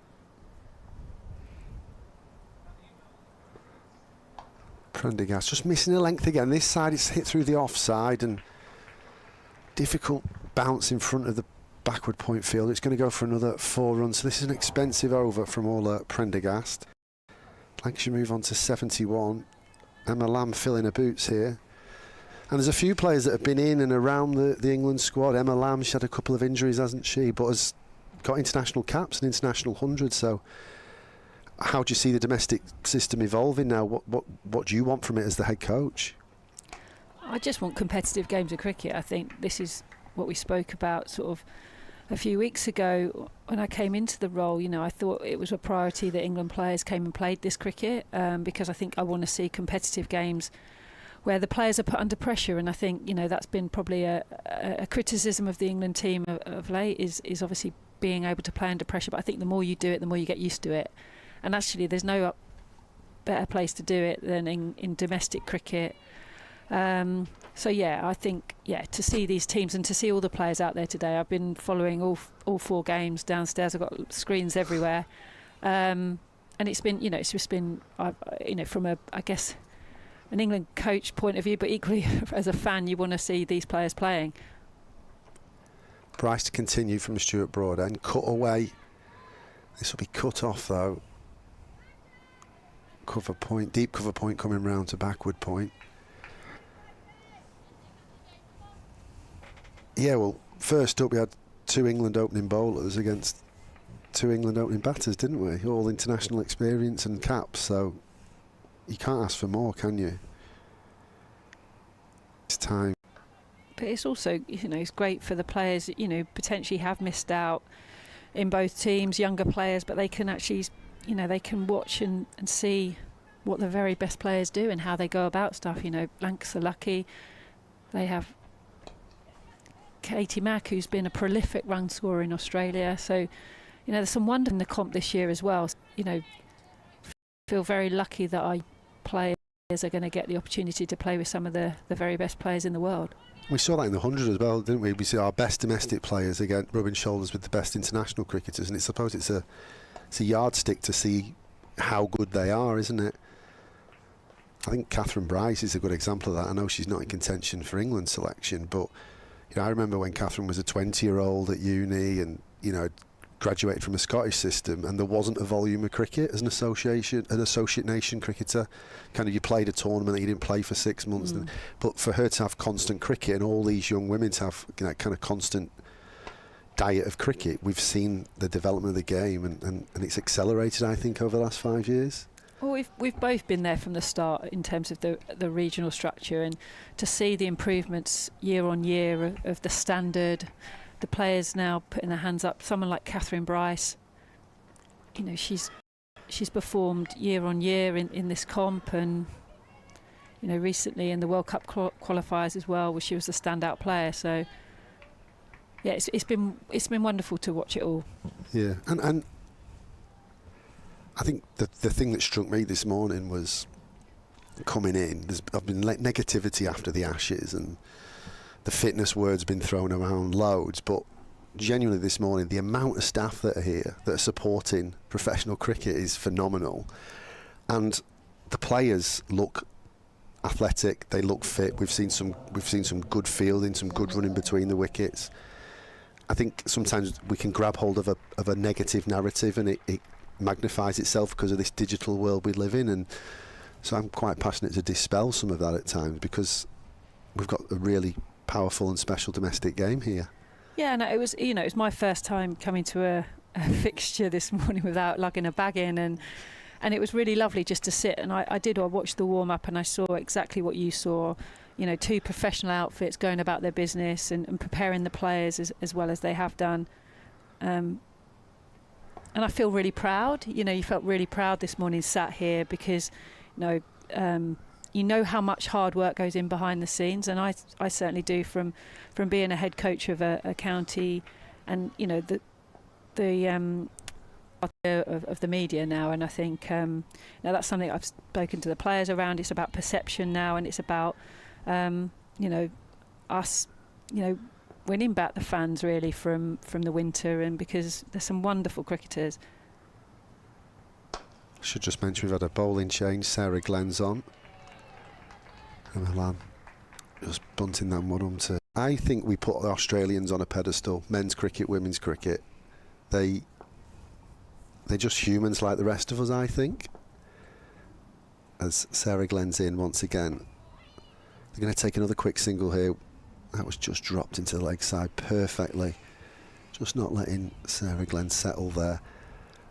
I think we put them on a pedestal. Like, is the gap that big? Or is it just sometimes a bit of psychology? They get on a run, we get on a rut. Or am I being very simplistic there? No, you're absolutely spot on. Because I can tell you now that, you know, Australians highly regard England. Having been out there, worked out there, I see how much they regard England. You know, England didn't play anywhere near their best cricket in the winter, and if you don't, you'll get punished, and that's clearly what happened. But I think if England would have managed to have potentially nicked one of those first 2 games, that series would have looked very different. It's not, we're not 16-0 apart, but we you know, we just didn't win those big moments early doors, and paid for it basically. Sarah Glenn just dragging that livery down, and Emma Lamb climbed into that pull shot. Takes a single this time to end the over. She moves on to 47, Mac 17, Lancashire 84 for 1. Yeah, and I felt that was the same with the previous Ashes and probably the one before that. I remember chatting to Paul Shaw when he was Thunder coach, and you know, he described it as, you know, you lose one game by a run, then the next game by a run, you're 4-0 down, and another game by, you know, a wicket, and small margins can add up to losing 5-0 or 10-0 or however you score it. So that sport is why we play it, isn't it? It's why it excites us. And the Ashes series is always hard in the format it's played as well, because, you know, if you're a holder of the Ashes, you know how incredibly hard it is to win them back, because you've got to, you know, you've got to start well, and probably haven't started well enough in the last couple of Ashes series. So therefore, it feels a massive job to pull it back. But that's been and gone now anyway. So yeah. Look forward. Yeah, exactly. Georgia Elwiss is on from the Stuart Broad end, right arm over the wicket, just back of a length, and pushed into the offside by Emma Lamb. She moves on to 48. She's not doing herself any harm today, is she, in front of the head coach, Emma Lamb? Elwiss in once again, a bit full, a bit straighter, and just cramps Mac up for space. You can't get that one away. She's got an international 100. I watched that against South Africa. Yeah. You know, so, you know, and I've tried to make it very clear, you know, the door's wide open for everyone now, and I think that's a really, I think, positive message. Oh, an inside edge there, just drops at the feet of Mac. Yeah, there's that bracket of England, the old England academy players, the Eve Jones who's here today, Lammy, Holly Armitage, who's now up at Durham, that kind of late 20s to early 30s players that have been quite prolific in domestic cricket, haven't they? But they've not quite found a way in. So I think it's really exciting in that respect. Pulled away by Mac this time, be cut off at deep square leg. And I think it's been quite hard in the past, because there's been a lack of England players playing domestic cricket, that they score runs, but then it kind of, you know, I guess the feedback is, oh yeah, but there was no England bowlers. Yeah. It wasn't as good an attack, and I think that makes it quite difficult for those players to break the way into the team. And I think now, you know, certainly in these first 7 games, it's 8 wonderful teams. You know, each, I think, you know, looking at all the games today, they look evenly poised. So I think everything's going to be worth more now, I think, with the competition as it stands, and that's a great place to be. Elwiss in once again. Driven on the up this time, no run. That concludes the first over from Georgia Elwiss. Lancashire 86 for 1, 2 from that over. So does England A help bridge that gap? So I think of someone like perhaps Georgia Elwiss, who played for you at the Vipers, or Georgia Adams, who couldn't quite get in that first 11 for England. Does England A help kind of bridge that gap to test the next best talent? Yeah, I think the recent tour to Australia, it was a really successful trip. I think this obviously that team was picked before I came into the role, but there was obviously a real kind of wanted to look at some younger players coming through potentially and give them an opportunity to play in Australia, but equally to play some longer format cricket. Really important because structure is actually getting a couple of 3-4 day games, so they get to experience the longer form, because I think there's so much we can learn from that format. So yeah, I think it will all obviously play a role. I think depending on what the opposition is, what future tours look like. But this is where I'm really focusing on. I really want to make county cricket, the pinnacle certainly of domestic cricket. Glenn once again, just parries this one off her own bowling. Yeah, that would be good, wouldn't it? Some like multi-day cricket, even if it was just like a festival week or a festival fortnight, and you create some rival rounds that not necessarily you're not going to win a championship, but you get the bragging rights. You can just imagine a East Midlands versus West Midlands, or a Battle of London, or War of the Roses. No, there's definitely ways we can do it, but I think it's something we certainly need to look to add to the fixture list. Glenn once again, just miss the length slightly. It's cut in front of square. It's well cut off actually. Just the single scored. Mac moves on to 20. Lamb moves on strike. She's 49 not out from her 63 delivery so far.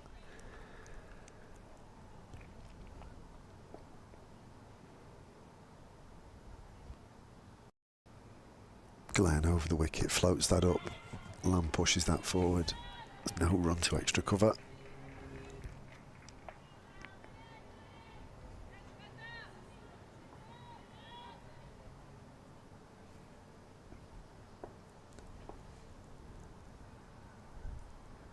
One ball remaining in this over.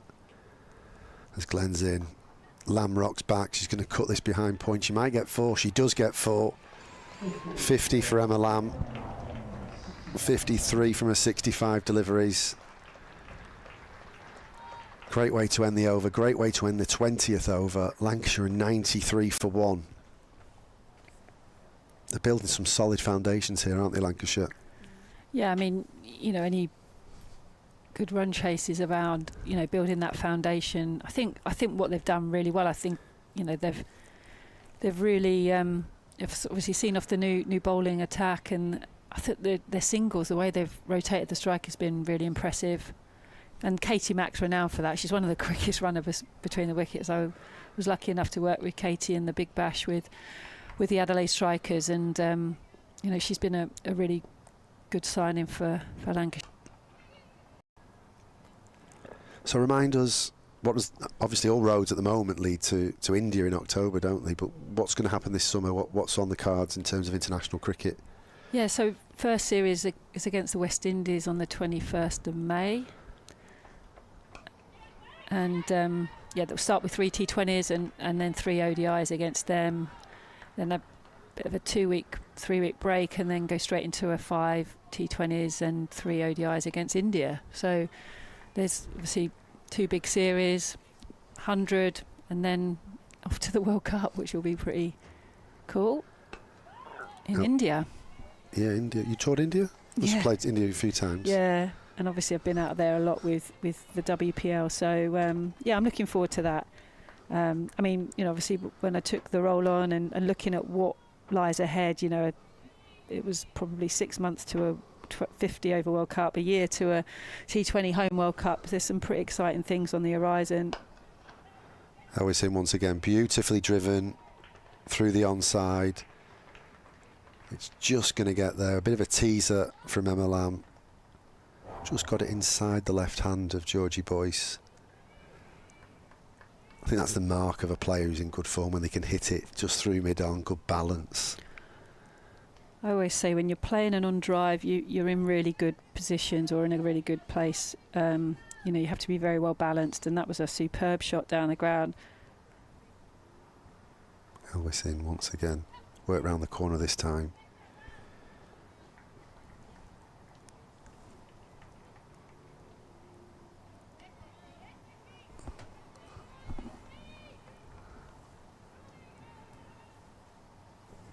Just gone a little bit dull at Trent Bridge.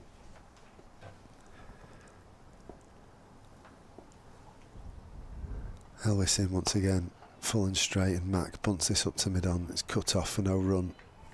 Another over passes us by. 21 gone. Lancashire 99 for 1. Just trying to follow some of the other scores. What's going on? You've got me away from my screens. Yeah, we did have a brief look just as the innings started in the second innings here. Let's have a look what's happening.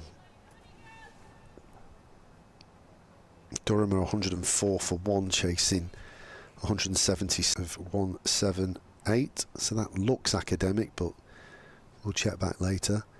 Sarah Glenn to continue then. She's full and straight to Emma Lamb, who pushes the ball up to mid-on for no run.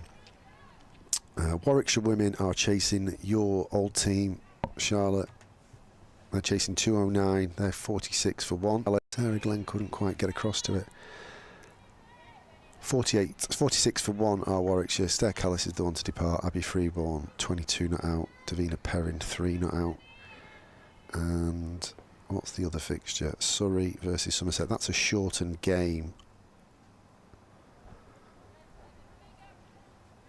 I think it's 33 over game, and Surrey are currently 203 for 6. Everyone chipping in there a bit. Late cut here from Emma Lamb, just guiding that down. To short third, they'll come back for a second. Yeah, 100 up for Lancashire and 1 for 1. With the 3 deliveries remaining in the 22nd. So yeah, all the games look relatively poised. It looks like Durham are in the ascendancy up at Chester Street, but the rest look hanging in the balance. Sarah Glenn just straying onto the pads, and Lamb works this one into leg side. Just feels like drinks needs to come now for the Blaze, just to reset. We saw a different Lancashire in the second half of the innings, didn't we, after the drinks? They really turn the pressure on. Yeah, you feel like a drinks break or just something just to disrupt the batters. They just didn't look in complete control at the moment.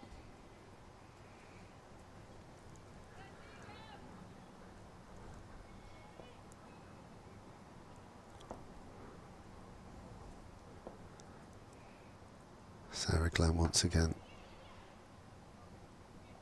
Max stands tall and just knocks that into the gap at cover point for another single.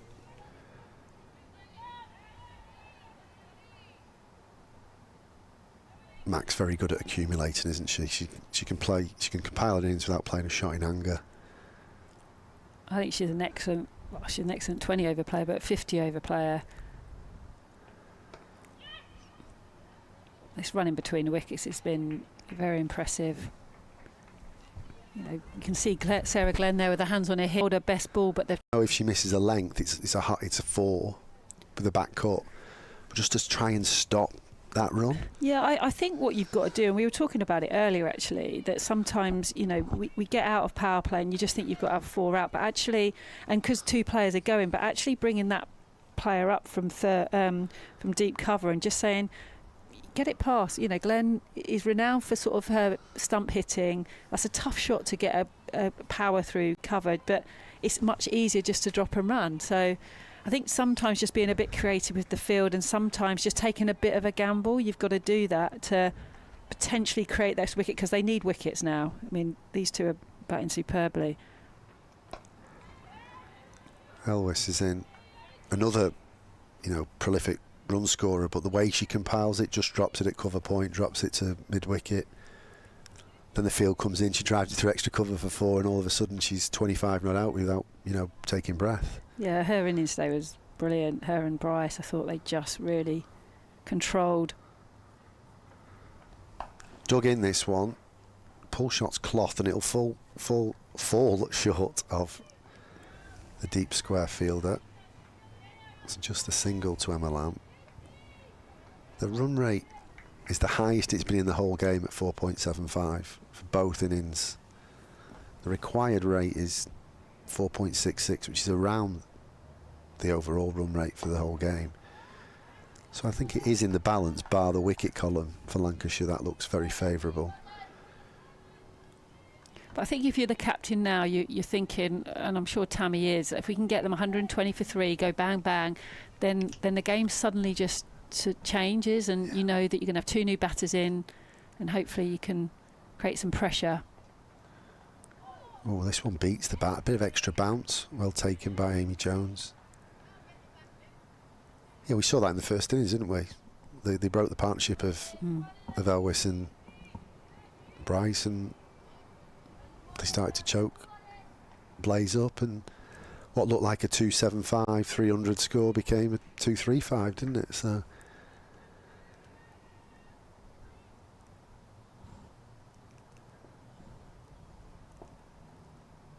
Elwiss in once again. Oh,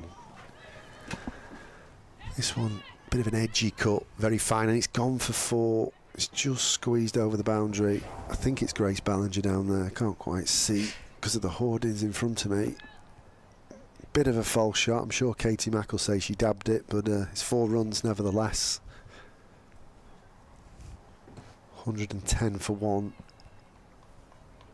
Tough as for 4, and suddenly the over ends up going for sort of 8s, and it's tough.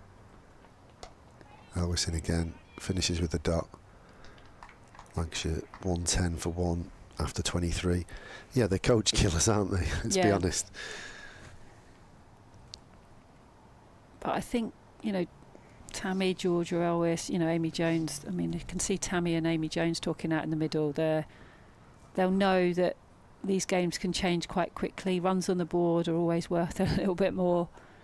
But yeah, it's also about maybe trying to change the bowlers up and just create, I guess, some pressure and concentration lapse. I think is the biggest thing for me here. It's you just want them to have a moment of, and once you hopefully get that inroad, you can start to apply some pressure. Well, Lancashire just rotated 4 spinners. Kate Cross bowled her 10 overs in 4 spells. Mika Gore bowled 3 spells. They didn't really let the blaze settle. And even though Emma Lamb didn't bowl very well in her first spell, they had the courage to bring her back and actually bowl well in her second spell. So certainly paid off. And it's interesting now, Tammy is coming into that sort of forward point position, so they can't get that easy thing. What they've done is taken mid-wicket out, which is a really positive move, saying play across it and get your single in there. And what's she done? But that's great batting. You know, she's identified the area, and actually she's played that really late. And this is, I think this is what you love about 50 over cricket. You're trying to create a wicket. The batters have then got to try and manoeuvre the field around. And for any youngsters watching that, she's gone all the way back in a crease. She's not got stuck on the crease and gone round playing French cricket. It was a well executed single with a full face of the bat, and then just turning it at the very end. Down the track this time, well fielded, extra cover. Is that Tammy? Yeah, that's Tammy. Thought she'd gone to backward point, but they swapped, haven't they? But you really feel like there's something. I mean, I always get a feel for a game, and at the moment you just feel like there's something brewing here. Blaze are trying to create a wicket, and you know, they've added this pressure of, you know, putting someone in to that area where they've been getting easy singles. So the same use of the feet this time by Mac, just working it into leg side. They think about a second, but they decide against it. Yeah, and there's that temptation, or perhaps there isn't, but there's space. Well, they've changed it now for the different batter, but for Emma Lamb, no fine leg either, or short fine leg. But I think you're mad to try and sweep Sarah Glenn. Yeah. You know, it's a high risk, low percentage shot, but there's a temptation there when there's not a fielder there, so just puts that bit of doubt in the batter's head, doesn't it? As Glenn is in once again. See, that was a single previously, wasn't it? Yeah. Just in front of there. So that's then what this does create is maybe looking to hit across now into that mid-wicket area. And yeah, this is a fascinating sort of passage of play at the moment.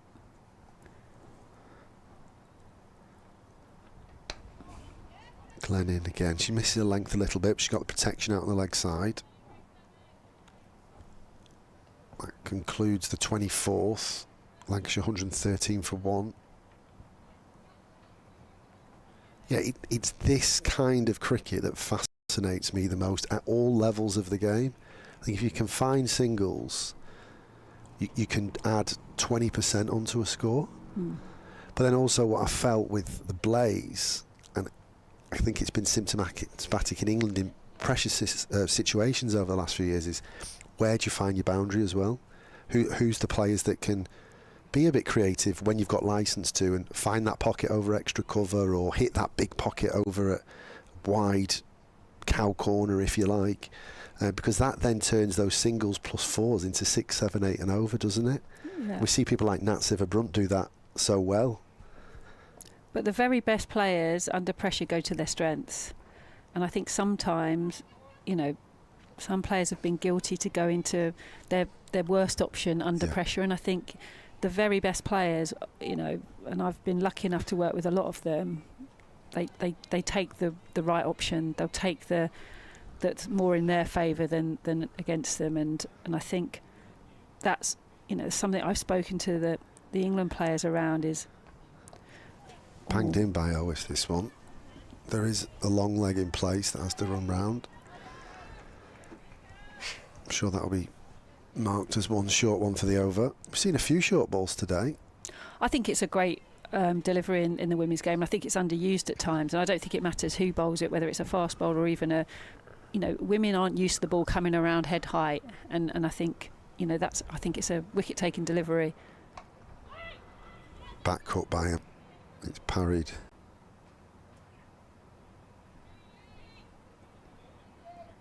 Two balls remaining, and then we're going to have a drinks break, and we're going to have a double change, I think. We think. Bit of a conflab between captain and bowler.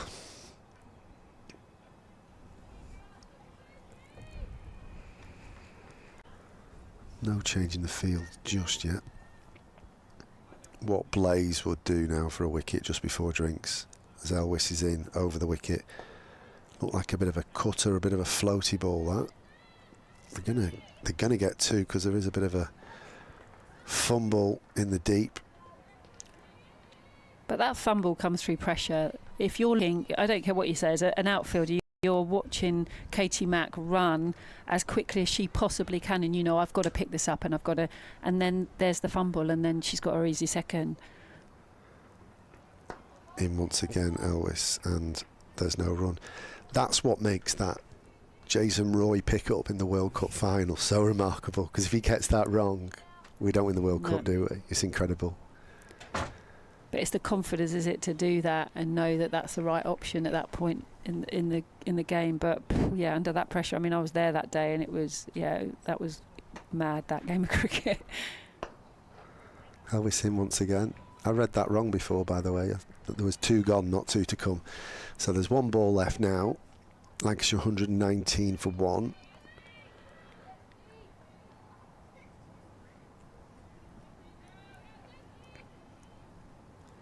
Lancashire require 116 from 151 balls. Elwiss, right arm over the wicket. just rolls her fingers over that one. There's no run, and the umpires signal drinks. Lancashire 119 for 1. Charlotte, thanks for joining us. Pleasure. Wish you all the best, and thanks for your time. Thank you. We're going to have a double change while we have a drink break. We'll be back shortly.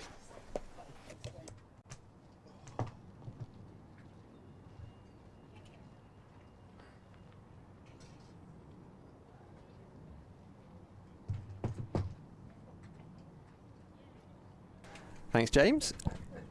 Can't call him Jimmy Carr when he's on air because he doesn't like it, but I'll call him it when he's not here to hear me. Brilliant to have Charlotte Edwards on as we hit drinks. 119 for 1. Lancashire chasing 2-3-5 for victory. We swap one special guest out for another one. It's the Blazes' Marie Kelly. Hello. Hello. Tough one to follow that, isn't it? Yeah, you both turned up at the same time, didn't you? I thought I'll let her go first. You'd have tried to just nudge her out of the way. Wait your turn. Yeah, sorry, look, I'm actually, I'm involved. This is my game. Oh, anyway, how are you? Life good? Yeah, all good, thank you. All good. What do you reckon? It's a tough one because we were 117 for 2 at this stage as well, so it seems a bit neck and neck at the minute. Anything can happen. Both teams sort of playing in a similar way. Obviously, they had another wicket at this point. They've probably got off to a slightly better start than we did in the power play, but in the end we were 37 off the power play and they were 40. So, yeah, pretty similar so far. I think this next phase of 10 to 15 overs will be really key, and hopefully then it'll be a nice close game for everyone home watching.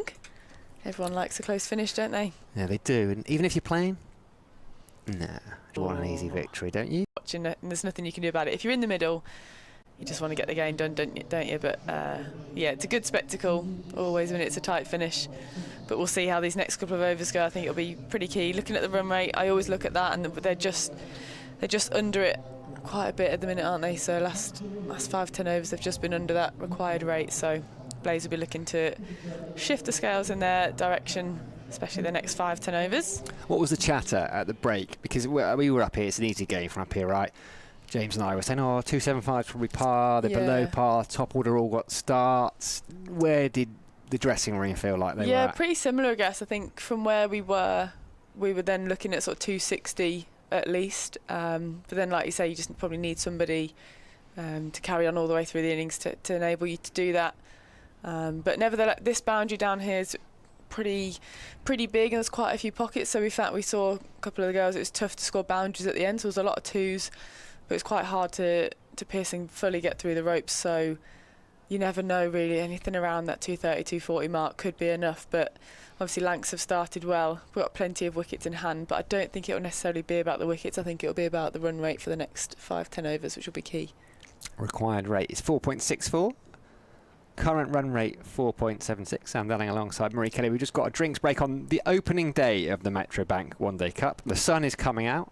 It's glorious at Trent Bridge. Bit of change over the winter at the Blaze. New head coach. How's the new regime? Luke Fletcher working the bowlers really hard, I bet. I'm sure he's quiet, doesn't say much in the corner, Fletch. He's been brilliant, to be fair, Fletch. He's just very, how do I put it? It's just sort of common sense, isn't he? So he just says it how it is. Yeah, he does actually. He talks common sense. Yeah, he does. But he just says it how it is. It's very simple with it, keeps things basics, and just gets to the point, which I think is what we need. And it's always good having somebody with what this does, what this means. It's how we actually change. What do we change about our skill then on a wicket like this? What does it mean? Does it mean we need to bowl more slower balls, more cutters, things like that? We saw Grace Ballinger with a very good slower ball. Should have been caught at point and get Lammy out early doors, and they're the kind of skills we're talking about. So we seem to be doing the right things. It just probably hasn't come off a couple of times today. Yeah, Lamb's still there. She's got 66, dropped on 16, dropped on 26. Here's Sarah Glenn into her 5th over of work for the day. Yeah, there's nothing worse than you drop a player and they continue to score. Everyone will be crossing their fingers now, that I'm sure Georgia Elwiss have a sigh of relief as well, and Josie at point.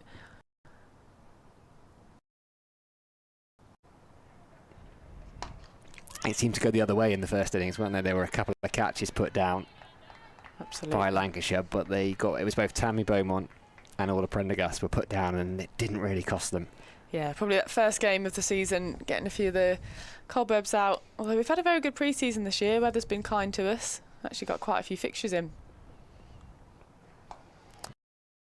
When you swan off to Abu Dhabi or whatever it is for however long. Tournament winners as well, was it? T20 Yeah, tournament retained? Yeah, retained. But it's great because you don't go out there to win a trophy. It's literally just about time on feet, get everybody's skills back out there. So to come away winners as well, I'm pretty happy with that. Uses her feet. That's a lovely shot from Emma Lamb. Very good shot there from Lammy. I think Glennie's being brave here and keeping mid-on and mid-off up because we can't afford to just keep giving them any more singles. So you kind of have to take the risk there and keep one of the straights up and kind of force Lammy or Katie Mack to go over the top and take a risk, and that might create a wicket. But credit to Lammy there. She's taken the risk on with a glorious shot. Moving on to 70. Yeah, long on has stayed back now. Mid-off still up in the ring. Quick run round the corner to Grace Ballinger. These two have run very well together, haven't they? It's something we talked about in our pre-match preview as well, that we know how well these two in particular run, always looking to drop and run. So we have tried to counteract that, but you've seen even though we're really like points so far off point, mid-wickets in nice and tight, they still managed to get the singles, which is just good batting. There we see it again. They might push for two. No, I'm not sure they'll come back. But it's a huge expanse, isn't it, that leg side to the right-hander as Sarah Glenn is through her fifth. And the 26th over, 125. Pressed us over the winter. Looked a bit different as well, slightly different action. Yeah, Tough kind to of a face. slingier action. It's quite hard to face it because you can't quite see the ball coming right over the top. And she's just got a little bit more pace than you think, so she rushes you a fair bit. And she's got some decent bumpers as well, so hopefully she'll sneak